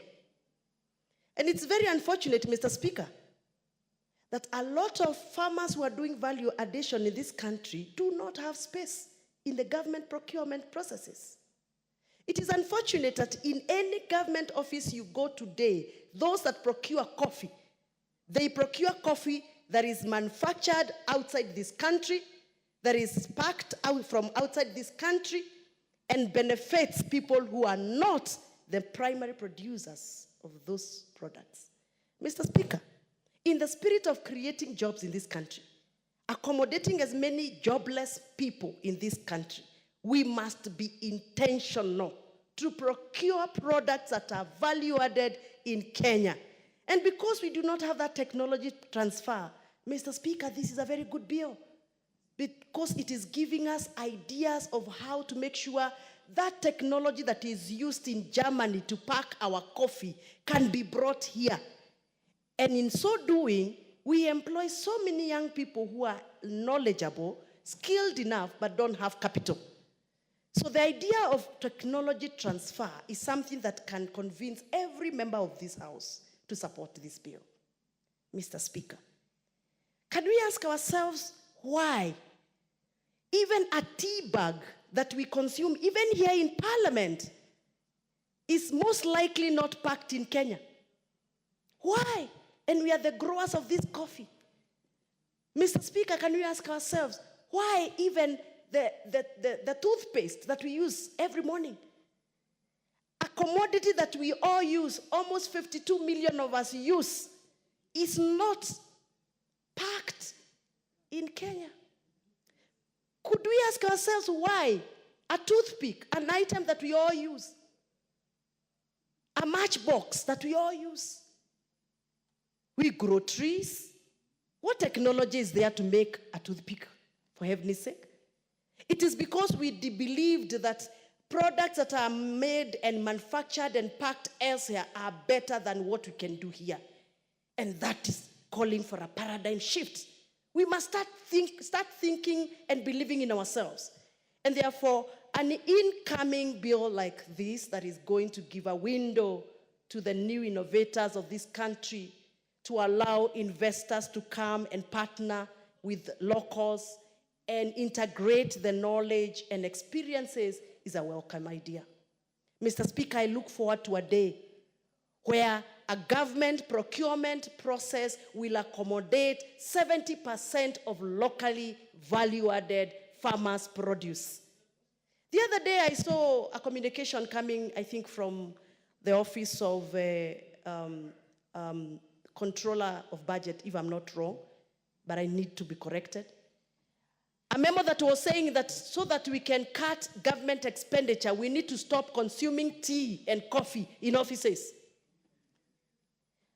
I mean, when we say that we are not going to stop consuming coffee and tea in offices, what are we telling our farmers? We are telling them that we are not interested in consuming their coffee and tea. And anybody who is the venture of value addition has no market. I mean, sometimes you also need to do some consultations when you're writing some of these memos. So you're telling people not to consume tea and coffee in offices because there are government measures to reduce expenditure. But you're still buying water, which is more expensive than a cup of tea in those offices. You're still serving water in bottles. And this is a bottle that is exported because we hardly make these bottles here. And what are we telling our farmers? So this bill brought by the Honorable Kimani Kuria, the young lawmaker from Molo, is a wonderful bill. And we must support this bill. For the sake of the young people of this country, we must support this bill.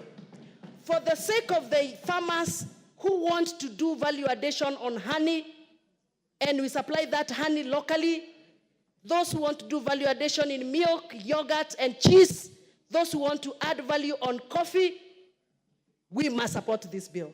And therefore, I proudly support this bill and congratulate the honorable member for this wonderful input. Asante.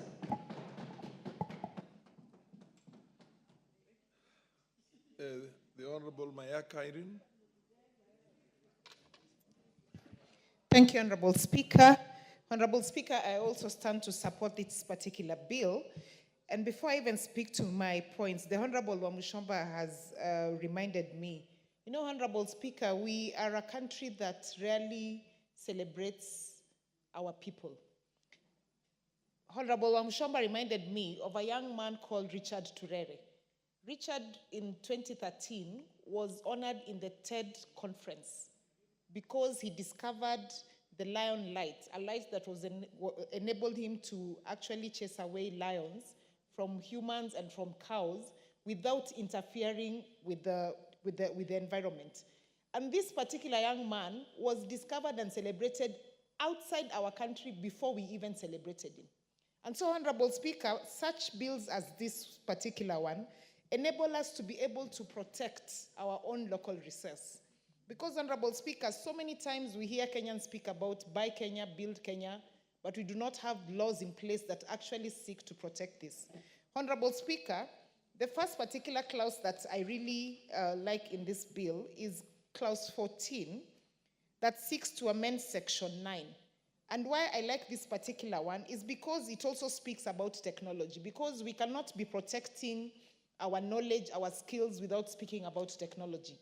And the reason why I say this is because we are rapidly moving into that space where technology is a very important aspect. And therefore, Honorable Speaker, if it was my wish and if it was up to me, I would actually ensure that each and every law in this country has an aspect and a component of protecting technology space in our country.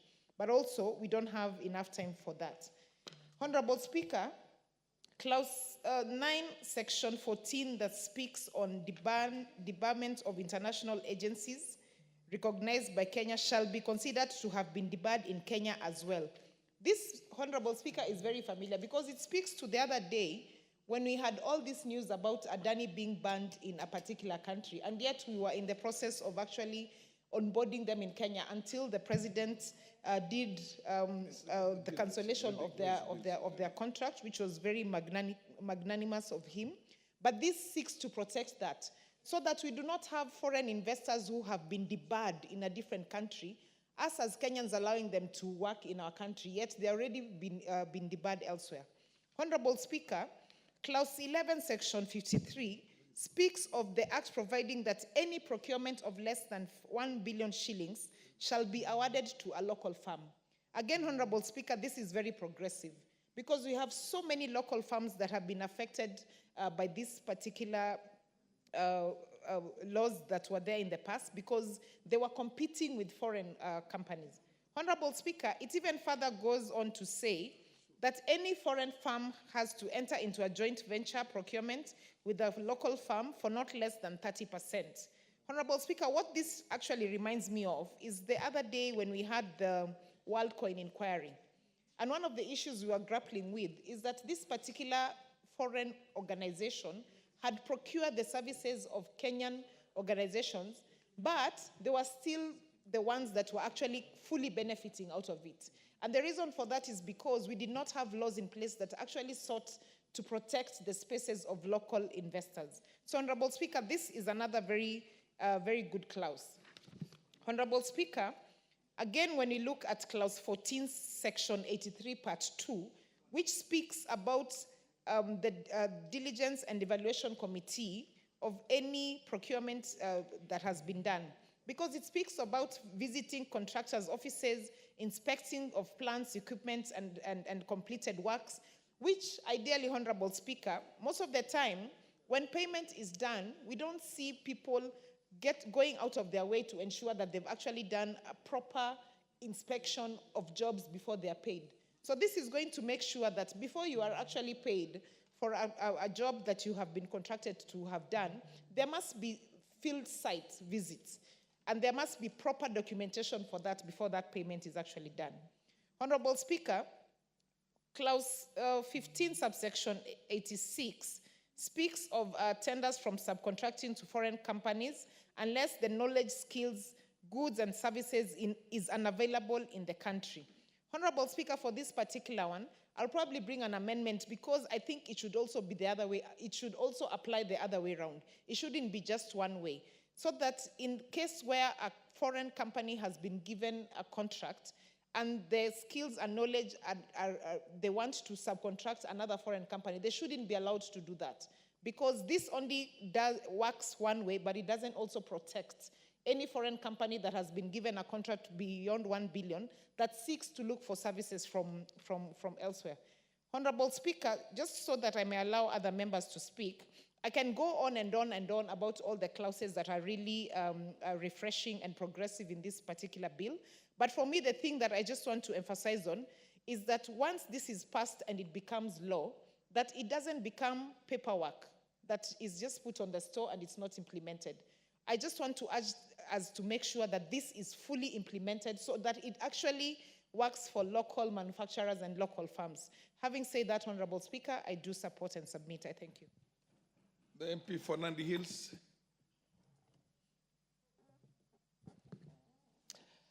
Thank you very much, Mr. Speaker. I want to support this bill that has been brought by the Committee of Finance, of course, having been sponsored previously by the Chair, Kimani Kuria, which I feel this bill indeed is extremely progressive. This is a bill of its own kind. It's going to have a great impact in the business people of our nation. I think in line with the State of the Nation address recently, the President mentioned that he wants the procurement systems to go E. And so part of these proposals that have been put in this amendment, the Public Procurement Amendment Bill, they are so progressive, so wide, and the impact will be for the benefit of the Kenyan people. And particularly, of course, the business people and the manufacturing community and the local available products. It is wide. But just to pick a few, Mr. Speaker, when you look at Clause 3, where Section 4, where it ensures that procurement contracts that are subjected to international provisions must adhere to the local procurement laws. I think that in the overview tends to domesticate most of those procurements or institutions that want to have their tenders favor them because they are from the foreign jurisdictions. Secondly, Mr. Speaker, Clause 4, where it talks about, and I know there are a couple of them that talks about the monitoring and evaluation of technology and knowledge skill transfers, tends to say that where any tenders that have been done that includes the transfer of knowledge, there must be an annual report.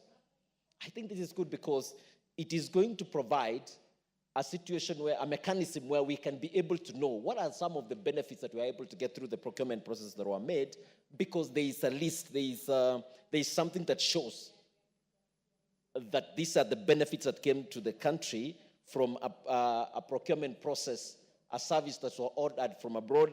We didn't have the local knowledge, now we do.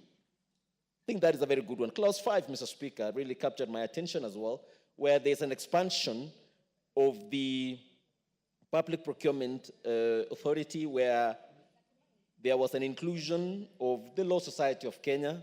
Of course, I noticed that there's ISPAC representation, and Kenya Institute of Supplies. Mr. Speaker, this continues to widen and bring in various knowledge, various persons from every quarter of our nation, so that the entire place is widened up.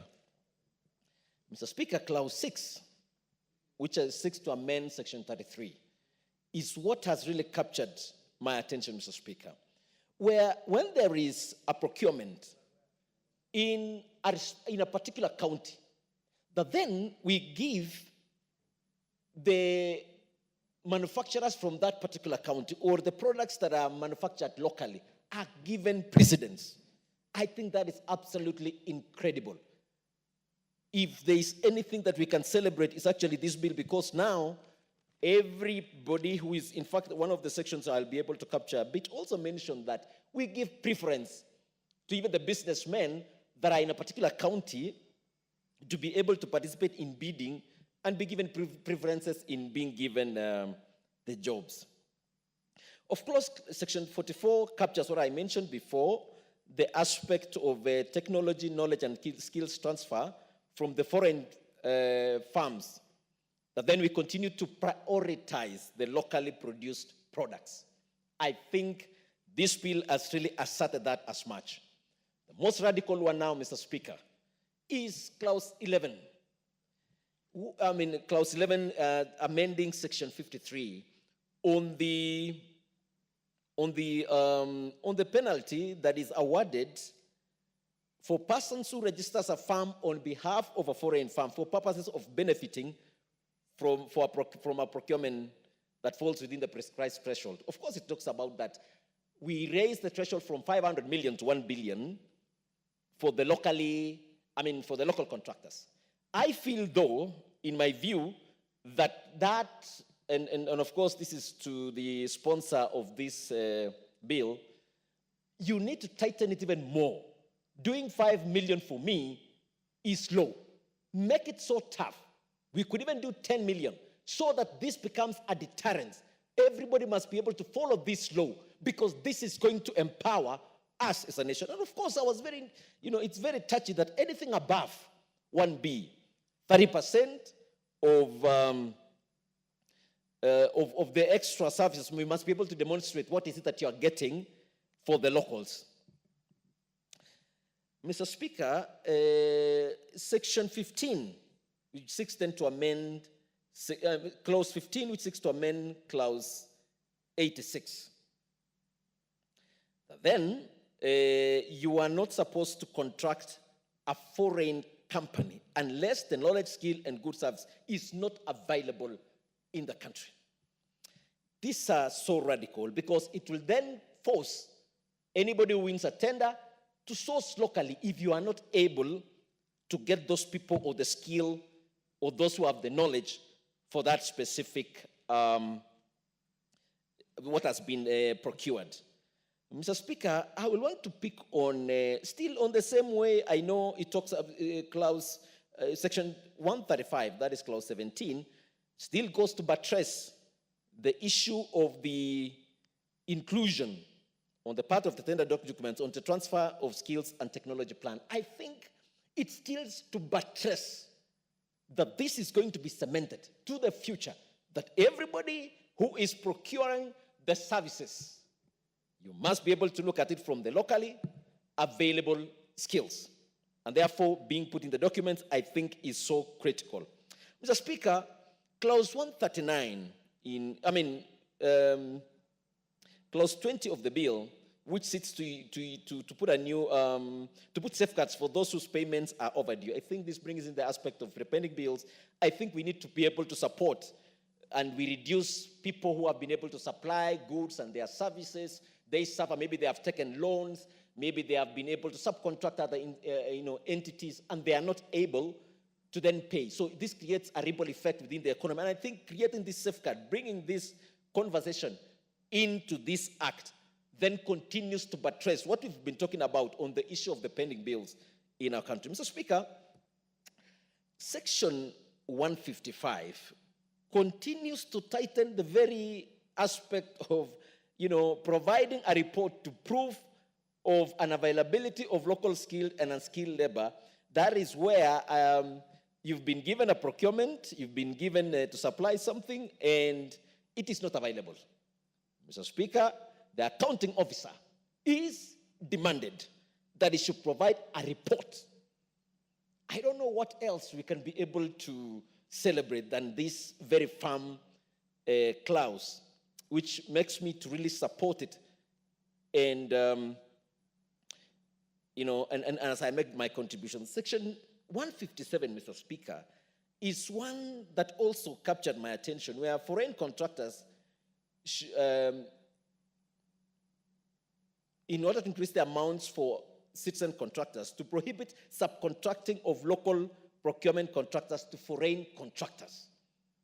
But then, when you've won a tender, you do not need to subcontract a foreign contractor. I think also it captures also that for the mandatory procurement of 40% of goods and services, I think just an overview of the same. So basically, Mr. Speaker, I think this bill, so that I give also an opportunity to others to contribute, this is timely. We support it. It is going to be radical. It is going to empower Kenyans. I want to encourage Kenyans to be manufacturers, to be providers of locally produced goods and services. The opportunity has been handed over to you. This is a progressive government, and I want to really, again, one more time, appreciate one of our mentors. For sure, he's been our mentor to most of us who are young parliamentarians, Kimani Kuria. You've been a great person to us. All the time we come to where you are so that you can share with us a few tips here and there to be great persons in this parliament. Thank you very much. I support.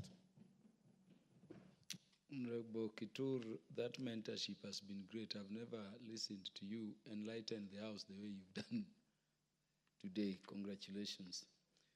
The Honorable Robert Mbui. Thank you, Mr. Speaker, for this opportunity. I also rise to support this Public Procurement and Asset Disposal Amendment Act. Mr. Speaker, public procurement and asset disposal bills are very, very important. In fact, this is really what is meant to cure corruption, because if the procurement of goods and services is done in the right manner, then we can be able to get rid of all these issues of corruption. Prices of government services or jobs would come down if we can be able to sort out how to identify the right people to do the business, and then, of course, to confirm the right and the proper winning bidders. Now, Mr. Speaker, the proposal to ensure local contractors are supported is extremely important. And the proposal that at a certain threshold of $1 billion, the international investors will not be allowed to bid. I think that's a very, very good idea, because it basically gives an opportunity for local contractors to be able to get projects. But, Mr. Speaker, we also have to be very, very careful, because we know that even that in itself is also an avenue where we might end up creating some other level of corruption. Because in the registration of businesses, people can strike deals so that a person has a local company, and Kenya is well known for a lot of cowboy contractors, a company that is registered in the names of local Kenyans, but then the investment is coming from outside. I don't know how we are going to cure that. And I think I want to agree with one of my colleagues who talked about the punishment that should be spelled out in this bill. That punishment has to be severe, so that we are sure we cannot have a situation where someone is lending out their name because they cannot raise the money, but international investors can. You have seen international investors that are being indicted in the US for corruption, and we were just about to get into the position of giving them major projects in this country, in energy, in transport, in health. So we have to be very, very careful how we tackle these situations. So let's make sure that we don't have any corruption within that system. Transparency and accountability in procurement must also be fast-tracked by Treasury. How is it possible that the same company can win tenders across, and some of these things are not coincidence. It's very obvious that somebody somewhere must have been, there must have been some kind of corruption.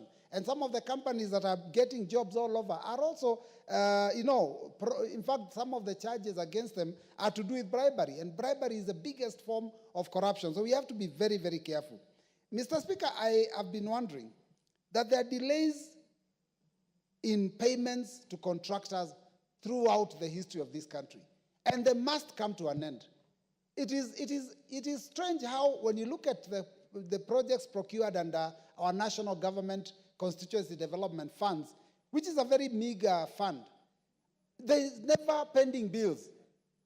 People are contracted all the time. You know, they're building classrooms, police stations, chiefs' camps, but there is never, ever a situation where people are up in arms claiming that they have not been paid, yet they have worked. Simply because the procurement is done in such a way that people are only given jobs when money is available.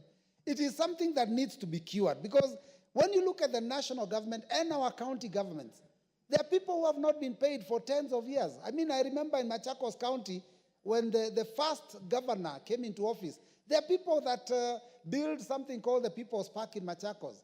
Some people, the person who did the fencing was never paid. Some people even have committed suicide. There was an attempt to come up with a program where, there was a patrol cars that were bought, and then somebody was contracted to put equipment for communication in those vehicles. That person was never paid, and this is government projects. So I think the issue of making sure that there are no delays in payment is also a critical thing that must be sorted out, so that we can be sure that we sort out this thing once and for all. Because the delay in payment is actually what makes the cost of government business expensive. Because if you're going to invest your money and put up something for government, and it takes years to be paid, then the interest, the value of that money is factored into the cost. And that is why you find, if you do a project for yourself, a personal project, and you compare with what the government would pay for the same project, the difference is like the hell and heaven and hell, or day and night. So, Mr. Speaker, I think this is a step in the right direction, and I think that the House, when we approve this is going to help the country move forward. With those few remarks, Mr. Speaker, I support. The Honorable Beatrice Adagala, MP for Vihiga County.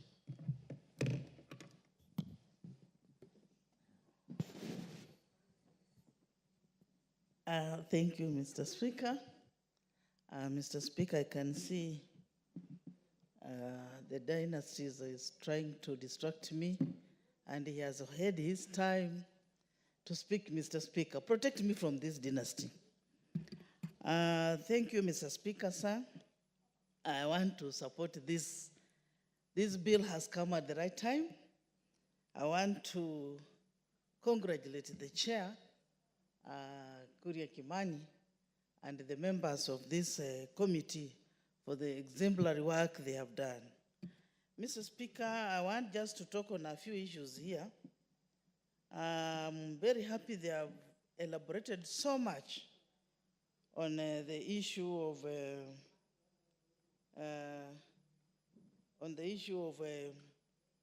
contractors.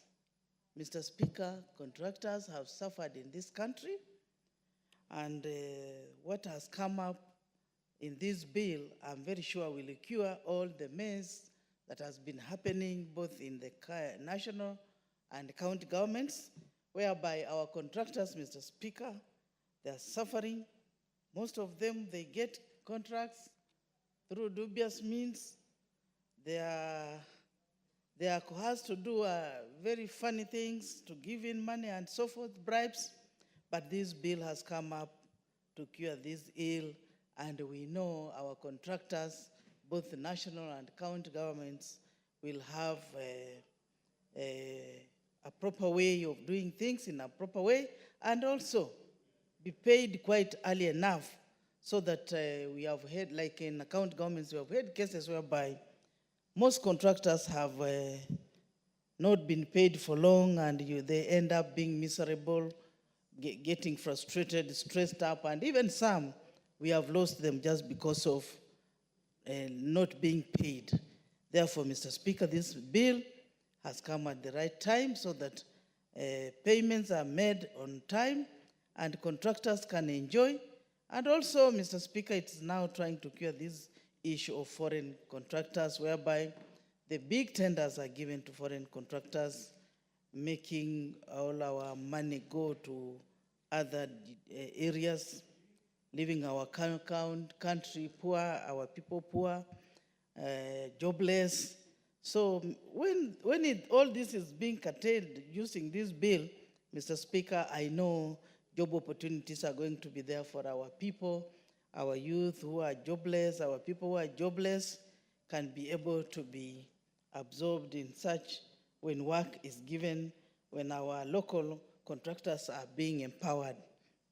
Mr. Speaker, I'm still talking about delayed payments. I'm very happy this bill has put up some measures that will cure that, so that once somebody does work, he's paid, or he or she is paid up in quite a good time.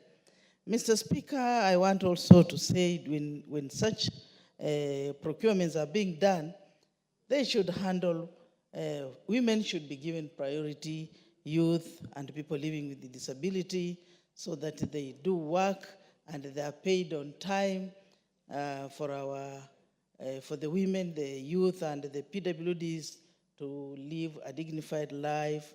And I know this bill has cured that. Mr. Speaker, in fact, I'm very happy with the clause 20, which spells very well to provide for safeguards for contractors whose payments are overdue. If this is going to be worked on, Mr. Speaker, I'm sure we shall safeguard the lives of our contractors. We shall make, the contractors will be able to meet their bills.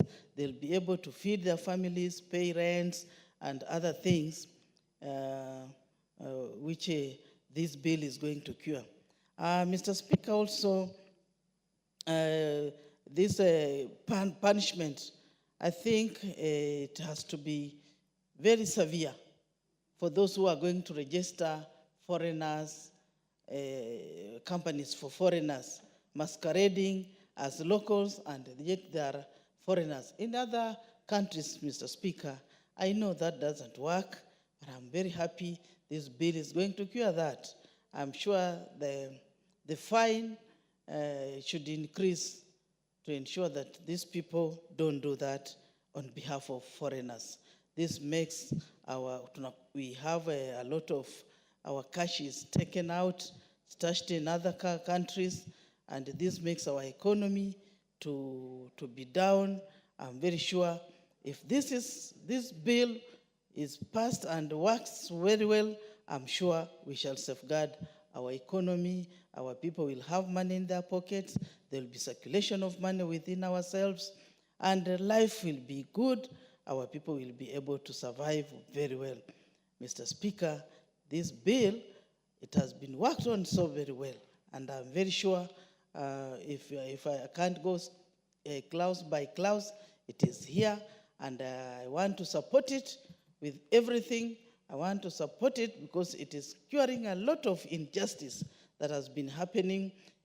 Before one gets a tender, must part with the money, must part with other issues, and it has been very difficult for some of us as women and people living with disability and youth to get these huge tenders. So at least I'll support this bill, knowing very well the women, the youth, people living with disability are being catered for, and therefore I want to thank the chair, Kimani, a youth who has really worked with the Kuria Kimani, who has really worked with the members of this committee to ensure, I'm sure they have been having it rough day and night, discussing and producing papers.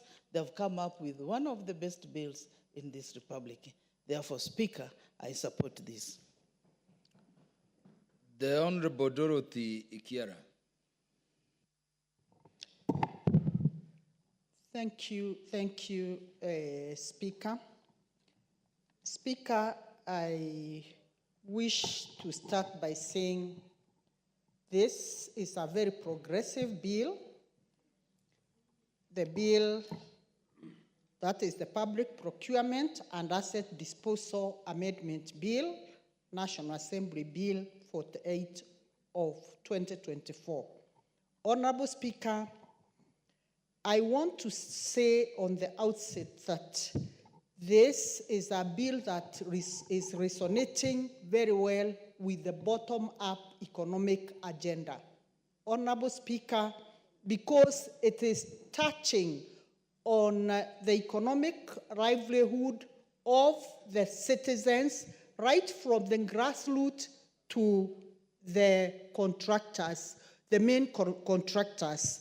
Honorable Speaker, I wish to state very clearly that for a long time, as a country, we have contended, Honorable Speaker, with foreigners coming to our country, coming to the extent of almost doing each and every job when they take up contracts. Honorable Speaker, this is very evident because when foreign contractors are given contracts, normally they carry even machinery. They almost come with engineers, with people who we can even contract locally. So, Honorable Speaker, to me, this is very exciting because this will assist in evolving and growing our economy. Honorable Speaker, I'm very excited about empowering local contractors. Mr. Speaker, it is evident that Clause 2 and the related clauses are very specific on the specific threshold and the amount of money that will be reserved for specifically the local contractors. Honorable Speaker, I'm happy because in the thinking and the wisdom of this committee, any contract that is below 1 billion will be exclusive for our local contractors. And this is very, very exciting because our local contractors have more often than not been left out because these contracts were open and restricted to around 500,000. Honorable Speaker, my only worry is what everyone is raising, that how shall we avoid bureaucracies such that one contractor does not enroll more than 10 companies in different names, corrupt their way, and at the end of the day, they end up taking almost the bigger chunk of the money of all the contracts being awarded through corruption and other dubious means. Honorable Speaker, as we pronounce ourselves to corruption, we must be able to know how we will curb this corruption. Because, Honorable Speaker, we have people who can do so much, but the limitation is there. Because when it comes to procuring these tenders, very many things happen, and very many interested tenderers are left out. Honorable Speaker, I also want to speak out to the over 1 billion, where it is evident that if it's a foreign contractor, they must partner with a local contractor. This is very exciting for me because our jobs now will be done by our local people. And the reason why I'm saying this is resonating very well with the bottom-up economic agenda is because there will be a cross-cut involvement of even our young men and women who want to get tenders. Honorable Speaker, this approach is very consistent with the principle of comparative advantages. And Honorable Speaker, this is ensuring that we build our country. The domestic revenue, the revolving money that will be revolving in our villages will be enormous. Honorable Speaker, and everyone will have an opportunity of having something. Honorable Speaker, I'm also very happy that transfer of technology. Honorable Speaker, I want to cite when the railway line was being built, when Indians came to Kenya, and they built the railway and left remnants of the work that they did. And a few of the Africans who are very keen got out with something. And as much as these foreign investors, sometimes they don't want to transfer technology. They don't want our people to know. They just want to suppress them, give them light jobs. But for this one now, technology advancement and skills transfer is something that is very evident, and it is captured in this bill, Honorable Speaker, such that years to come, some of the works that we are looking for foreigners to do, our people will tap these skills, and looking for foreigners to do everything will be a thing of the past. So, Honorable Speaker, I'm very happy with clause 4 and 10. It is very forward-looking, and by leveraging on the foreign contracts to build local capacity, Honorable Speaker, this will go a long way in helping our country to grow. Honorable Speaker, this bill is also talking about transparency and accountability. Honorable Speaker, I want to say in the reasoning of the drafter of this bill and the committee that sat down, they know what is ailing our country. And Honorable Speaker, if this can be achieved, transparency and accountability in every area of our procurement system, Honorable Speaker, then this country will proudly be somewhere as progressing as a country. Honorable Speaker, as I conclude, I wish to say terms and conditions of those who break this law.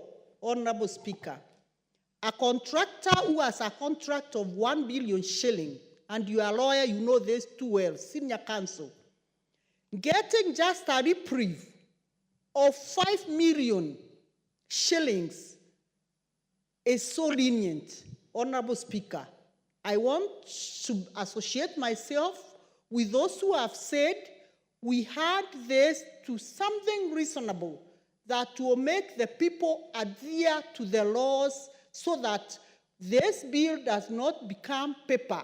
It will become a document that will lead this country to greater posterity. Honorable Speaker, I therefore would wish to thank Honorable Kimani Kuria. The Honorable Dorothy Ikiara, do you accept information from Honorable? Very much so. So, Honorable Speaker, I have heard this concern of honorable members, and I think it's important that I offer a point of information and clarification. Clause 16 is referring to the subclause 2 is referring to the mandatory fine that shall not of 5 million shillings. But if you read further on 2, the mandatory fine referred to subsection 1A and 2 shall be determined as follows. A, mandatory fine shall be equal to 2 times the amount of the benefit or loss described in subsection 1A and 2. And B, if the conduct that consisted the offense resulted in both a benefit and a loss, described subsection that, the mandatory fine shall be equal to 2 times the sum of the amount of benefit and the amount of the loss. So it means that in addition to the fine, then there would be 2 times the amount of the benefit that was that someone may have benefited, or 2 times the loss that the public would have gone on. And if it's a public and a loss, the loss, you add the benefit and then you double it. Thank you, Honorable.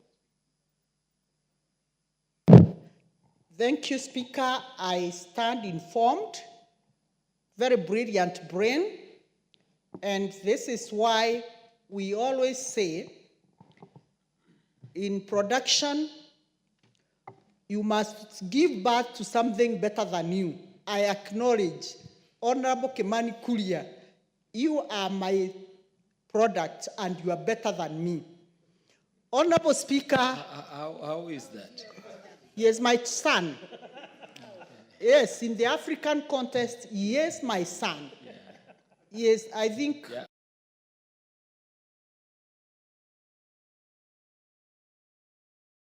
He is my son in the African context.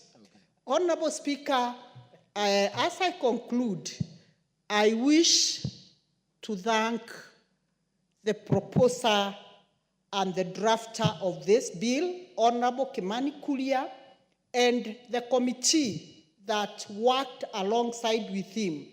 I want to say this is progressive. This is the kind of bill that we require in this House so that this country can move forward.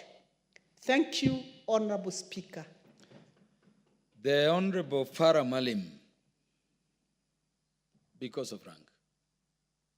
Mr. Speaker, I also want to join my colleagues, other members of parliament, in commending this young financial wizard we have in the parliament, the MP for Moro.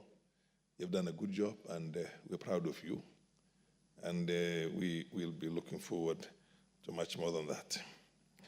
Mr. Speaker, there are two things that I just wanted to bring to the attention of the chairman of the Finance Committee.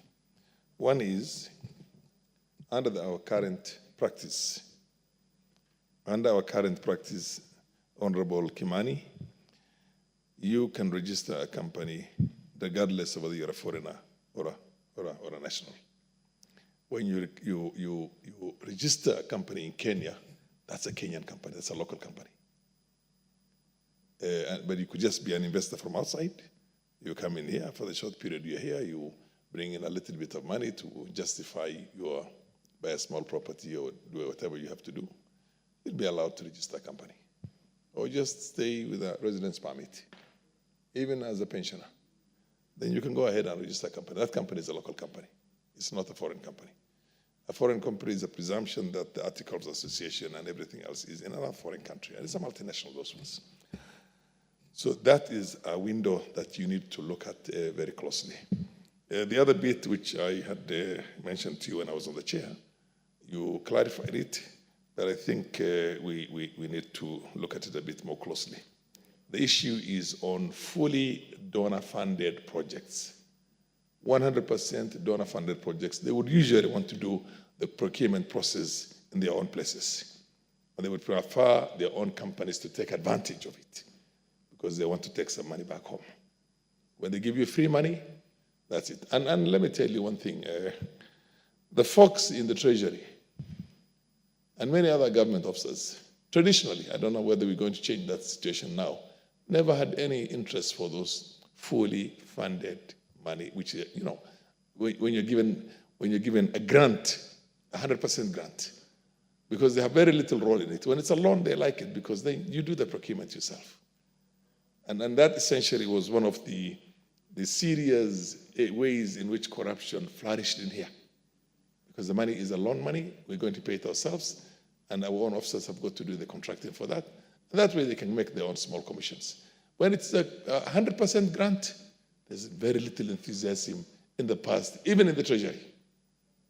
Even in the Treasury, because there's very little role in that. So that you have to look at it closely. The other bit is that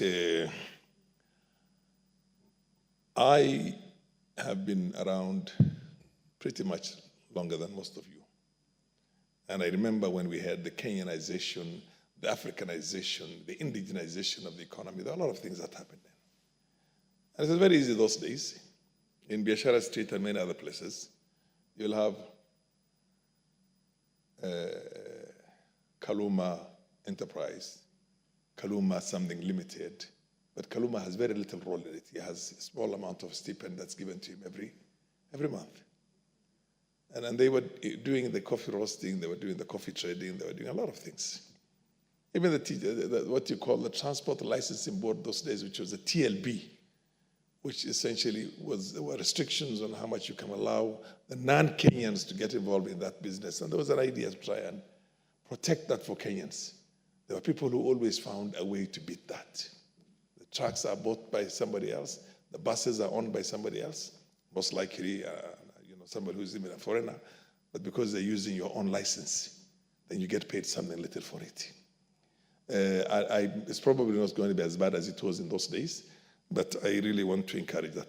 The other bit is that because I want to borrow a leaf from the South Korean model of business. When we got independence, the South Koreans were poorer than us. As a matter of fact, the president of South Korea at the time was called Park Chung-hee. He was a general. He wanted to go around the world to see for himself development firsthand, but did not have $1 million to facilitate his movement with his own entourage. So he came to our president here, Kenyatta, and borrowed that $1 million. We loaned him $1 million to go around the world, which he did. When he went back, the first thing he did for purposes of technology transfer is that he did seek technical scholarships from the top universities in the world. Caltech, MIT, UCLA, all those top universities in technology. He didn't bother so much with liberal arts and humanities and all those things. He went for technology. So the technological transfer, and then they went in as about 3,000 of them were sent out of the country on scholarships to do their first degree, do their second degree, and others even went beyond that, but then went again to do what you call the apprenticeship in Ford Motors in those days. You know what I mean, eh? In CMC. What is it called? The American one was called? It was called CMC. CMC was ours? Yeah, the CMC. All those, they went to those big companies. They came out with the skills. They went into big industries as apprentices, as interns, and stayed there for a couple of years. When they went back, they started putting up big industries. So the Koreans started from small, but literally ran through the steps all the way to now being the country, one of the few countries that's able to build the biggest ships. The biggest ships with a DWT deadweight tonnage of up to 500,000, 400,000, big things. So if we really want to do ourselves to have this economy to take over, and then the military was used. I was in Egypt the other day. The military built 1 million houses in a year. In 1 year. 1.13 something like that million houses in a year. And this is done not the way we're trying to do right now by creating Kenya Meat Commission and telling the military to take over, for the military to start doing business. You're basically making them corrupt. But in there, they do the work. They get the materials from the government, and they do the work. They don't have to do any purchases, any procurements. All that is done centrally at the cheapest. So in a way, this is good. I agree with it. But for us to be able to seriously grow our economy, we cannot only go into what you call protectionism or isolation, when you basically say, no, you can't get involved in this, you can't get involved in this, you can't get involved in this. You create, in addition to that, because you can't go into business in a number of Western countries today. If you want to go there and do business and you're a Kenyan or you're a South African or you come from any other country outside, it's tough. They don't allow you to break into the markets. There's a lot of protection. But with the protection also, because of the fact that we are behind in technology and many other things, we have to do a lot more than just protect our own contractors. I want Honorable Kimani, being the brilliant young, whiz kid we have in here, to look at this in that much broader way. And maybe at the committee stage, bring in a few other very powerful additives into this so that we then have a proper blueprint economic document. So with that, I support this bill. I thank you very much. And I really want us to go out of the way. I had the opportunity one time in a postgraduate class to go for one module in South Korea, where I was in one of the prestigious universities they have out there, for a module. And the only thing they had when they got independence were two things. One, seaweeds, I'm talking about South Korea, seaweeds, and two, something that literally was not such a good thing, what they call comfort girls. The girls used to go and work as maids in Japan and maybe do, you know what I mean, and send money back home. You see what I mean? But today, they have an economy that is probably, 30 or 40 times greater than ours. So I think and population was similar. Landmass was pretty much similar to ours, if not less. So I want to commend Kimani, but at the same time say we want to think way out. We don't want to take baby steps. We want to take elephant steps. So thank you very much, and I support the bill. The Honorable Timothy Toroitich will be followed by the Honorable Makilap, then the Honorable Sabina Chege. Thank you, Honorable Speaker, for giving an opportunity to contribute on this very progressive piece of legislation. Honorable Speaker, I wish to associate myself with the sentiments of Honorable Kitur that the Honorable Kimani Kuria has been very instrumental in mentoring us, especially the first timers in this House. Honorable Speaker, this is a very progressive piece of legislation. And if you look at the intent of this legislation, it is meant to curb corruption in this country. Honorable Speaker, matters of procurement in this country are meant to help young entrepreneurs in this country so that they can be able to invest and get something small out of investment in procurement matters. Honorable Speaker, but unfortunately, for a long period of time, it has been used by a few individuals to benefit themselves and not for what was intended to achieve when the mother law, the parent legislation of 2015, was passed by this Honorable House.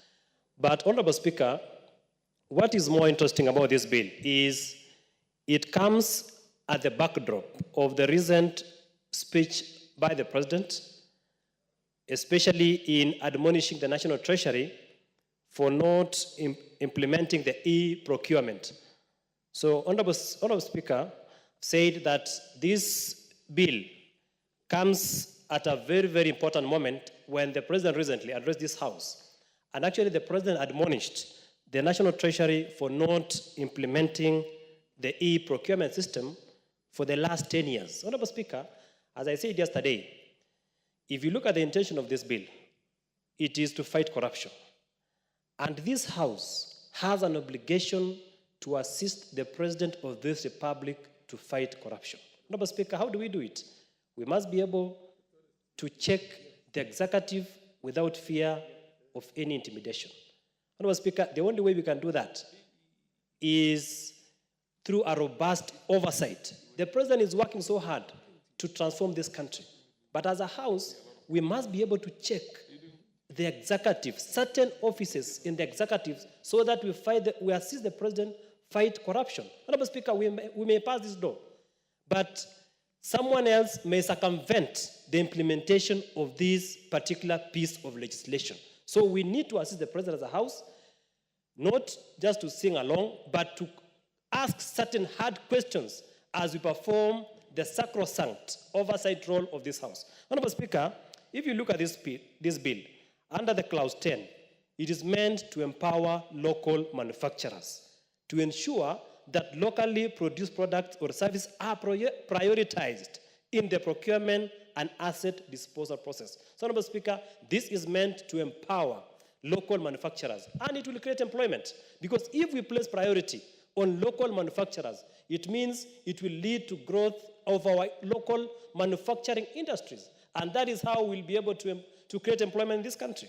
Honorable Speaker, on the issue of empowering local contractors, the proposed law has given very clearly that anyone, that a foreign firm shall be eligible for procurement of contracts of more than 1 billion, but below 1 billion are local contractors.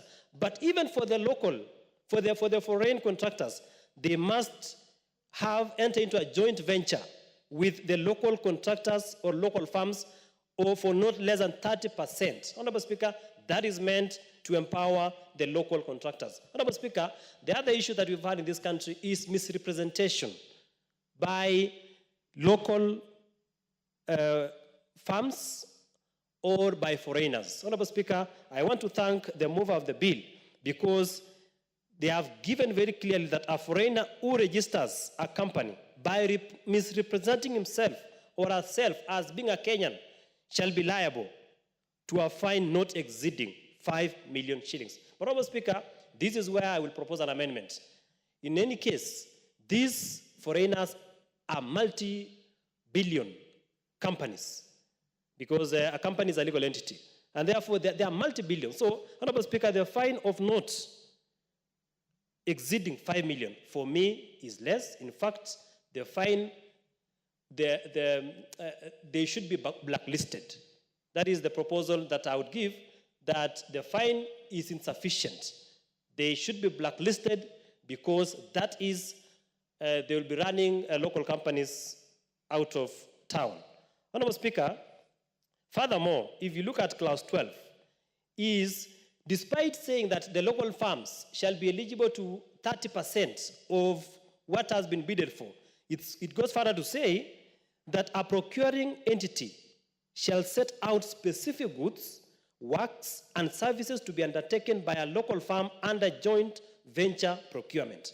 So, despite even giving them the 30%, not less than 30%, it is clear that now specific goods and works shall be procured or undertaken by local firms. So that means our local manufacturers shall also be assisted. Honorable Speaker, there's also a very important amendment under clause 13. There is a problem in terms of clarification, where a contractor will seek a clarification under Section 81 of the Apparent Act. And when they seek that clarification, they tend to insert a new document. And because there is no law prohibiting it, there is now an amendment by Kimani Kuria which says a clarification shall not change the terms and the tender or add any new document or information. That is very important because contractors, once there is, they use mischief, once they're informed by those who are doing evaluation that there is a document you have not provided, they sneak in a new document. So this is a very progressive piece of amendment to ensure that no new documentation is introduced. Honorable Speaker, on the issue of subcontracting to local firms, this for me is very progressive because, Honorable Speaker, you find that foreign contractors subcontract to other foreign contractors. Honorable Speaker, this is progressive so that local contractors are empowered and of course, it will create employment and empower people. Honorable Speaker, on terms of upon completion, that is award of tender. Normally, when a tender is awarded and the person awarded the tender declines to execute the works, the law has not been very clear on what happens thereafter. But pursuant to this amendment, if you look at the new introduced provision, it says very clearly that where a successful tenderer declines to the contract, the accounting officer may issue the letter and notification of an award to the next lowest evaluated tenderer. Honorable Speaker, I will be proposing an amendment to have it made mandatory because if we have a discretion of may, then this clause may be subject to abuse. So that if someone has won a tender and has declined to sign or to take up, then the next lowest evaluated tender shall be given or shall be awarded the tender on mandatory terms. Because if we leave it as a discretion may, it may be abused, saying it is conditional. So, Chair, we should seal this. I will propose an amendment so that we have the word shall placed thereunder so that it is not subject to an amendment. I can see my friend Kimani Kuria is applauding. Honorable Speaker, as I finalize, there was a very interesting provision under Section 175 That is on the issue of appeal. Under the previous section 175, what it said, Honorable Speaker, is that they are aggrieved under 3. The High Court shall determine the judicial review application within 45 days after such an application. That was tying the hands of the court. But under the new proposed amendment, it says the High Court shall determine the judicial review application in accordance with the civil procedure rules. So, Honorable Speaker, we have given room to the Civil Procedure Act to guide the procedure of judicial review. And also on the time limit of 45 days, Honorable Speaker, that has been expunged from this particular kind of amendment. Final, Honorable Speaker. Honorable Timothy, your time will be held. I'll allow you time, because you know the matters you're talking to as a lawyer are very serious, and the Honorable Kimani Kuria is taking them seriously. This is a matter of procurement or asset disposal. And I think there was therefore a good reason as to why we were telling judicial review courts, which are application-based courts. You seek leave may operate as a stay or not, and then you go for the substantive motion under determination. Yes. And because of the expediency with which we want judicial review applications to be dealt with, the law as it is limits the time for hearing and determination to 45. So that whatever reason you are procuring for can move forward. How in that context do you support the removal of that and leaving it open to court when you know judicial review actions can then, without those time limitations which we put for things like election petitions, need to be determined, can stay in courts for then eternity? Because I was thinking, yes, with the progressive debate you are making, you are going to reject that particular one. Chair, in terms of judicial review, you know what happens is that first of all, you have to seek leave. Yes. And if the other party makes counter applications, then the 45 days may be able to create some level of injustice to the other party, because if the matter is not disposed of within the 45 days that is provided for under the current legislation, then, Honorable Speaker, it may occasion injustice to the other party if the court is unable to dispose the matter within 45 days. Honorable Speaker, if, for example, you appeal to the High Court, to the Court of Appeal, and the law was cast on stone that you should have prosecuted this matter within 45 days, then the parties, an injustice may be occasioned to the other parties. So, Honorable Speaker, I feel that I understand your position that we should have limited the matter, just like we hear the election petitions. But this is a matter of judicial review, that there may be so many review matters, and the courts may not be able to handle within the prescribed period of 45 days. For matters of elections, you know, Honorable Speaker, it's only a single presidential election that is handled within 14 days. But for this one, there may be so many applications that may not be adequately handled with that period of time. I think that could, for me, Chair, as I finalize, Chair, that also applies to the appeals from the High Court, which, if you look at 175 initially, it also says that a person aggrieved by the decision of the High Court, a decision of a 14 days period had been granted. So, Honorable Speaker, you are aware that under the Court of Appeal, we have what you call the Court of Appeal Organization and Administration Act, which deals with the issue of time. Honorable Speaker, finally, a very important amendment under 26B in terms of people who supply substandard goods. Chair, Honorable Speaker, it has now been criminalized. It says a person who certifies or delivers substandard goods or works that are incomplete, non-existent, or whose quality is below the specifications contained in the contract commits an offense. Honorable Speaker, for the first time, we have created an offense for those who certify. For those who do, for us, Honorable Speaker, under CDF, what you call labor-based, you find that those who are in charge receive or certify good substandard items. And therefore, Honorable Speaker, initially there was no criminal liability that was labeled against them, but now we have created a criminal liability under this law. Honorable Speaker, I stand to support. Thank you. Thank you, Honorable Timothy, for those enlightening submissions. Honorable Kimani Kuria, you should be preparing to reply. As you do so, I want you to look at clause 11 that Honorable Timothy has spoken to, 11B and A, also 11B. How would it matter that you are finding a foreign company or a local person who has engaged in a foreign business by this kind of collusion, and it is a tender for over $1 billion, and the fine is not exceeding 3 million? Would it matter to anybody? Do the tender, you can pay 3 million from it, and it continues. Think about it in terms of your reply, or what the committee could do to meet your intent in this bill for which you are being applauded. Honorable Mokilap.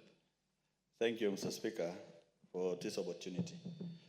First and foremost, Mr. Speaker, being a member of Committee of Finance and National Planning, where Francis Kuria Kimani is my chair, I want to sincerely thank him, because this bill must be in record that it was an original amendment bill sponsored by Kimani Kuria as the Member of Parliament of Molo. That should be in record. Then we have convinced him and to surrender it to become a committee bill, amendment bill. And I want to thank you, Kimani Kuria, and thank the people of Molo for giving me an opportunity to come to this parliament, because these kind of amendments are actually transformative and in line with the Kenya Kwanza better, or what is called bottom-up transformation. Mr. Speaker, being part of the team that are working on, who have worked on this report, and eventually in the Committee of Supply, you will help us add value, like what the Honorable Timothy from Elgeyo Marakwet West, and many of us have made contributions. That is value addition, so that we have an amendment which will live the test of time. Mr. Speaker, I want to start from the onset as follows. I am saying this bill is an economic transformation. It will be able to transform the economy of this country and have a trickle-down effect on the resources that are in circulation. And I want to explain this, Mr. Speaker, because the other day I was in my constituency, and one of my voters asked me, Mheshimiwa, why is it that we feel that the economy of this country, some institutions are making progress, we are moving forward. Parastatal start up for many times, gotten a loss. But yet, we really we don't feel where is the money. We even don't, there's no money in circulation. What is called disposable income. So, Speaker, this amendment will be the law that will take the money to the grassroots. That people are saying there is a goodwill, there is a resurgence of an economic growth, but we are not feeling it on the ground. This is one of the many bills that will actually trickle down resources to the grassroots. And I will explain, Mr. Speaker. Number one, Mr. Speaker, the first amendment of raising an amount for contract from 500 to 1 billion for local content, for local contractors, Mr. Speaker, is giving a huge opportunity for Kenyans who have the ability to do business in this country. And even having a clause to say even those beyond 1 billion, Kenyans can also go for it or partner with foreign companies. You know what has happened, Mr. Speaker, in this country for so many years? Why our money is not trickling to the ground? Kuria Kimani's amendments on this disposal is the game changer. So, Speaker, I'll give you a scenario. Foreign companies, for example, Chinese companies, who have taken a lot of business in this country. So, Speaker, when Kenya government pays those foreign companies, most of them, including the accounts of their workers, their employees of that company, they come with their employees, they come with their equipment, they come with everything, even the building materials. You know why, Mr. Speaker? The revenue that we collect from Mamamboka, the revenue that we collect within our country, the PE, the VAT, the excise duty that we collect, that Kimani Kuria is our chairman. We have spent sleepless nights trying to see how the country can raise about 200 billion. When we eventually collect this money and we pay those foreign contractors, all that belong to Kenya moves outside the country. The revenue we collected from Mamamboka, the revenue we collected from livestock farmers, the revenue we collected from our payslips will automatically leave this country and goes outside Kenya, and those foreign companies and their countries will have enough resources, and they'll ask us again, do you want some loan? And they give us very expensive loans, and they give us very untenable conditions that one, we give you this loan, the contractor must come from our country. Two, the goods and the materials must come from our country. Three, they must be tax-free. They must be tax-free. Whereas we are taxing Kenyans to raise revenue, they want everything that comes from their country to become tax-free. And in the long run, the money that should have been in circulation in this country are actually going out. Mr. Speaker, this is a serious matter, and that's why when we collect revenue and the money does not trickle down to the ground. Two, Mr. Speaker, look, for example, you give this foreigner a contract, he will bring cement, he will bring nails, he will bring iron sheets, he will bring everything up to including skilled workers to the country. What has happened? Again, scrupulous businessmen in our country will cohort to bring in a lot of goods in the name of that particular foreign contractor, dumping a lot of goods in Kenya. Mr. Speaker, that is the misery that this country has undergone for many years. So this bill is trying to sort out that particular mess. So that now, because, Mr. Speaker, if I have a company today and I'm paid money by the Kenya government, that money will be banked in Kenyan commercial banks. That money will trickle down to the grassroots because there will be payment of workers all the way to the watchman in the village. And the money will be in circulation in Kenya. Mr. Speaker, this is the game changer that we require. Secondly, Mr. Speaker, look at the other way, where foreign companies must cede crown for local content. Those now which will secure contracts which are beyond 1 billion, 2 billion, 3 billion. Mr. Speaker, those companies must cede crown for local content. What it can be found in Kenya, let them buy from Kenya. Let them buy from Kenya. Why are they bringing cement? We have 7 factories here in Kenya. Why are they bringing nails and we have factories here in Kenya? Let them buy what is in Kenya until what is exhausted in Kenya, then they can bring from outside. And we shall tax them.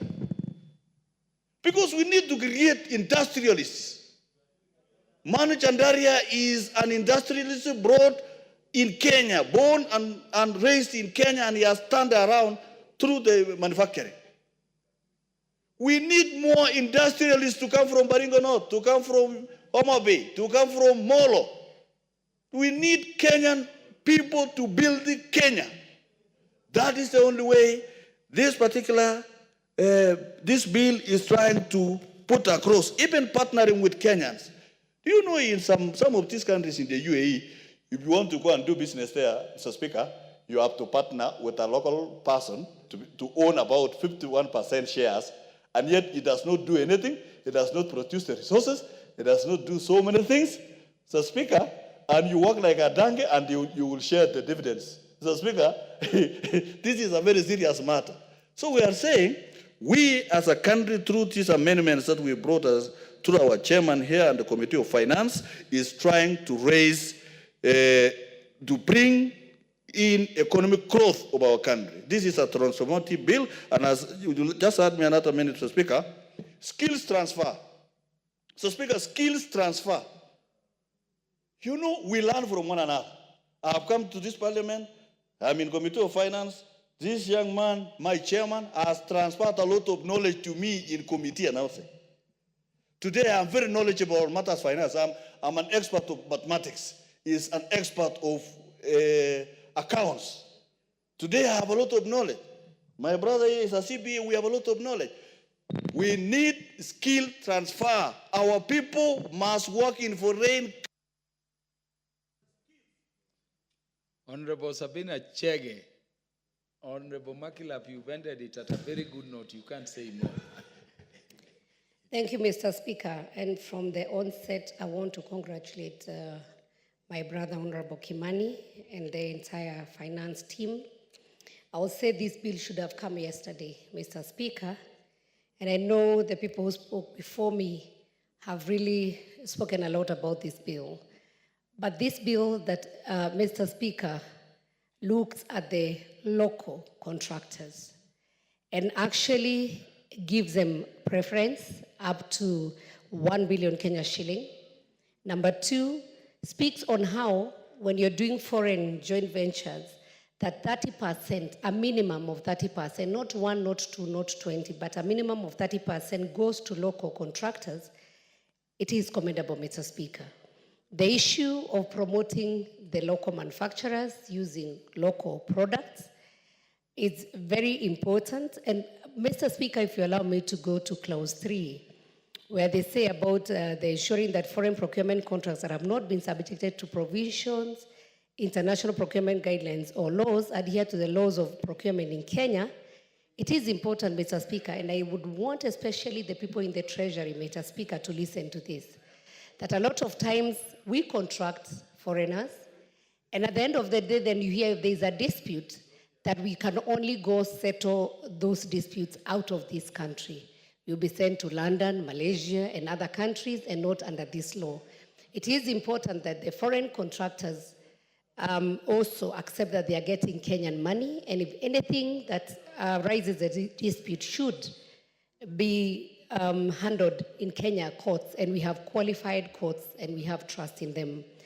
Mr. Speaker, on the clause 8, about the investigations that are allowed to be done, even if the matter is under the review board, is very important, so that we don't gag any investigation that is necessary. And on clause 10, Mr. Speaker, when we are talking about the tasking an accounting officer to ensure that locally produced products or services are prioritized and technology, knowledge, and skills transfer, their plans from foreign firms and are prioritized in procurement and asset disposal process. This is very important. We have had a very fantastic road done on Thika Road, which was the expressway done by Chinese. We had the railway line from Mombasa done by the Chinese. We also had the Thika Expressway. So, Mr. Speaker, I would like to say this. It is important that it's not only on paper, but these firms should be able to see and showcase how they are training and how they are transferring the technology or the knowledge, so that the next time we have another expressway, and I trust that this government will be having a Nairobi through the Nakuru all the way to either Eldoret or Kisumu Expressway, where we'll have these roads, Mr. Speaker, then we have that expertise, and we might no longer need to really have those foreign people unless we consult them on very few issues. Mr. Speaker, the issue of giving the local firms a chance to participate in all contracts that is less than 1 billion is very commendable. And Mr. Speaker, I would also want to say that when these contracts are coming out there, it's important that they are well advertised. I am very sure even with more than 1 billion, we have local firms that can be able to do this. But I just want to mention something, Mr. Speaker, which is on clause 20, that this bill seeks to insert a new clause 139A to provide for safeguards for contractors whose payments are overdue. Mr. Speaker, we have had contractors who have had depression. We have contractors who have died without getting payments. What I would want to ask from the government is this, Mr. Speaker, and I know the leader of majority wants to move faster, but this is very important, that government and the procurement officers should only give contracts where money is available. And one of the reasons why you'll find a kilometer in Kenya is so expensive compared maybe to our brothers in East Africa, it is because, Mr. Speaker, our local contractors will go to a bank, you take a loan. Then the government will take so much time to pay you. So by the time they are paying you, you have already incurred another expense. So it is important, Mr. Speaker, if payment is prompt, if it is done on time, then even the cost, we should be looking at how much a certain project is costing. Let's cost it to the minimum and then let us pay on time. Mr. Speaker, also on the other hand, we must also have a fine of the contractors who come in with, I don't want to say they are briefcase or they are fake contractors. They are awarded a contract that they cannot be able to handle. And I would want to say, Mr. Speaker, that sometimes you'll find that the contractor was given a chance to work and then they didn't deliver. So I've seen there's some fine that have been recommended. But Mr. Speaker, it is important that whoever asks for a job, they should be able to manage that job as given. And we should also avoid some contracts, and if the Honorable Chair of Finance, you look at how long Mitihani House took. It took between 28 and 30 years. So you find a project that was supposed to cost this much would have costed 10 or 20 times more.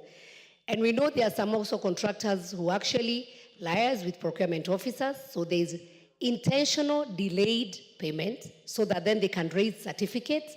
And government keeps on paying and paying, and some of the contractors are in that business. So we need to call out on such contractors and make sure that we are able to pay on time and they also deliver on time.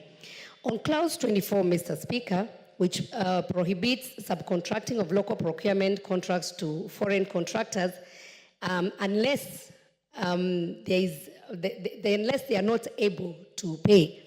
Mr. Speaker, I would also want to say we have local people who do very good job, maybe in welding, and I want to single out like the housing project that we currently have, and I want to recommend the Kenya Kwanza government that our welders, local welders, can be able to work in those in the housing project. The people who are doing masonry, the people who are the painters, and this will make sure that money goes really to the bottom, to the people who are skilled. And I would like to urge our young people, technical skills are paying.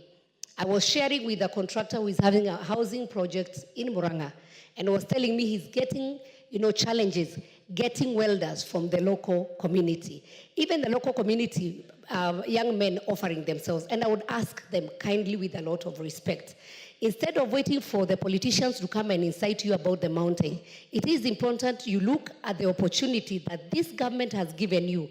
When there's that housing project at a place called Mackenzie in Kandara constituency, go and ask for a job there. I understand the little or the lowest person paid per day is around 780 to 800 shillings per day, Mr. Speaker. And with skilled persons, it goes to 1,500 to maybe even 2,000 shillings a day. So it is important that our young people focuses on what is available instead of allowing politicians who have acquired their own wealth, who their children are going to school, are using the weekends and funerals, Mr. Speaker, and even church services to go and incite the young people instead of giving them hope and telling them that there can be a better tomorrow. Mr. Speaker, as I finish on clause 27, where this bill seeks to amend the section 177, I just want to applaud the chair. I think he really talked about the penalties, where section this is 127, B says mandatory fine shall be equal to 2 times the amount of benefit or loss described. And B, if the conduct that constituted the offense resulted in both benefit and loss described in subsection 1, A and 2, the mandatory fine shall be equal to 2 times the sum of the amount of the benefit and the amount of the loss. So, Mr. Speaker, I would want to say that this bill is timely. I want to urge all the people in this House to support it. And I want to tell Honorable Kimani, I know you have gone through several challenges, but you're a good example to our young people that once you practice patience and persistence, you can get there. You have been a very good example to our young people that despite the challenges, and I know with the finance bill, it was a very challenging moment for you, but you didn't give up. And neither did you behave like a coward. You have faced it, and you are coming up with very nice bills that will benefit not only the young people, but Kenyans at large. So congratulations, Chair, and your committee. I submit, Mr. Speaker. Honorable Julius Ruto will have 5 minutes, then the mover will reply. Thank you so much, Mr. Speaker, for the moment that you've accorded me.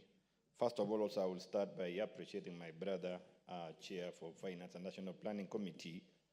He is my chairman, and indeed I confirm that the leadership that is demonstrating in the committee is spoken well by the product that is before this House. And Mr. Speaker, you will agree with me very well that the content we are discussing has taken through a rigorous process under his leadership, that today this Honorable House is well informed on the bill that is before here. Just to support these particular amendments, Mr. Speaker, I just want to bring my position on few grounds that touches on the real Kenyan. Number one is the aspect that this particular administration believes that it is possible to build a Kenyan down upwards. That is the bottom-up agenda focus. The issue of expanding the local content from 500 million to 1 billion bracket. Mr. Speaker, it goes without any question that this one appreciates that we have a resilient country, Kenyans who are very aggressive, but opportunities has never been there for them. That they have really been willing to compete, even on projects and contracts that goes even beyond 1 billion. But since they are not secured for them, they have been facing unnecessary competition by foreigners. The same foreigners who come in the context of giving us skills, but they are coming only to make money and go back. Because when they come along with their own technical skill, their own equipment, and most of them end up executing the projects here. And when they go back with everything, just leaving a project to us that even we don't know how to maintain thereafter. So for this particular purpose, Mr. Speaker, we have to support this particular amendment so that we give our young Kenyans who have been trained. Our institutions produce the best technical skilled people, but they have no place to expertise their technicality, to showcase their knowledge, to build capacity. But for this particular amendment, it is able to give us an opportunity to build our capacity, that we are going to compete nationally, and who knows in future, even internationally within the region. The second issue, Mr. Speaker, that I applaud on this particular amendment is the focus on delayed payment. You will agree with me. What is hurting our nation now is the issue of bending bills. And if you want to ask yourself the cause of these bending bills, all it will draw back to procurement process, delayed procurement process, lack of transparency, procurement that is not even in line with the best practices, is not even in line with the budget-making process. Somebody thinks of what to procure and henceforth procuring it without even having committed resources to it, and therefore landing us into a situation where we are in. This particular amendment will sort out the issue of bending bills both in national government and even in developed governments. And this one will facilitate the growth of our economy. We all know that government factor plays a critical role in ensuring that our economy grows. All we understand the formula of a macroeconomy, that the factor G in that particular formula plays a crucial role in facilitating the movement of funds from the coffers of national government, the taxes that the people have paid, and moves to the people of Kenya. The other issue, Mr. Speaker, that I would not wish to wait out is the aspect of introduction of penalties on those who participate in unscrupulous and unscrupulous ways of doing these particular works. Those who participate in the procurement process, the officers who are there, and more so the accounting officer, who is in this case a procuring entity. These particular penalties serve as a discipline, and I want to believe going forward we will have a procurement process that is free from corruption, free from influence, free from giving an opportunity or influencing an opportunity to the people who are aligned in a specific way. And all Kenyans will have a transparent manner that they can participate and are so confident in supporting our economy.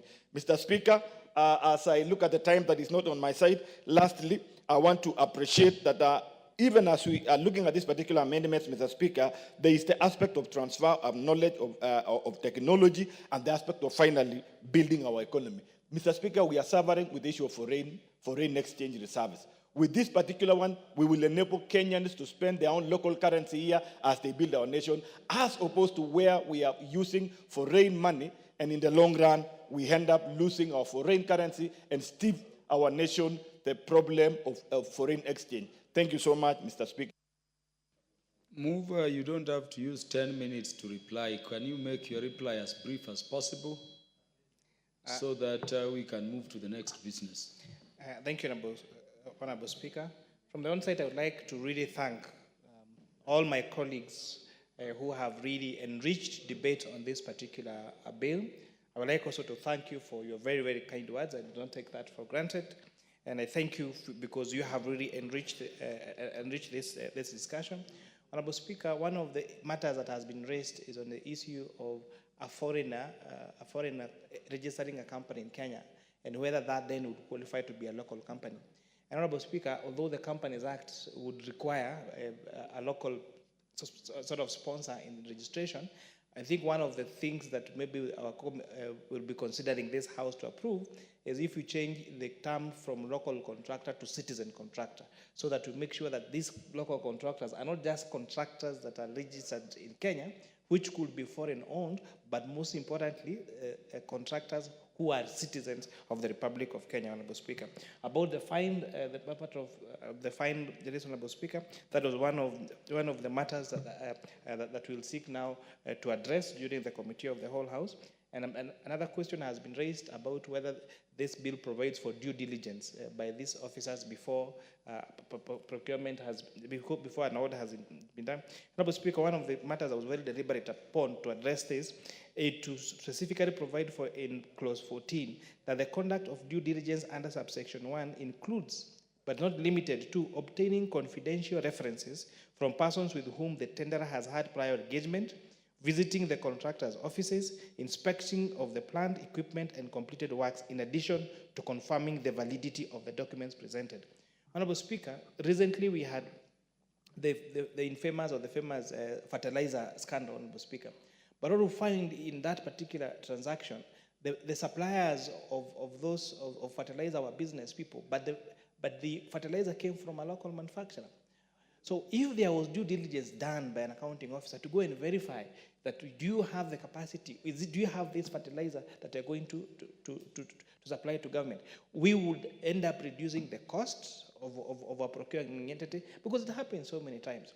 You find it's not a problem to trade, but I think it is very important to give the person who has put in the hard work of setting up a plan, of manufacturing something, and then you just have someone, because they have political connections, just carry over a huge tender and then just go and take these things from the local contractors at the inflate the price, disadvantage other people, disadvantage the manufacturers. And so we are taking all the views that members of this House have said. And so I would urge members I would urge the House Business Committee to prioritize this particular business, and so that members that have amendments, can write for amendments. And so as we process the committee amendments, we can carry on as many of the members' amendments as possible, so that we can have a properly refined piece of legislation that is going to change procurement, the way procurement is done in this country, that's going to address the matter of budgeted corruption and make sure we create jobs, we grow our businesses, we grow our manufacturing,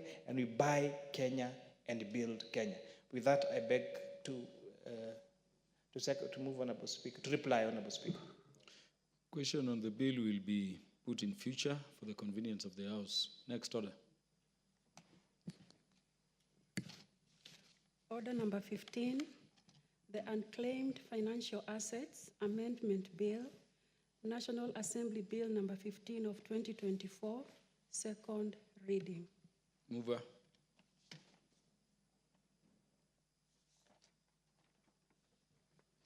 Thank you, Honorable Speaker. I beg to move that the Unclaimed Financial Assets Amendment Bill, National Assembly Bill number 15 of 2024, be now read a second time. Honorable Speaker, this is a very short bill with only about 4 clauses, and in principle just about 3 clauses, amending certain sections of the Act, Section 28 of the Act and Section 45, by simply inserting "or such other person as a claimant may designate." And the principal objective, Honorable Speaker, is to allow a claimant of an unclaimed financial asset the opportunity to be able to designate a third party to be able to pursue a claim that is being held by the Unclaimed Financial Assets Authority. And principally, Honorable Speaker, because the Unclaimed Financial Assets Authority, after its establishment, is charged with the responsibility of putting together all unclaimed financial assets, including, Honorable Speaker, M-Pesa balances that are left by people who are deceased on their phones, money left in bank accounts. And you know, Honorable Speaker, it's not in the interest either of the authority or the financial institutions, including insurance companies that are holding policies for deceased persons. And at times you may find someone is deceased and the person who would have claimed is probably not even in town or in a position to be able to pursue that unclaimed financial asset. Therefore, such a person, for instance, where maybe the designated claimant is a parent to a deceased person, and that parent is way far off in the village, in the rural areas, but has a son who is a lawyer in the city. And Honorable Speaker, that son in the city cannot even pursue that claim on behalf of the parent because the parent has no capacity to do that. So we want to open it up in such a way that that parent who is a designated claimant has an opportunity to designate the lawyer's son to pursue this unclaimed asset. And I was saying it's never in the interest of either the institutions that are holding these unclaimed financial assets, neither is it in the interest of the Unclaimed Financial Assets Authority to be able to pay out these claims to claimants. Because, Honorable Speaker, you know, every other institution, especially those in the financial sector, are keen on holding financial assets. So you can imagine the case of an insurance company that's supposed to pay out a policy worth tens of millions, and they know the claimant is not in a position to claim. They will never disclose that information to either UFA or any other designated person who would be claiming that amount. Concurrently, Honorable Speaker, the Unclaimed Financial Assets Authority, knowing that part of their income comes from interest they generate from money invested, and this money, of course, does not belong to them. It belongs to the claimants and to people who have left this money behind. Therefore, not in their interest also to go out looking for people. And I know there are those who argue that the unclaimed UFA, or the Unclaimed Financial Assets Authority, has had a campaign on national television telling people you can now claim your unclaimed financial assets. But, Honorable Speaker, if you look at those media adverts, that's all there is. There is never a deliberate effort to get claimants to claim their unclaimed financial assets. Therefore, by opening this up and allowing claimants to designate a third person to pursue that on their behalf, lawyers will be able to do that, accountants will be able to do that, children of elderly parents who are claimants to the Unclaimed Financial Assets Authority will be able to designate their children who are in cities and in urban areas and have the capacity to pursue these unclaimed financial assets to be able to do that. And basically, that is what this bill is doing. And whether you look at Section 28 or Section 45, is just inserting those words of "or such other person as a claimant may designate." And there is no opportunity for anybody to come from the blues and claim an unclaimed financial asset that doesn't belong to them or they have no claim to, because the Act is being amended to say, as a claimant may designate. So if I am the claimant to my late brother's unclaimed financial assets, if I am not in a capacity to pursue that claim, I can designate my good friend, Dr. Oundo, to follow it on my behalf, or my daughter, Mumbi, to follow it on my behalf if I'm not in a position to do so. Therefore, Honorable Speaker, being a very small bill, I would urge support for this bill and allow me to request the Honorable Timothy I beg to move and request the Honorable Timothy to second. Honorable Timothy Toroitich. Thank you, Honorable Speaker. Honorable Speaker, I rise to second the Unclaimed Financial Assets Amendment Bill of 2024.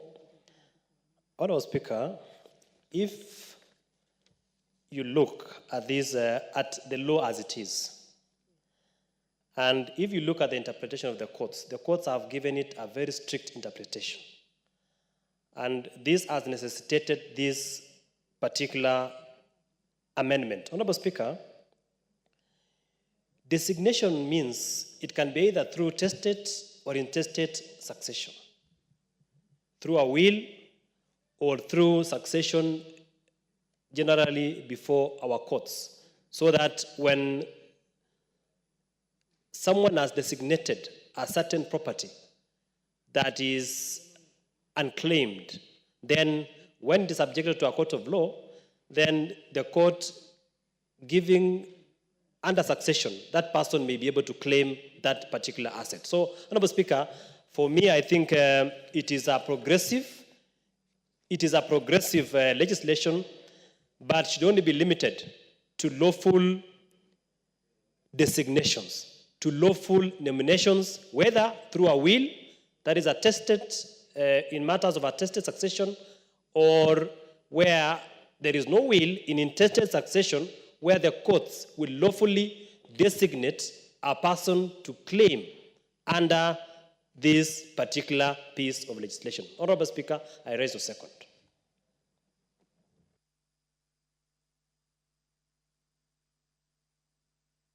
Honorable members, I propose the question, the Unclaimed Financial Assets Amendment Bill, National Assembly Bill number 15 of 2024, be now read a second time.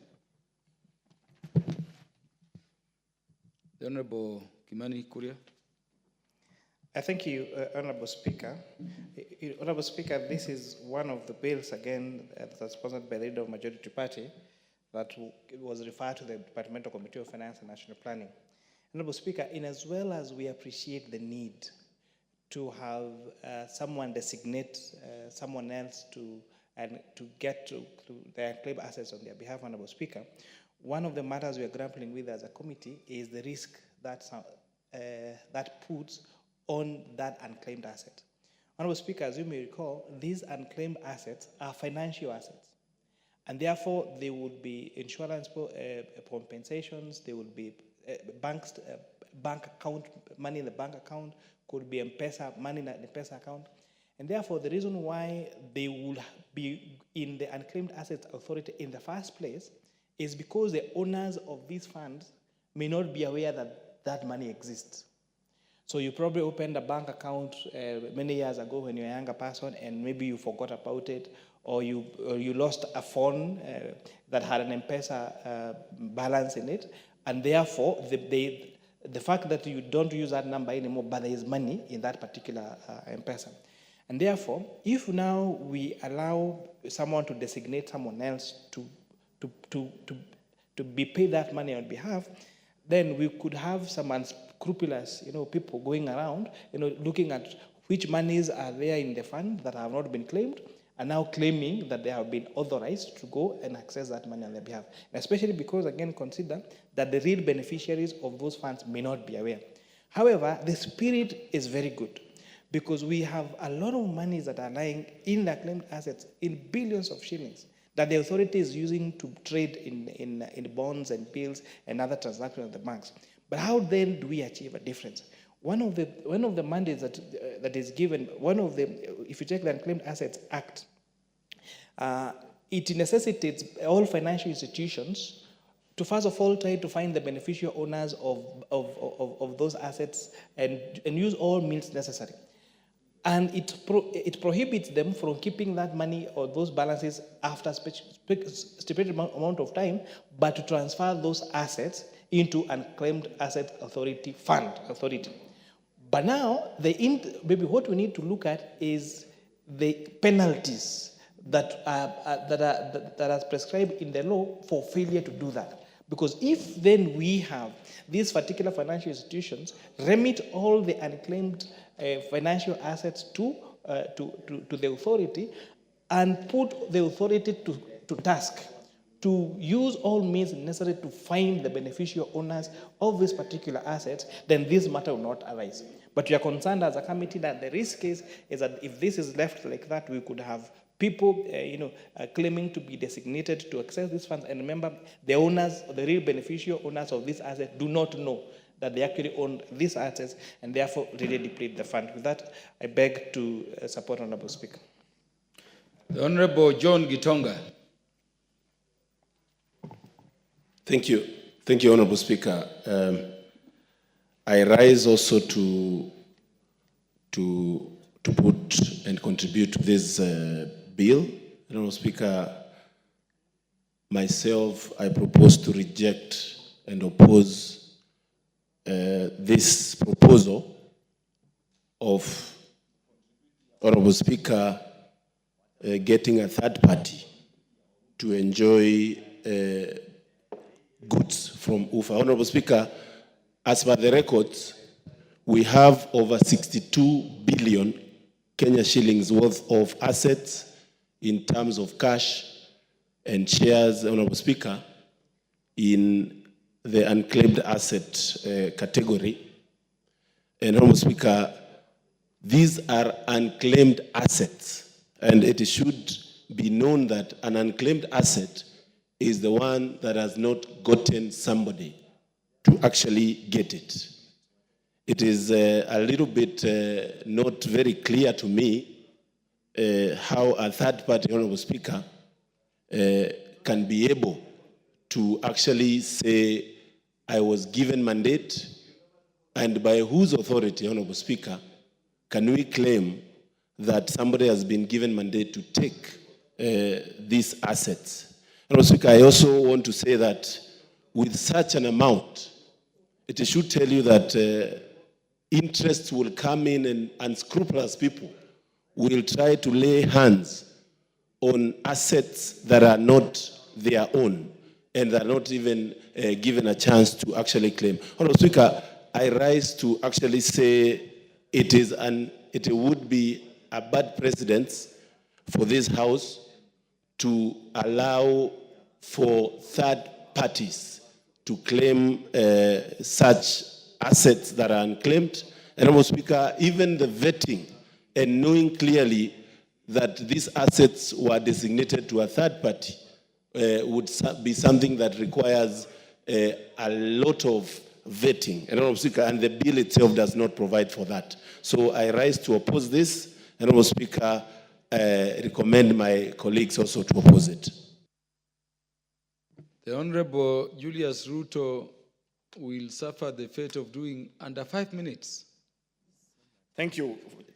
Mr. Speaker, I will use 1 minute. I just want to stand in a position to reject this particular amendment. This particular amendment came to our committee. We engaged stakeholders, including the CEO, the acting CEO of Unclaimed Asset Authority, and to our surprise, they were not even aware how this particular amendment was brought up to the Parliament. And up to now, we are yet to know what is the reason and justification for someone who has been identified through all those processes to benefit from this unclaimed asset, to transfer again the benefit to another person.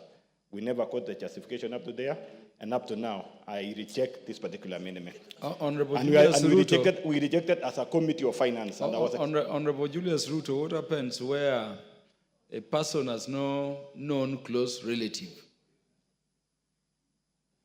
By the time that beneficiary who is going to designate, he has already been found and has known the no unclaimed. problem. It was not for you to answer.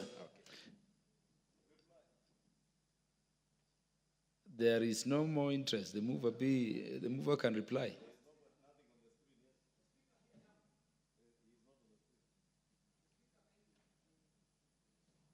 Unfortunately, Thank you, Honorable Speaker. The mover, you may donate some time to Honorable Speaker, I cannot donate to somebody who walks into the House at 8:30 and has not been there from 2:30. Every member, including the member for Katanga, knows the House rises at 2:30. Should have been here at 2:30. I will not donate. And Honorable Speaker, I rise to reply. Thank you, Honorable Speaker. Next order.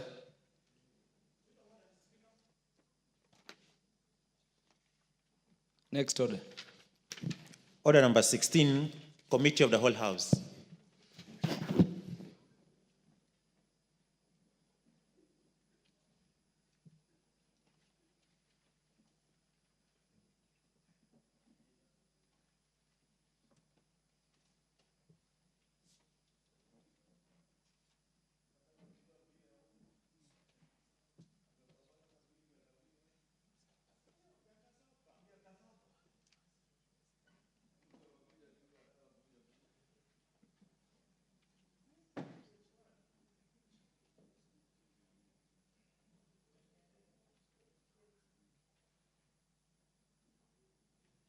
This mic.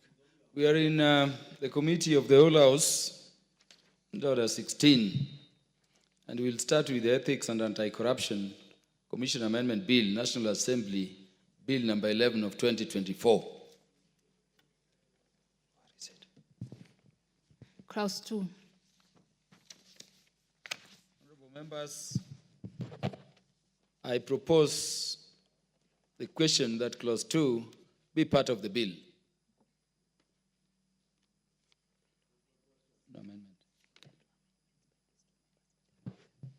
Yeah, there was an amendment by Honorable Karoli Omondi, not moved, dropped.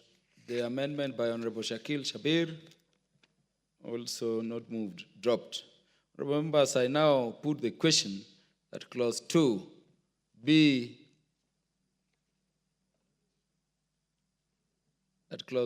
part of the bill. Will as many as are of that opinion say aye? Will as many as are of a contrary opinion say nay? The ayes have it. Honorable members, I now put the question that Clause 2 be part of the bill. Will as many as are of that opinion say aye? Will as many as are of a contrary opinion say nay? The ayes have it. Clause 3. Honorable members, I propose the question that Clause 3 be part of the bill.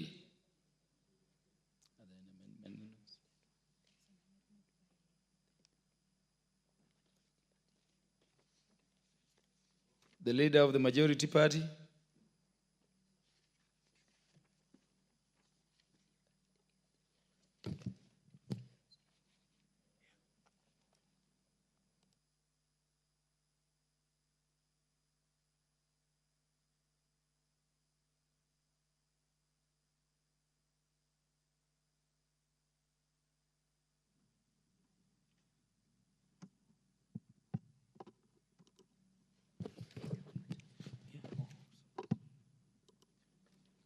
Thank you, Honorable Chairperson. I beg to move that Clause 3 be amended as it is on the order paper. And basically, it's just rewording of the same Clause 3 as it is in the bill.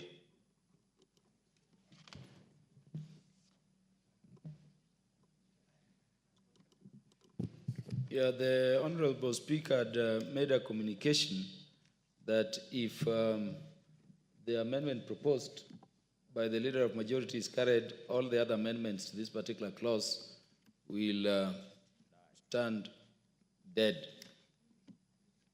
Honorable members, I propose the question that Clause 3 be amended as proposed. Honorable members, I now put the question that Clause 3 be amended as proposed.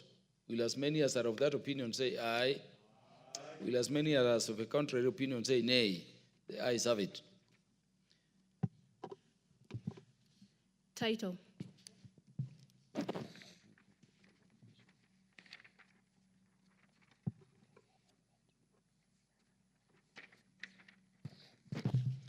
Honorable members, I propose that the title be the title of the bill. Honorable members, I put the question that the title be the title of the bill. Will as many as are of that opinion say aye? Will as many as are of a contrary opinion say nay? The ayes have it. Clause 1. Honorable members, I propose the question that clause 1 be part of the bill. Honorable members, I put the question that clause 1 be part of the bill. Will as many as are of that opinion say aye? Will as many as are of a contrary opinion say nay? The ayes have it. Mover. Honorable Chairperson, I beg to move that the committee do report to the House its consideration of the Ethics and Anti-Corruption Commission Amendment Bill, National Assembly Bill number 11 of 2024, and its approval thereof with amendments. Honorable members, I put the question that the committee do report to the House its consideration of the Ethics and Anti-Corruption Commission Amendment Bill, National Assembly Bill number 11 of 2024, and its approval thereof with amendments.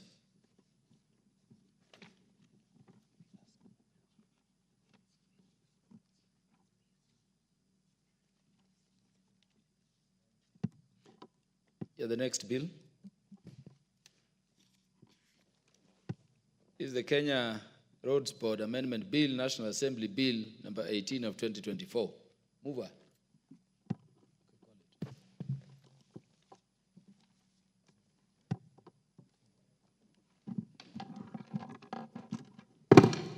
Call.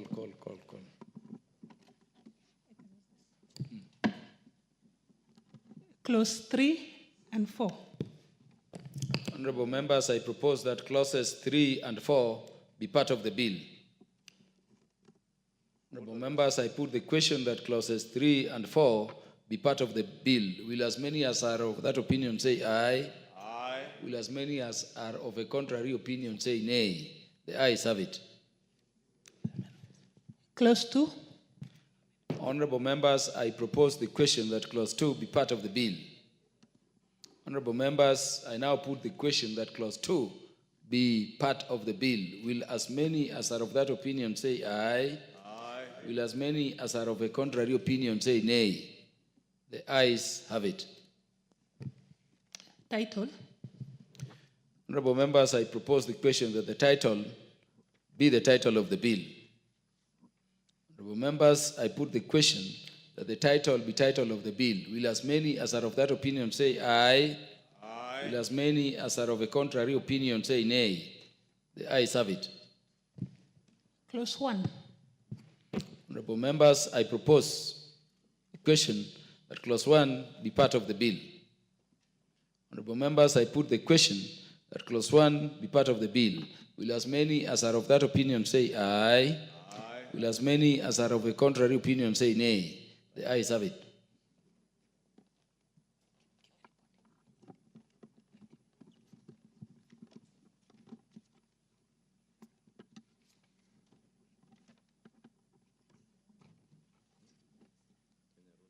Mover. Honorable Chairperson, I beg to move that the committee do report to the House its consideration of the Kenya Roads Board Amendment Bill, National Assembly Bill number 18 of 2024, and its approval thereof with amendments.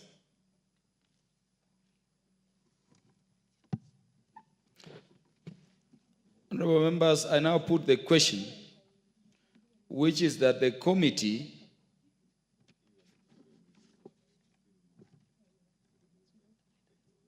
Are you consulting over something, or I put the question? Yeah, I will put the question again. Honorable members, I put the question, which is that the committee do report to the House its consideration of the Kenya Roads Board Amendment Bill, National Assembly Bill number 18 of 2024, and its approval thereof. Call the next bill. This is the Kenya Revenue Authority Amendment Bill number 2 Bill, National Assembly Bill number 35 of 2024.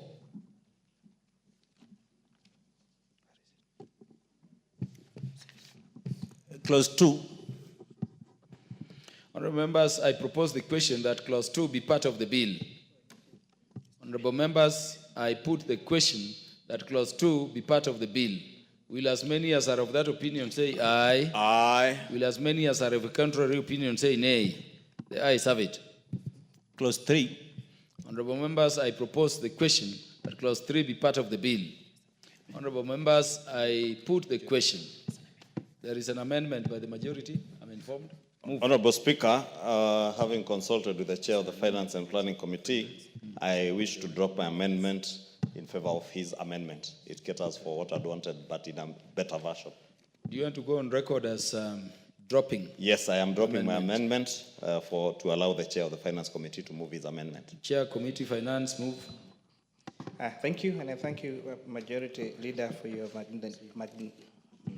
magnanimity. Honorable Chair, I beg to move that clause 3 of the bill be amended by deleting paragraph B and substituting therefore the following new paragraph B by inserting the following subsection immediately after subsection 1, that the Commissioner General shall appoint deputy commissioners subject to the approval of the board. I beg to move, Honorable Chair.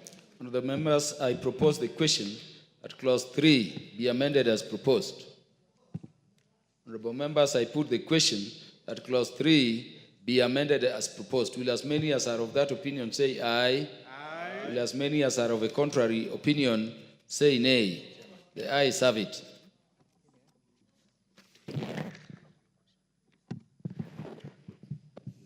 Honorable members, I now put the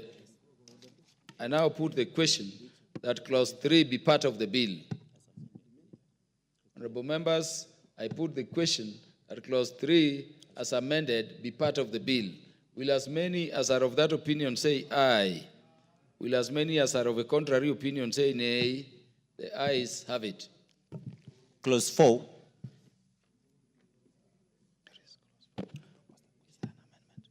Honorable members, I propose the question that clause 4 be part of the bill.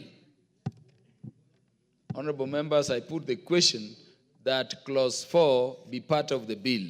Will as many as are of that opinion say aye? Will as many as are of a contrary opinion say nay? The ayes have it. Title. Honorable members, I propose the question that the title be the title of the bill. Honorable members, I put the question that the title be the title of the bill. Will as many as are of that opinion say aye? Will as many as are of a contrary opinion say nay? The ayes have it. Clause 1. Honorable members, I propose the question that clause 1 be part of the bill.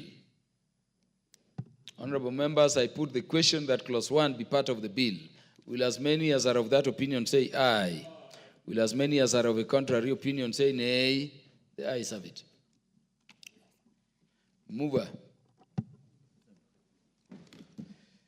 Honorable Chairperson, I beg to move that the committee do report to the House its consideration of the Kenya Revenue Authority Amendment Number 2 Bill, National Assembly Bill Number 35 of 2024, and its approval thereof with amendments, and seek leave to sit again. Honorable members, I put the question, which is that the committee do report to the House its considerations of the Kenya Revenue Authority Amendment Number 2 Bill, National Assembly Bill Number 35 of 2024,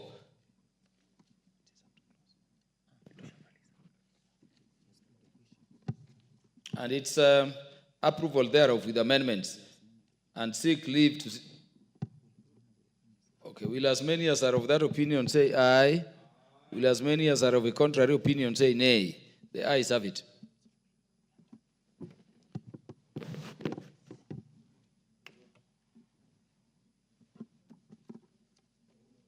Honorable members, Mr. Speaker.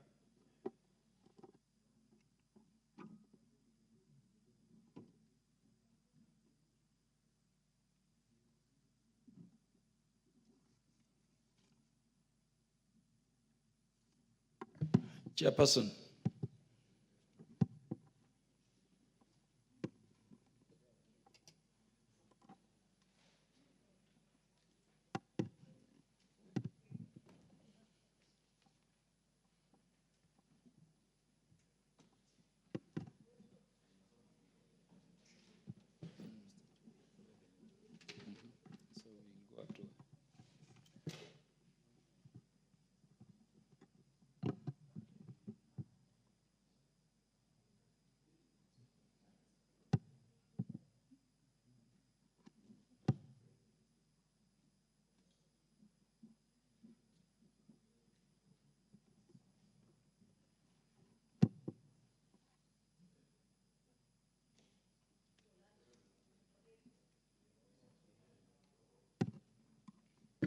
Yeah, Chairperson.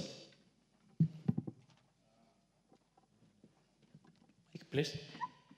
Honorable Speaker, I beg to report that the Committee of the Whole House has considered the Kenya Revenue Authority Amendment Bill number 2, Bill National Assembly Bill number 35 of 2024, and approved the same with amendments. The mover to move agreement with the report.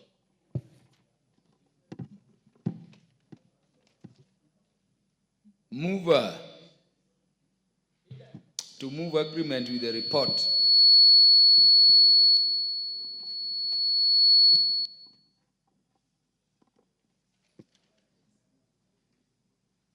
Kenya Roads. EACC. Gary. Honorable Speaker, I beg to move that the House do agree with the committee in the said report. I also request Honorable Kimani Kuria to second the motion for agreement with the report of the Committee of the Whole House. Honorable Speaker, I beg to second in agreement with the Committee of the Whole House. Yeah, honorable members, I propose the question, which is that the House do agree with the committee in the said report.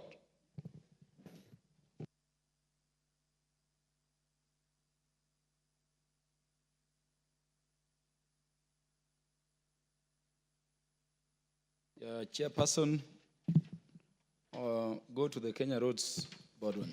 Yeah. Honorable Speaker, I beg to move that the House, I beg to report that the Committee of the Whole House has considered of the Kenya Road Board Amendment Bill, National Assembly Bill number 18 of 2024, and its approval thereof. The mover to move agreement with the report. Honorable Speaker, I beg to move that the House do agree with the committee in the said report. I also request Honorable Undo to second the motion for agreement with the report of the Committee of the Whole House. Honorable Undo. I second the argument of the report of the Committee of the Whole House. Thank you, Speaker. Yes, honorable members, I propose the question, which is that the House do agree with the committee in the said report.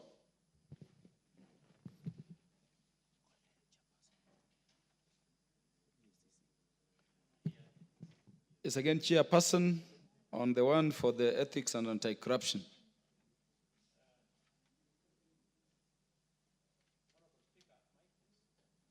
Honorable Speaker, I beg to report that the Committee of the Whole House has considered the Ethics and Anti-Corruption Commission Amendment Bill, National Assembly Bill number 11 of 2024, and approved the same with amendments.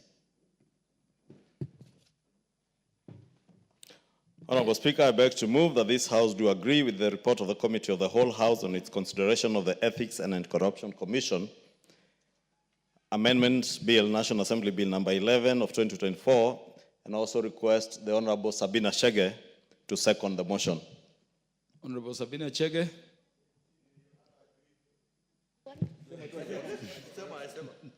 Mr. Speaker, I second. Thank you, Honorable Sabina Chege. Honorable members, I now propose the question, which is that the House do agree with the committee in the said report.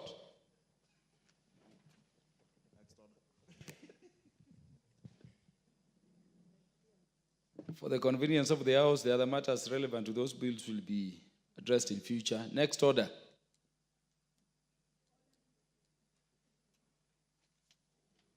Order number 17, the Land Control Bill, National Assembly Bill number 39 of 2023, resumption of second reading, resumption of debate. Honorable John Gitonga, you want to speak to this? Or Honorable Sabina Chege? Yes. Yes, Majority Leader. Honorable Speaker, with your indulgence, I know this should have come at the beginning of debate on this bill, but if you could allow us to contribute for at least 3 to 5 minutes max to allow the Honorable Undo time to reply. Looking at the time. Honorable Sabina Chege, proceed. Thank you, Mr. Speaker. Mr. Speaker, I stand to support this bill by Honorable Undo. And Mr. Speaker, This bill proposes the establishment of land control committee in each constituency to replace the current land control board. Mr. Speaker, what Honorable Udo has proposed is that the land control committee will come from the local people who are very conversant with the traditions of the community, the customs and the way of life of the community in that area. And so this will enable each proposed transaction to be reviewed soberly within the setup of the community. And especially, Mr. Speaker, the proposal on transactional and utilization of agricultural land, Mr. Speaker, it is well known and can be managed by the local community. So, Mr. Speaker, the bill also further proposes establishment of land control appeal committee so that it will handle any appeals emanating from the land control committee. And so, Mr. Speaker, I do support. Thank you. The Honorable, was that the Honorable Julius Ruto? The Honorable Timothy Torotich? Yes. You know the House Majority Leader takes precedence. Honorable Timothy Torotich. The House Majority Leader takes Chair, precedence. just take a minute. Chair. The order. Honorable Timothy Torotich, take your seat. Oh, sorry. Yeah, you need all the time to prepare. The House Majority Leader takes precedence over you. Majority Leader. Thank you, Honorable Speaker. In just a minute, as I had requested in the interest of time, is to support this bill.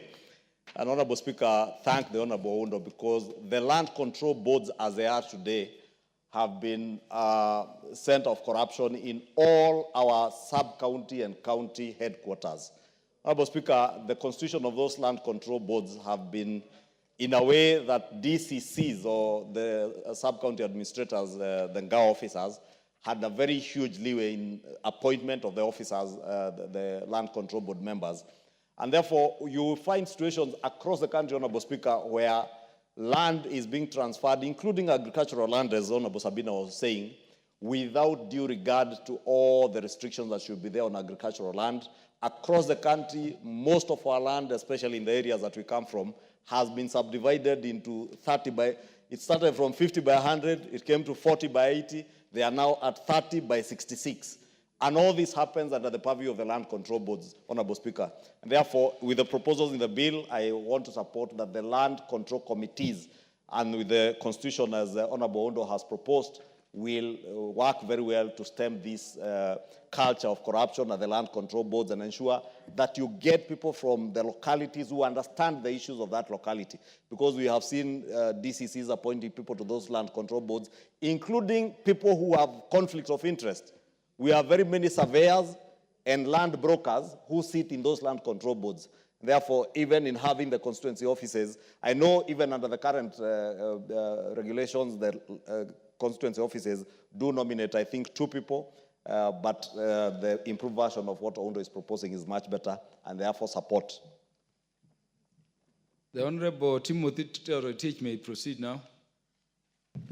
Thank you, Honorable Speaker. Honorable Speaker, this is, I want to thank the Honorable Undo for this very progressive bill. Honorable Speaker, lawyers in this country will celebrate.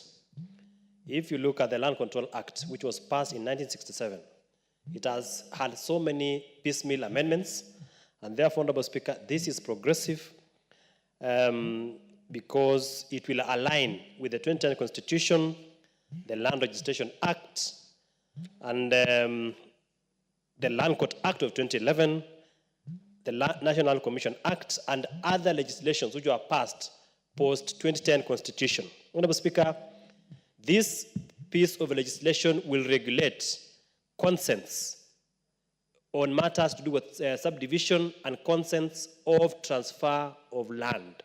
And in my opinion, this will bring sanity to the land regime in this country. Just to say 2 things. One, if you look at section clause 9 on the functions of the board, which was not there, was to resolve any dispute over general boundaries within their jurisdiction. It is now very clear under the law. Number 2, to settle any land dispute referred to it by willing parties, pursuant to Article 61G and Article 159(2)C of the Constitution, where the court encourages alternative means of dispute resolution. Honorable Speaker, is progressive. I support in its totality. The Honorable John Gitonga. Thank you. Thank you, Honorable Speaker. And I also rise to congratulate our friend, Honorable Ondo, for this bill. And also, Honorable Speaker, to commend the majority leader for pushing a private member's bill to a level where it has an opportunity to see the light of the day. Honorable Speaker, when we speak to the issue of land in Kenya, Honorable Speaker, it's an issue that is very pertinent. Honorable Speaker, we have been dealing with these land boards in our areas, and I agree with the members that have spoken that this has been a bed of corruption. Honorable Speaker, the so-called special board sittings that are always constituted in the night and end up passing transfer of land that even has made many, especially very old grandfathers of ours and grandmothers, to lose land. Honorable Speaker, this is something that is welcome, and this actually, Honorable Speaker, aligns the control of land in our places to the representatives of the people, Honorable Speaker, in the constituency. The fact that the board is based on a constituency gives it mandate and gives a member of parliament a chance to actually be able to ensure we don't lose land. Honorable Speaker, the other day I read in the papers that somebody has used affordable housing land to actually take money from bank. And Honorable Speaker, I was wondering, this issue of actually use of land in a way that these special boards sit and they end up even stealing resources from people who are not actually aware, it's something that needs to be checked. And Honorable Speaker, I rise to actually support this bill. There is also a big issue on remuneration of these board members. We have a challenge that the monies that are supposed to get them to them don't get to them. We have many complaints, and Honorable Speaker, this bill should be used to ensure that we affirm our support and ensure that we are able to get them to continue working. Honorable Speaker, I rise to support this bill. Thank you. The Chair, Departmental Committee on Administration and Internal Affairs, the Honorable Gabriel Togoyo.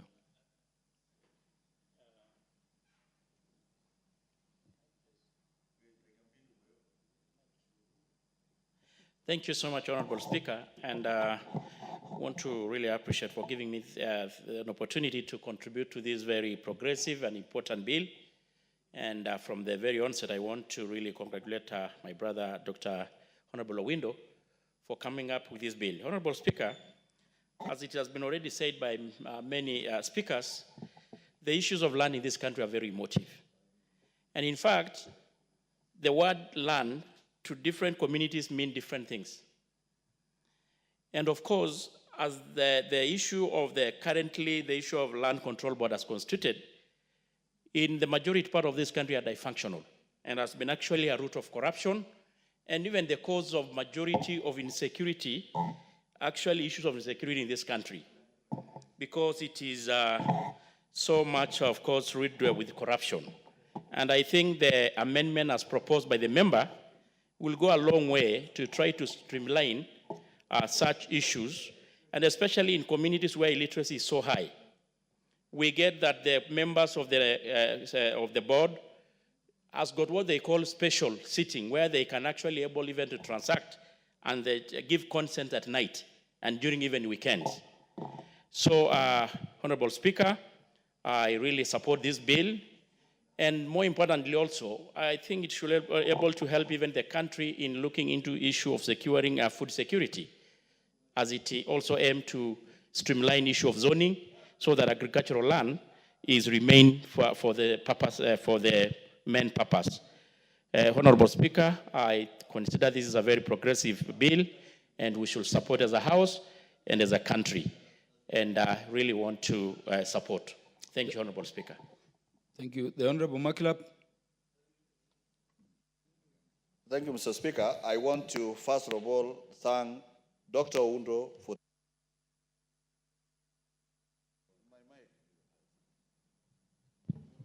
Mr. Speaker, the honorable member has struggled to bring up this particular bill for 7 years. And I want to thank the broad-based administration has found a little maturity supporting this particular bill. And Professor Dr. Wundo, this is the way forward. I am very sure if we were in our old state of Kenya Kwanza alone, this bill of Wundo could not have seen the light. But thank God for presence of broad-based government. That has now, members of Kenya Kwanza, we are able to appreciate a brilliant idea from a man that has been in the other side of the political divide. And we are here to support it because it decentralized power of decision-making to the grassroots, to the sub-county. We even want to make it not only a constituency, but a sub-county, because nowadays one constituency have maybe 3 or 4 sub-counties. So, Speaker, this decision of land in Kenya is so emotive that people subdivide other people's land even at night. People who have financial muscle can summon the land board and do their things. This is the game changer in protecting private and public land throughout the Republic of Kenya, Mr. Speaker, and I thank the broad base for this. The leader of majority, thank you for supporting this particular matter. The Honorable Julius Ruto.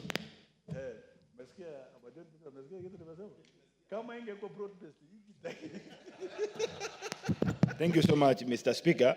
And I see my friend Wakili here want to contribute. I just want to support my brother Wundo for now reasoning like a Kenyan. Land issues in Kenya is more of community than the way we think it's administrative. All land issues that are pending in courts, Mr. Speaker, you will agree with me. If all of them were given an opportunity to the locals to be able to address those issues, even the courts would have easier work even as we talk right now. As we talk, Mr. Speaker, there's an ongoing conference in Eldoret for the Environment and Land Court Climate Justice Conference that is taking place in Eldoret. And what is coming out clearly is the issue of land management.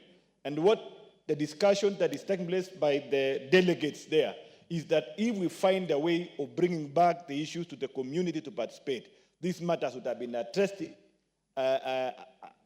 on time and allow the land use for the gain and for the benefit and development of our country.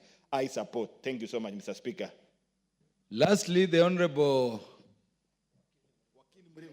that is Muriu Senior Counsel.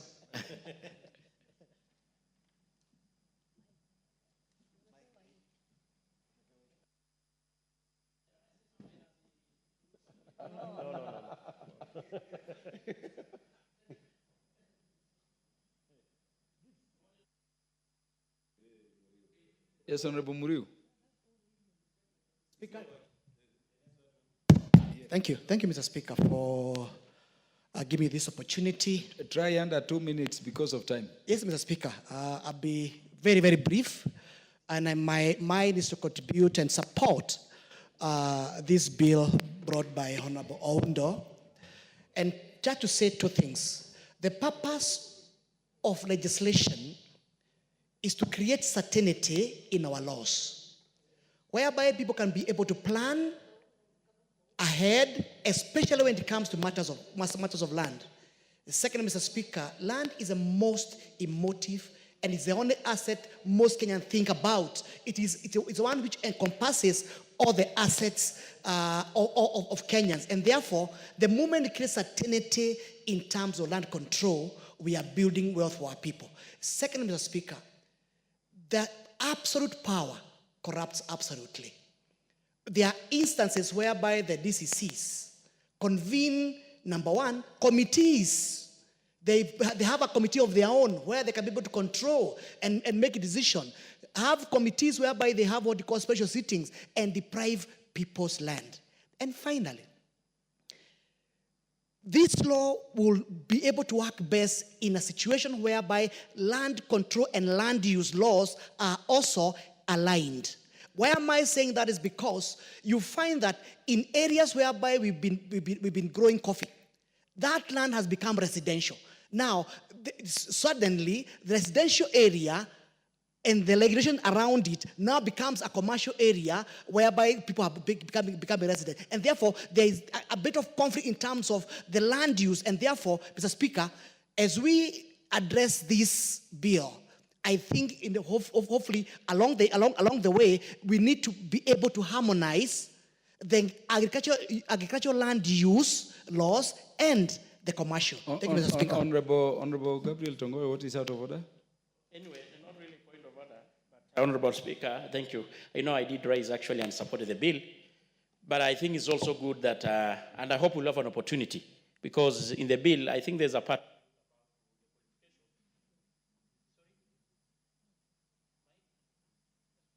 Mike, qualification of these committee board members. The honorable member had proposed about a degree. I want to hear and we what should his appreciate. point of order is about. I'm saying, Honorable Speaker, we had all agree that the bill is very progressive and totally we support. But the issue of qualification of these... Is it a point of order or a point of information? It's information, but I think we'll have an opportunity when it comes to the committee of the whole house, of the whole, to amend and maybe could discuss that. Because we should appreciate the majority of Kenyans, and of course where even land is in plenty there, like where I come from, Northeastern, people are illiterate. So to bring the issue of a degree is completely making this committee belong to Okoras and the crooks in Nairobi. I have gotten you, Honorable Tongoyo, but I cannot place your contribution as a point of order or point of information, but we get you. The mover to reply in less than 1 minute. Thank you, Honorable Speaker. Let me thank my colleagues for having contributed to this bill. Let me thank the Committee on Lands and Environment for having participated in public participation in respect of this bill. Let me thank the Speaker of the National Assembly for occasionally intervening to ensure we get to this level. Honorable Speaker, it's really gratifying that this will be progressive. It will help solve many of the pending court cases about land. It will streamline the management of agricultural land, and it will sort out all the malady that we have experienced in this particular line. Progressive, Honorable Speaker, the determination of the matter will be in an open, more or less like an open court, where there will be advance notice that a matter is coming up, so that if there are any objections, if there are any issues to be raised, they are raised in advance. The issue of special boards we have done away with, so you are sure that basically your land is safe, because whatever happens will be done in broad daylight. For what my colleagues has raised, that we can address at the committee of the whole house as we always do, it will be a give and take, we'll explain. With those few remarks, Honorable Speaker, I beg to reply. We've had a very busy day as members of the National Assembly this afternoon. I think we have gone through the second reading and other businesses in a very good way. I want to thank all the members for that. Let us be upstanding. Honorable members, the time being 9:01 p.m., this House stands adjourned until Thursday, the 28th day of November 2024 at 9:30 a.m.